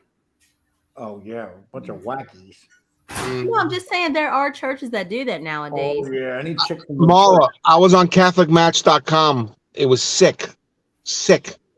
The women that never married, Catholic school teacher. It was a very bad experience. You gotta join the Mormon church. I did this. Join the Mormon church, and then you pretend you're gonna get married there. You're looking to get your life straight. But the best one, and this is Elio, this is really good shit. Go to AA, even though you don't need AA, and you meet the women. You meet the women at the lowest point in their life. I mean, I met some good women at AA. Oh my God. Angel, we have to change the title of the show. How to find a woman for a middle-aged man. Oh my God, you're not kidding. Lee Cole's dating advice. Dating advice, but Lee Cole. I'm joking. Everything I'm talking about, I really did, and that's how I know I'm really in big trouble. It's all coming to life now. I really did go to AA and pick up women. Oh my God. My God. Why? If you go to AA, you will let them tell their story first. You know, God. you let them tell their story, and then you make up your story and make sure it almost matches their story. Okay, I have another idea. What if you looked at women, like you decided the kind of woman do you want? What if you look at more professional women, like? Oh, you mean hookers? Like in the same field, because at least then you have a common ground. You have something to talk about. I think we're going down the wrong rabbit hole, Marla. Why? I'm trying to help. No. I thank you for helping, but I think that there's no. What's the right word? It's just finding the right connection. Elio, here's what you need to do. You need to start wearing jeans, a leather jacket, roll your cigarettes up in your t-shirt, straight up in the arm, and just act crazy. Oh my gosh, Lee. When you go on these dates, Elio, do you go in with a suit and stuff? Absolutely not. I mean, how do you dress up? Jeans, boots, and a sweatshirt. You should dress up in a suit then. You got to go opposite if it's not working. No. It's working. I can go on a second date or a third date or a fourth date. It's just not working in my mind. That I'm looking for a wife. I'm not looking to fool around. Yeah, you're saying the connection isn't there. You don't feel like there's no connection when it needs. I don't need anything half-assed. If it doesn't fit, I'm just going to let it go, no matter how attractive she is. There's no such thing as being successful if you're out there looking for a wife. You got to first find someone that you're actually gonna be compatible with. And you're looking for wife material. There's no such thing as wife material. There's not. What do you mean? Elaborate that. Well, you're looking for a woman that you're judging a woman when you're looking at them and saying that could be my wife. You don't even know that woman yet. You got to be with her. First thing you got to do is you got to sleep with them to make sure they're not freaky, to make sure they're a little freaky but not too freaky. And besides that, you got to make sure you're compatible with them. I understand that. But I agree with that. Except for the part about the sleeping, but I agree with the part about you got to know them. Why would anybody want to be with a woman they don't have sex with and know anything about their sex life with that woman? Because you can learn together. Oh my God, please. Lee, you're supposed to wait till your wedding night.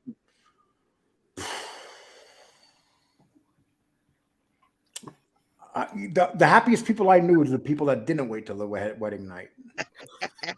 Oh God. Have you ever tried a matchmaker? Huh? Have you ever, Elio? I'm asking if he's ever tried a matchmaker. That whore that has a show on TV with her. No, I mean I know there used to be a reality show where there are people who actually make a career out of matching people up.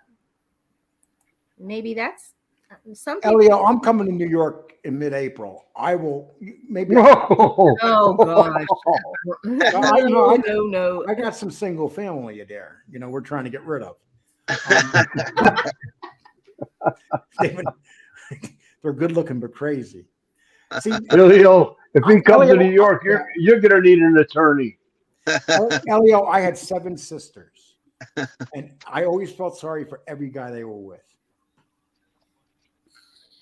7 sisters. Wow. How many brothers? 4 altogether. 11 of us. Now there's 6 of us, but altogether there was 11 of us. That's what I want. I want a big family like that. Yeah, but my sisters, I used to see the way they would just destroy guys. I mean, God, it was awful. And a lot of my philosophy on women are based on watching my sisters in action. What would they do? They would just mess with the guys, There was just one of my sisters was dating this Spanish guy that never touched her or kissed her, but he would take her everywhere on dates and everything. And then when she found the guy, she dumped him.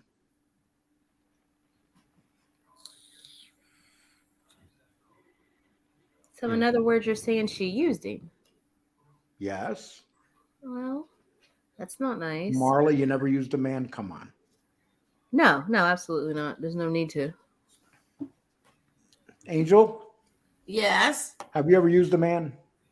No. Boy, well, we're here with a bunch what? of saints. We're here with a bunch of saints. Everybody here, I feel like I'm. No, it's just I'm the favorite grandchild. So what do I have to use anybody for? I just go to my grandpa and Papa, I need this, I need that. Like I'm the favorite. Real deal. Did you ever use a woman? Hell no. God, I feel like I'm in church. Use them for what though? Whatever. Every time I got divorced, I gave away a house and everything else. I never used anybody. But I don't understand. Use them for what? I don't know. Whatever helps your desires. So you use them in that moment for whatever it is you need. Sometimes it's more than a moment. Sometimes it's a week or two. Oh gosh, Lee. I can't take him What do you think? anymore. We live in this, but you guys are acting like we're. I'm telling you, you guys, Elio. I mean, you gotta. I respect you and stuff, but if you think you're going to meet a 50-year-old wife and judge her for marriage, you got another thing coming. Well, what if he got with somebody in their 40s? That's the same. I mean, so he could do that, and I mean, so that's not terribly bad. Why not just move in with a woman?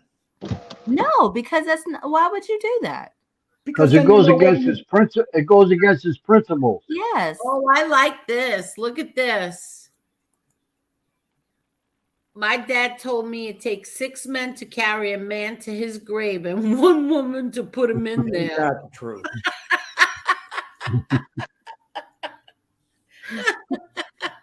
That's not nice. It's funny. That's not nice. That's funny. It's funny. It's funny. The happiest thing that ever happened to me was 1997. Where did Elio go? Oh, there he Right is. here. I'm right here. I'm listening. 1997 was the best thing that ever happened in my life. Why? The internet. Oh my The God. internet. Oh my God. I was in my prime. Internet boom.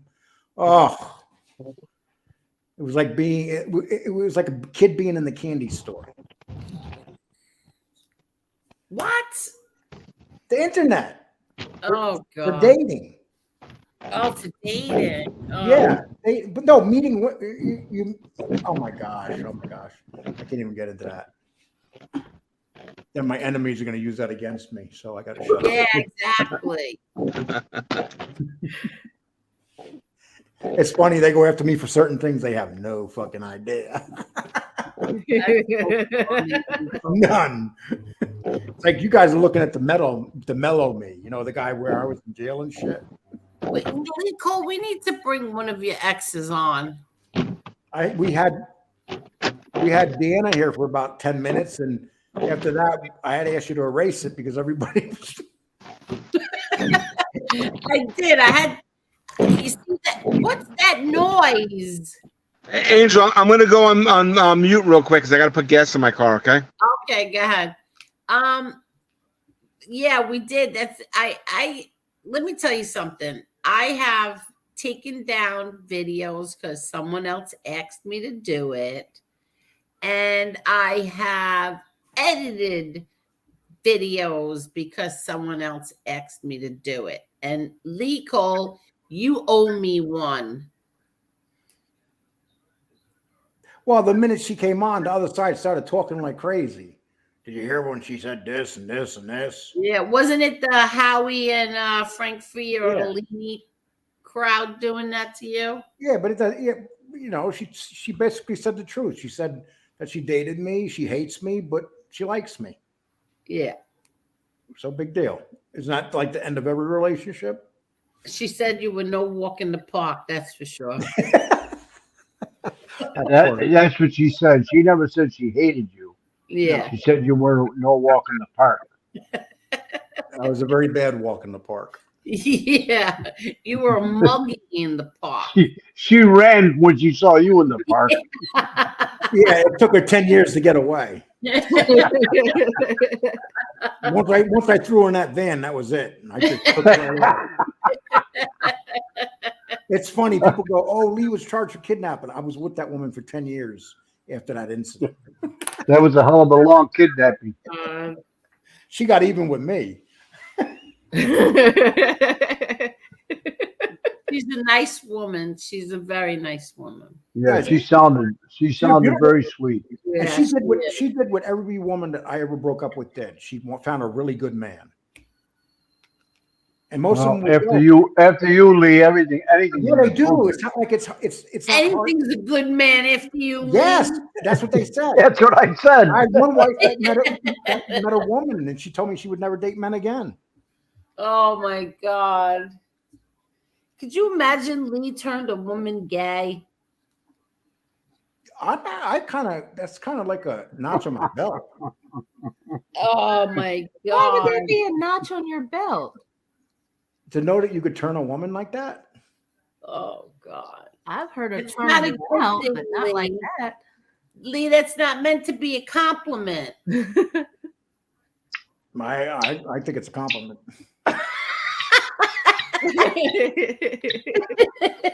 changed her whole outlook on love.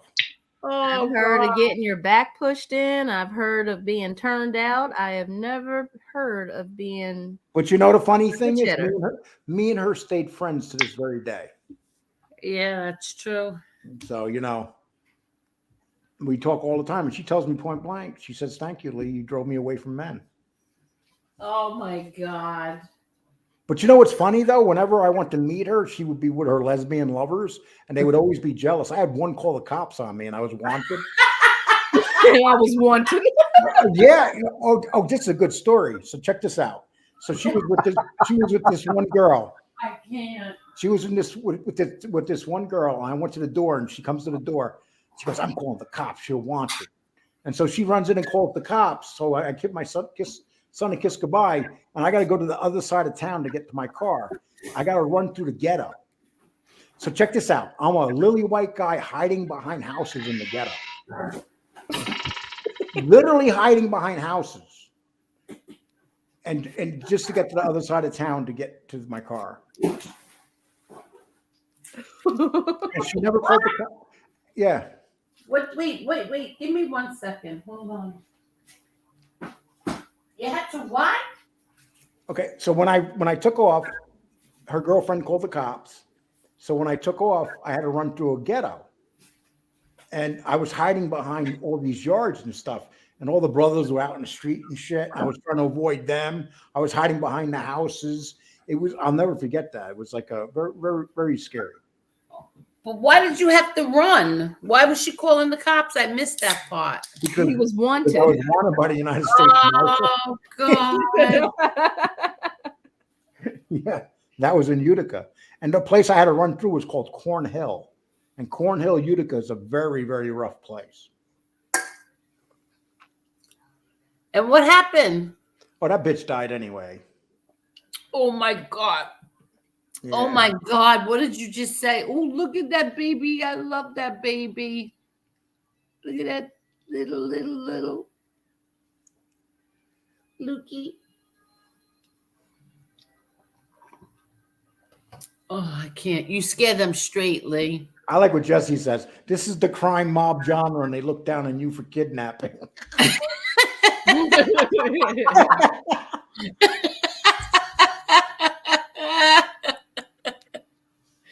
Oh God. But you know what? They ran my record up here, and they said everything I did, and none of my charges were anything like any of theirs. Yeah, exactly. Yeah. And I had no charges for kidnapping. I had no charges for ever hitting a woman or driving drunk or dealing drugs. None of those charges. Mine was always monetary stuff. And could you imagine JC like making fun of you? Oh my God, JC can't make fun of anybody. Every time JC leaves his house, his mother locks the door and hopes he doesn't come back home. Oh God. He did a show on me the other day, a roast, a lead call roast. And he took the show down because I struck it actually. He only had 8 people in there. He had 8 people watching. Are you kidding? He had 8 people watching. The big famous lead call roast, 8 people. And how was it? It was stupid. I didn't even know he had a channel. He doesn't know he has. Did he have his 8 fake accounts watching at the same time? He has 8 fake accounts. He had a stock account watching. Cold blooded. Hey, The guy in hey, Florida, it's true. Hey, Angel, I think I'm going to sign out. Is that okay? Of course, Elio. We had a wonderful time with you tonight. Thank you so much. Elio, it's been fun. Listen, when I'm in New York, I'll let you know. All right, thank you, Lee, and bye, Mo. I want to go around Good night. in that bubble with you. and bye, sir. The other sir from Buffalo, and Real deal, Tommy. real deal. And Angel, I'm going to meet up with your husband tomorrow. Okay. Okie dokies, Elio. Elio, right. take care, buddy. Thank you so All right, much, thank Elio. All right, bye. Right, bye. All right. Well, Lee, with all the advice you gave him, he'll have women knocking down his doors. I don't know if we solved anything. No, we didn't. When you're looking for the perfect woman, you're not going to solve anything. Poor Elio. He's traumatized now. I know. He sounds like next time we hear Lee has that. Next time we're going to hear from Elio, we're going to find out that he married a pole dancer. Yeah, right. And you're gonna Lee, you're gonna be his best man. Yeah. Well, listen. Why not marry a pole dancer?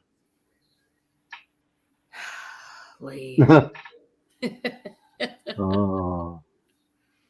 I married a girl that once. I'm not married. I had a long-term relationship. She was a cocktail waitress. I said to her, "What did you do?" She said, "I was a cocktail waitress." I said, "Oh, so you were a stripper?" She goes, "Why do you say that?" I said, "Any woman that tells you you were a cocktail waitress was really a stripper." So was she? Yeah. She thought that was going to drive me away. I went out and bought a pole, put it right in the living room.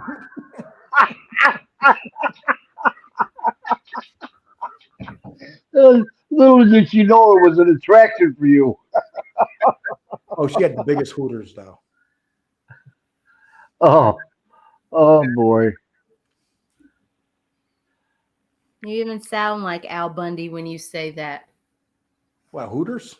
Yeah, that's what he calls them. Come on, you got to admit how Al Bundy really understood women. I liked him. I have to say, I did like him. I consider myself like half Al Bundy, half Archie Bunker. That's what I call you. Didn't I just say that earlier? Yes. That's like the fantasy man. Yeah. You know? Agnostic says JC's mother waited for years to see his picture on a milk carton with total disappointment. JC's mother used to leave him in the park and leave and come back, he'd still be there.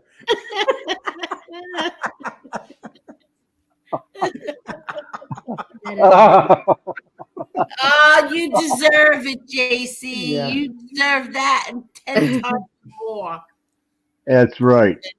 She used to leave him in the stroller and walk away. Nobody would take him. Oh my God. Because he always had that goatee and everything. Oh my God. That's He had a paint can in his hand. He was tagging at that time. Oh God. And his mouth was always open. Oh, yeah, always open. And a circular motion.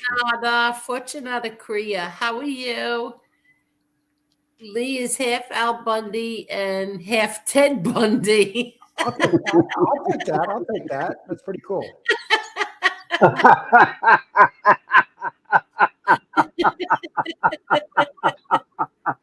That's kind of a compliment. Oh my God. What? He said that's kind of a compliment.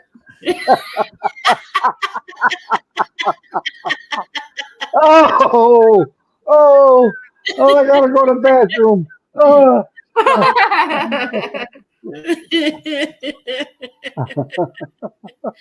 Oh God, that's so funny. So I hope you guys laughed tonight. Yeah. Oh, Lee. I said Oh that my just God. about women tonight. We had a lot of fun tonight. You stayed on a long time. I want to ask you a question, Never stay Angel. on. Do you think that I really meant the stuff I was saying about women? No, we know you're only kidding, but I did. No, I title meant the every show. word I said, Angel. No. There's no joke. Rose-colored glasses. Yeah, rose-colored glasses. That she has those rose. I did change the title of the show, and it does say an attorney's opinion on this week's YouTube events and bad dating advice from Lee Cole.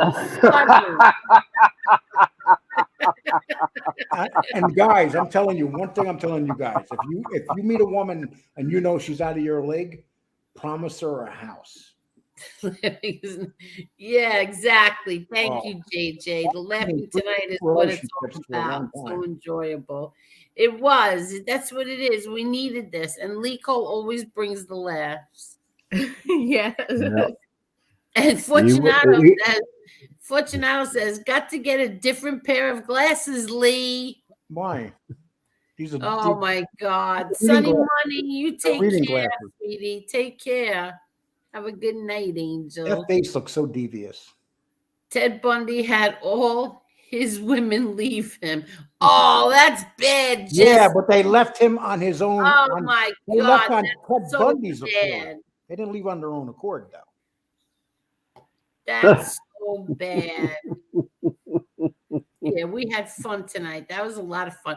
And it's shocking Lee Cole stood here the whole 4.5 hours, too. Because it was funny. It was, I was trying to help Elio, He needs to help. Oh, no, you were not. You were trying I think you were counterproductive to what I was trying to do. No, I'm telling you. No, next time Elio's sitting across from that 50-year-old woman, I'm going to be in his head. Elio's going to be saying, I'm taking this bitch home. No, he's not. I got it. It's Oh like, God. Listen, if you're going to meet a woman, going to church tomorrow and ask God for forgiveness. But if you're going to sit across from a woman, don't you want to try it out before you buy it? No, because then you can break her in the way you want her, not. There's no such thing as breaking in a 50-year-old woman. They're It depends broken on in. her They're broken in like old horses with backs like this. Are you kidding me? Where are you picking up your women, Lee? That's what I want. You have such a.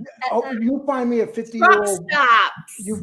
No, I'm telling you, I'd have more fun with a woman from a truck stop than some 50-year-old woman that is sitting across from me and her husband left her for a younger man. Okay, Angelina Jolie, isn't she like in her 50s? She's, well, she's kind of really skinny, but she's a really beautiful woman. So you're trying to say if somebody that looked like her, you wouldn't. That's not my type. No. Why? Simply because of the way she looks. Jennifer Aniston's better. No. I think that was the one I was thinking about originally. Exactly. Lizard. I'm just curious as to where you pick your women up to have this kind of a outlook on their appearance or physically and mentally, because I genuinely haven't come across women like this. Like the things that I said tonight were the things that the women I've heard say. What? Well, what I like about you, Marla, is that you're wearing the same glasses Angel wears now. They're rose color. Here we go. Yeah, Vergara is beautiful. Rose color implies that I'm not seeing it for what it is. If people are telling me, then that it is what it is. Because I'm in agreement with them. Listen, how about a 50-year-old woman, like you said, for example, wasn't married? What would you think of a 50-year-old guy who's never been married? Maybe he was dedicated to his career. No, weirdo. Well, I would think that no, not necessarily. Maybe he was dedicated to his career. He's a weirdo. Today they're getting married. Sorry, but they're getting married later and later today. Yeah, hold on. What about that really hot guy? He's a liberal. I don't like him now, but I used to like him back in the day. He didn't get married to a George. No. Oh, John Hamm didn't get married until he was 50. With John Hamm. He's the one from Ocean's 11. He was the star of Ocean's 11. Here we go about John Hamm again. Clooney. I know. George Clooney. That's his name. He didn't get married till like after he was in his level. He might have been past 50. He was George Yeah. Clooney. He was George Clooney. He had plenty of hoes. Oh God. But he didn't get married You until didn't his have to. I'm talking about your typical 50-year-old man that's never been married. Weird. But not if what if you're married to your career? Like if you're in the military, maybe you don't want a wife or don't worry about having a wife because you know you're going to be all over the place. And If you're or into a hard profession, maybe you don't get a wife in the beginning because you know you're not going to be able to spend time. Maybe some men want to establish themselves before getting married. Maybe that's maybe that takes a little longer. Let me wait until I'm 50 years old and I have a bad back before I establish myself.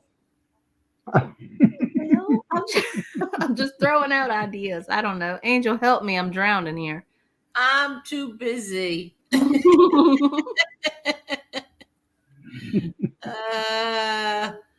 Lee picks up these women on his late night cable. He taps into from his neighbor. How did you know? That's kind of freaky. How did she know that I was tapping into somebody? She's your neighbor. Oh, hey. He's talking about the cable bill. The cable, not the lady. No, tapping into the cable. You go over, talk to them. You go over, you talk to them when they're not looking. You lift up their cable box, take a picture with your phone of their password, and go put it in your computer. You've never done that? Oh, no, not today.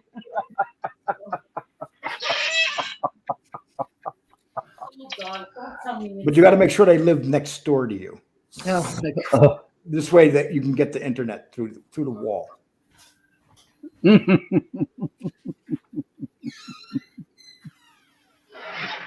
George, money that saves you a month, the real deal? What's that? How much money do you spend a month on the cable? On internet? On my cable and internet, I spend $150 a month. yeah. I spend 2, so I'm only 50 ahead of you. Yeah, we want Elio to come back on after his next date. Lee, I want to hook you up with a nice girl. You got to come on here on our Gotti dating. Who the hell wants to be with a nice girl? Because I think if you got the nice, if you need a girl, I see you with somebody like Reba. No, I don't want to be with no nice. Did you ever watch her show? Like you need somebody that will match your. You need somebody that'll match your feistiness. You're feisty. Yeah, I have a feeling you like girls that are like a little wimpier towards you. You need somebody that's just as feisty. I've never been with a wimpy girl in my life. I've been with tough women. I have a feeling that you wear the pants in your relationship. Without a doubt, I'm not going to be in a relationship if I'm not in charge. Well, see, you need somebody that's just as feisty as you are. Any man that gives up any man that's in a relationship and gives up a percentage of his power is a fool. You're supposed to, Lee. No. Why does a man want to give up his power? So if you're single, let's say you're single, you live by yourself and you have all this power. Yeah. All of a sudden you're going to get into a relationship and give up some of your power? Yeah. I mean, well, we're created for fellowship, so nobody wants to be alone. So you have to compromise in certain areas. I've been in relationships for the last 35 years. I'm enjoying myself now because I am alone. Well. There will come a time when you're going to be tired of being alone. Yeah, you want somebody to talk to you about ideas off of. If I have money in the bank, that time ain't never coming. Lee, you want somebody to bounce ideas and your feelings off of. Polly is nice for company, but clearly cannot take Polly over any woman there is. Money can't buy you happiness. Oh, no, it can't. Money can make anybody that says that shit, money can't buy you happiness, is crazy. Well, I'm not crazy, Lee. Believe me, I've had plenty of money. It didn't make me happy. Money can't buy you. I look at it this way: money cannot buy you health. If you get sick, you get sick. But money, if you're healthy and you got money, it can buy you all the happiness in the world. What makes people more sad than anything? They have no money. They can't pay their bills. They fight with their wives or their spouses and break up because they can't pay their bills. If you have money, you're not going to break up with nobody. Your wife's not going to leave you. You're going to be happy. And if you have plenty of money in the bank, you can buy whatever you want. Show me what man is not happy having that. Well, you know, everybody doesn't look at things the way you do. This world is based on money. Well, yeah, it does make the world go around. Money first, love second. No, I don't look at it like that. No. Do you want to be with a poor man, Marla? Listen, I don't mind being like that. It doesn't bother me. I can have money and I can be broke. I need to be happy though. I need to be content. And that's stuff. I'd rather have money and hate the woman I'm with. I don't give a shit if I got money.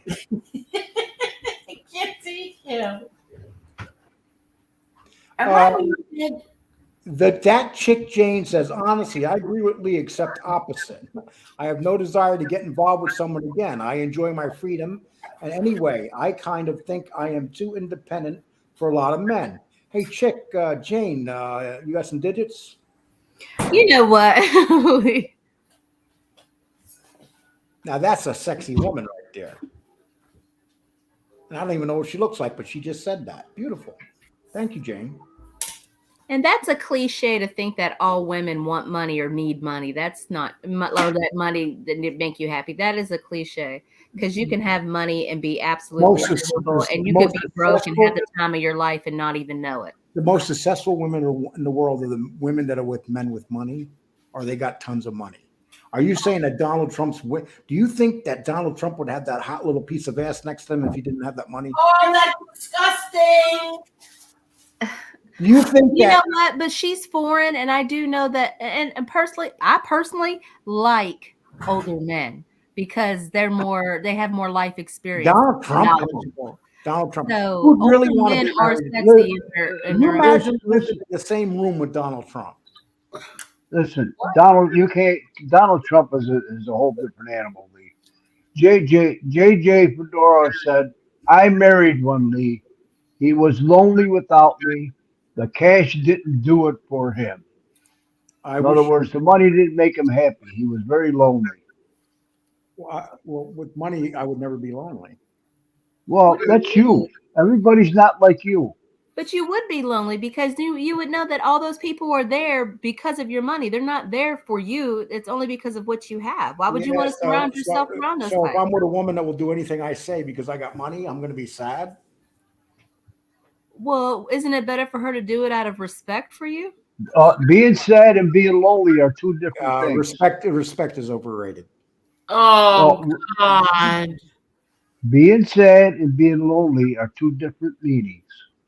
But I'm not even a little bit. Look at my toilet in the back. You see my toilet? They'll have it on all the shows. They'll have that. Oh, wait a minute! Open the door wider. I want to see your toilet. And look how clean that floor is. I'm gonna tell you, walk in my apartment. My apartment is spotless. Yeah, that's because you live in your computer room. I have two rooms besides my main room here. I got a very big bathroom. One room I never use. That's what I'm saying. I'm living the dream. I got a nice big place, and I just signed my lease for another year. So good for you. I'm happy for you. I've been in this. This is the longest I've ever lived in one place in my life. Yeah, because you're not running. Yeah, exactly. You got a great point. I'm not running. But, when I moved here, I lived in another area and I was in a relationship in this same complex. Now she's gone and I'm in a different part of the complex now, and I'm very happy. So Marla, I've been in relationships for over 35 years. Yeah. Don't you think that people need my sister Joan tells me the same thing, that she wishes that she could be by herself because she's been in relationships her whole life. Sometimes I've never looked at it like that. I guess you can look at it that way. I've never looked at it like that. I mean, I just feel if you get married, it's because you're ready to settle down and have that companionship. So, I mean, I understand you don't need to get married to have you want your space. You can Why still do you need to get married to settle down? I'm sorry? Why do you need to get married to settle down? If you come in here with somebody's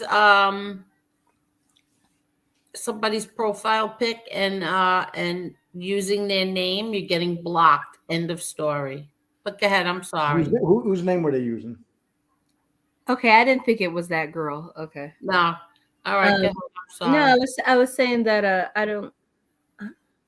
Jack D. Ripper. How the hell did you know that, dude? Lee was born in Rockland County, and by the age of 17, he was working and living in New York City. Holy shit! Who the fuck are you? Oh my God! You've only said it 100 times. You said all that stuff on here. Oh, okay. That's about as accurate as you can get. You can't get it more accurate than that. Kind of scary. You don't need to be married to settle down, but I feel like when you're together, when you find somebody that you want to be, you settle. When I say settle down, I mean you settle down together, as in you create a life together because you have the way you were raised, they have the way they were raised. So now you're settling down because you're trying to blend the two. Do you really believe that? Well, yeah, that's the way I was raised. But you know, one thing about Marla, was that wrong? Was I raised wrong? You ever notice, Angel, that Marla's not talkative through the whole show, but she's been talkative through the whole show tonight. Yeah, she has been. Yeah, so I'll be quiet. No, you don't. No. You didn't answer me, Lee. So was I raised wrong? No, whatever floats your boat. Okay. I just thought it was an easier way. That makes you happy, you know, that means in 10 years from now, you're not going to be divorced. Right? Well, duh. No, I actually don't believe in divorce. No, I guess if I get married, I'm stuck. What are you doing, Polly?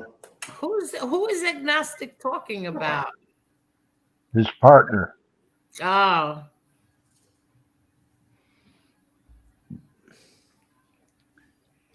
Oh, did he rat agnostic? He became a rat?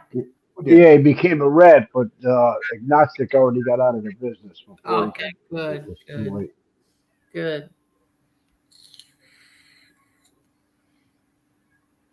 I thought tonight was really, really fun. Oh, I'll tell you what, it was one of the better shows. You know, right? No fighting. Everybody was laughing. Well, I like when I can make Real Bill laugh more than one time. I got a little nervous. Elio, yeah, I got a little nervous. Well, I'm hoping that Elio takes my advice and starts getting with some call girls. He's not going to. He's a good man. You're trying to corrupt him. Not today, Satan. You're trying to corrupt him. He can never corrupt Elio. He's a principled man. Yeah, I'll tell you what. Yes, he is.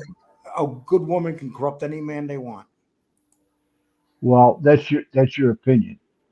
It's like I said, if I was 40 and a female, me and Elliot will be hooking up. I'll tell him I love him and everything. You kidding me? And you can kiss him right on the lips. Yeah, well, as I'm funneling his bank account.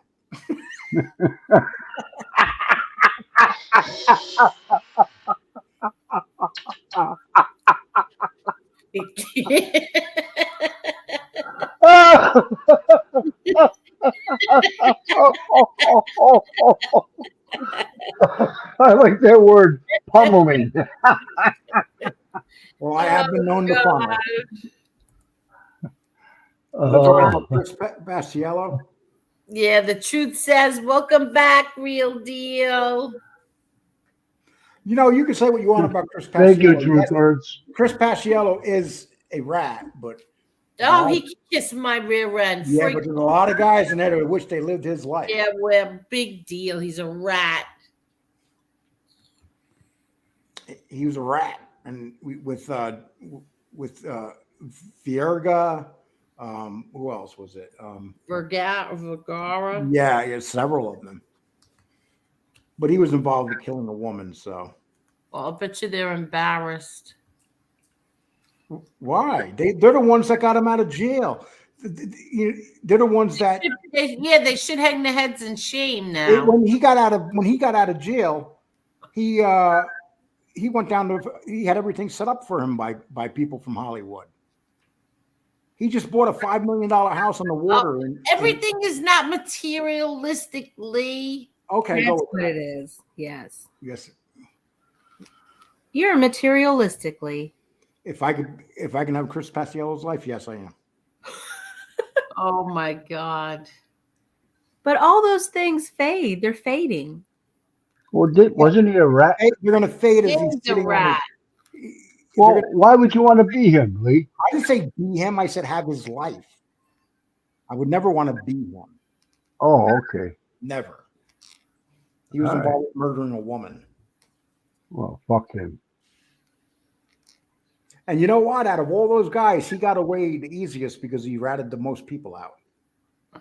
See, people think that he just ratted out, what's his face? What's the guy that Jimmy ratted out? The guy from the Sparrow. But Paciello ratted out a lot of guys from Florida that were Genevieve's family that he was hooked up with. And he went back down there, and that's how the world works now.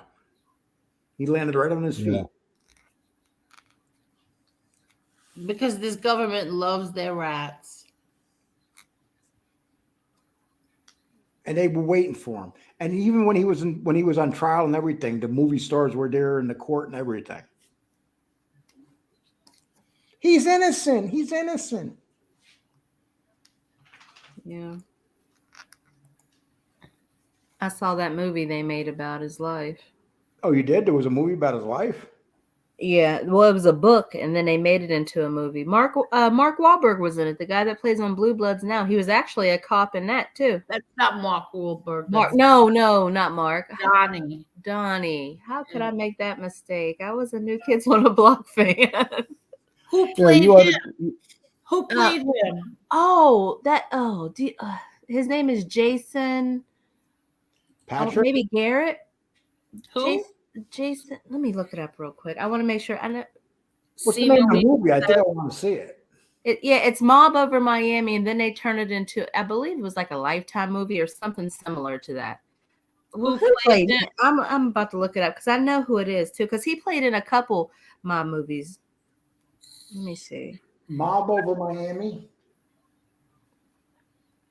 That sounds like an interesting movie, actually. Good night, Carol. How accurate was it? And thank you, Carol. Thank you so much. Did it make him look like a good guy? Jason Garrett. That's who it was. Jason Garrett. That's who. Did it make him look like a good guy? No, not no, because actually, his character and the undercover Donnie Wahlberg that he played, they actually kind of become somewhat friends. And then, like, when he has to reveal that he's the cop, he's kind of like, why are you doing this to me? I'm not the worst piece of shit out there. And Donnie's character is like, you did this for yourself. This is the only way you can redeem yourself. So I guess they kind of had like a friendship, and he was kind of hurt by that. But Chris Paciello was busted when those guys, when Joey Calco ratted on him. Yeah, actually the undercover thing that they were shown was that I guess they had some suspicion about that nightclub that he ran. He ran a nightclub down there. It was pretty popular. And they were kind of suspicious about like stories they were hearing and the money, and just certain people got hurt in there. But he knew, that somebody like him is going to land on their feet, because it just seems like he knew how to make moves. Like if he had applied himself outside of the mob, he would be successful. He'd have been. So he was nothing like Calco or Calandra. Let's put it that way. Oh no! They weren't even on his level as far as ideas. But they were all involved in the same crime. They were all involved in the same. Oh yeah, all involved in that. It kind of gave the impression. A lot of people were kind of shocked and surprised by it. Some people, you kind of had an idea, maybe had a feeling, they just didn't speak on it. Well, he used to get into fights down there all the time and take guys outside, tough guys, and beat them up. Yeah, that's part of the stories that were coming out from from the club. But he owned a really popular nightclub down there, and so that's what it was about. It didn't really make him look good. Didn't make him look bad. It just kind of maybe it played out the way it happened. I don't know. Where was the nightclub in Miami? Oh man, what's her name? What was the nightclub in Miami? The author of that book, what's her name? Michelle McPhee, right? Michelle McPhee wrote that book. Oh, hold on, wait a minute. I'm here. Hold on. The movie was hold on. The movie was called Kings of South Beach. The book was the movie isn't called Mob Over Miami? Oh, I'm on mute. Yeah. The Mob Over Miami, the book. That Michelle McPhee. She was the journalist that covered the Aaron Hernandez. Right. What was the name of the movie? Kings of South Beach.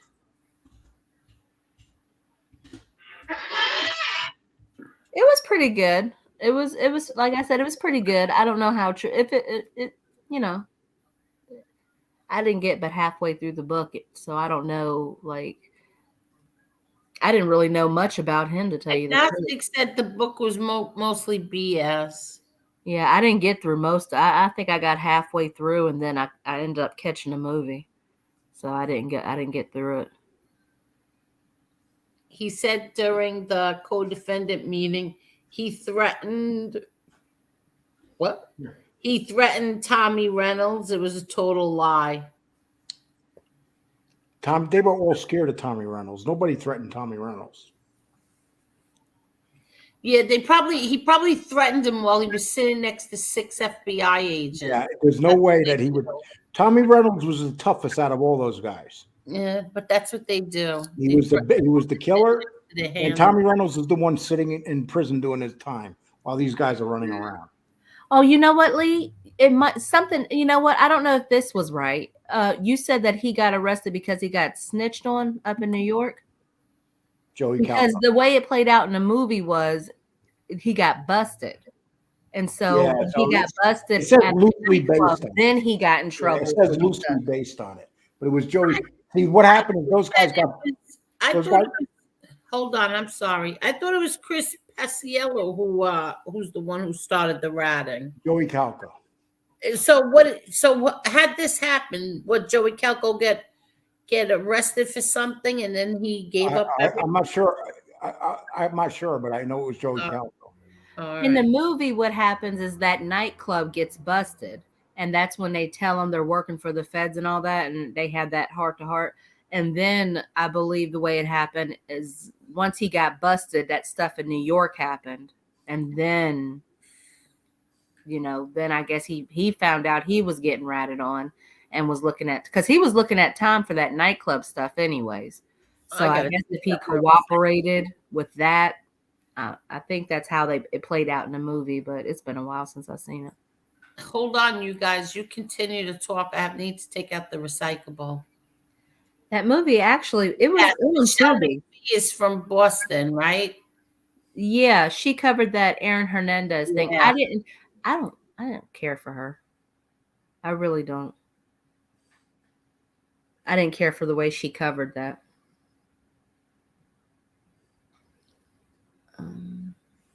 Actually, okay, Angel, I gotta say goodnight to Real Deal. I gotta say goodnight to my pinky ring, Marla and Angel, and everybody in the chat. Good night. Okay, Lee. It was fun, Lee. Good night, Lee. Have a good night, Lee. Take care. Bye. Hi, guys. Grind Jr. Grind Jr. says, and Agnostic says it was Mikey Flat Top started all the ratting. Mikey Flat Top. Well, the movie, I believe, is on Tubi if you guys want to watch it. I don't want to watch it. I have no desire to watch. I really don't. I've never read one of their books. I've never watched any of their movies. I have zero interest in their excuses for why they did what they did to anyone. No, I don't care. That McPhee lady, wasn't she an actress also? No, she's a journalist. Journalist, yeah. All right, there's a different McPhee. The one was a singer. She was a singer, actress, singer. Oh, I think you're thinking of the one that. Are you thinking of the one that married the piano guy? What's his name? David Foster? Yeah, Yeah, I think that's who you're thinking of. Catherine McPhee. Yeah, right, Catherine. Let's see. On Well, stands, only 14. I think I'm gonna Yeah, me too. I have to say look goodnight. at recyclables. Um, good night, chat. Good night, Marla. Good night, Angel. Love you guys. Love Have a you. good And night. We're so happy Uh, that you're back. oh, thank you, and it's great to be back. And thank you for having me on the panel. Oh, anytime, Tommy. And thank you for my Oh, don't mention it. I don't want to hear thank it. you. All right. Good night. Have a good night. Good night. Good night, everybody in the chat.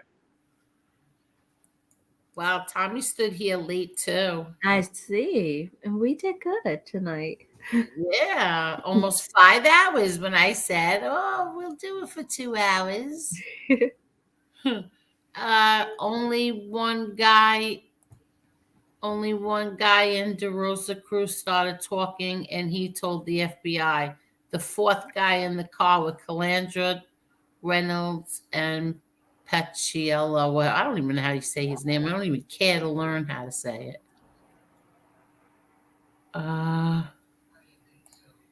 Angel, it's stupid. If I knew the rat, I watch the movies and get disgusted. Yeah, that's why I don't watch them. Because they lie. They make them so they're always the hero. They're always the hero.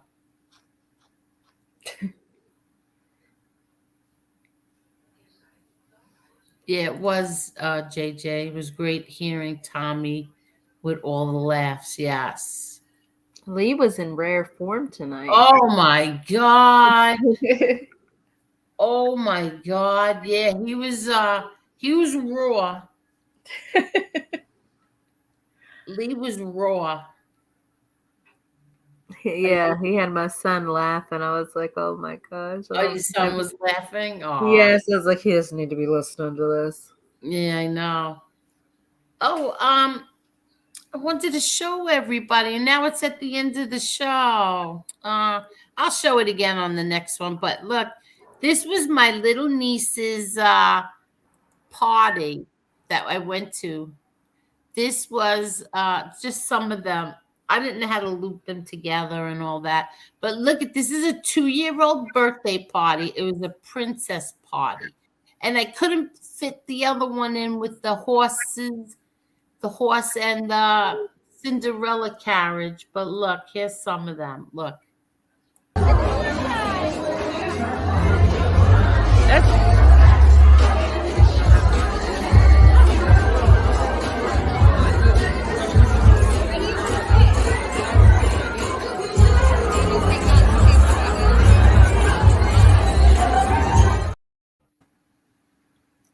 Did you see that was my son?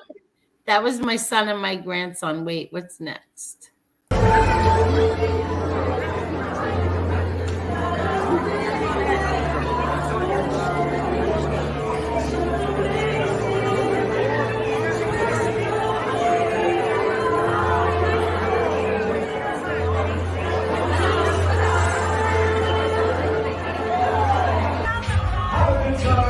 Giannis, happy birthday, and we got the princesses in the house. We have some princesses in the house. Come on out, Gianna, we got the princesses here for you.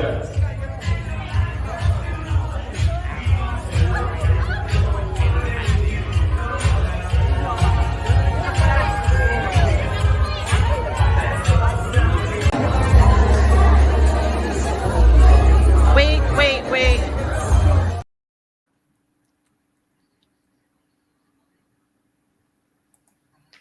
Hello? Hey, was the table for her and her little friends? That table was for the kids. It was adorable.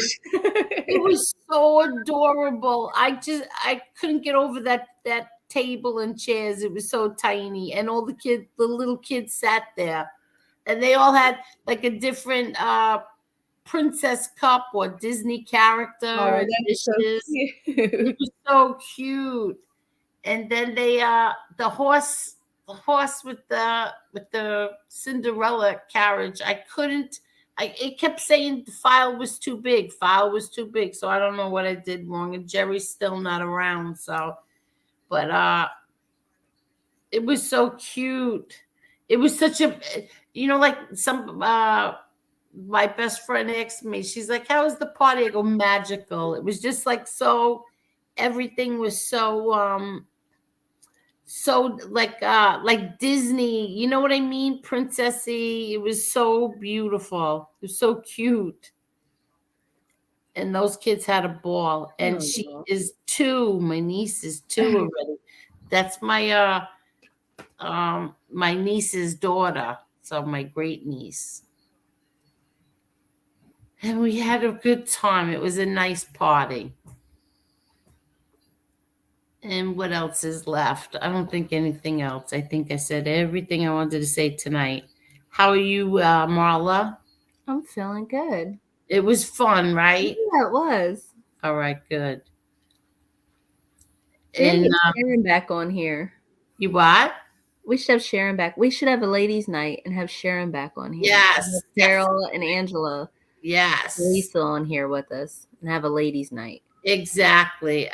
Sharon said anytime, so I'll ask her. We have so many things on. I'm still waiting on the phone call from someone that's supposed to come on. Oh, that's what I forgot too, because I'm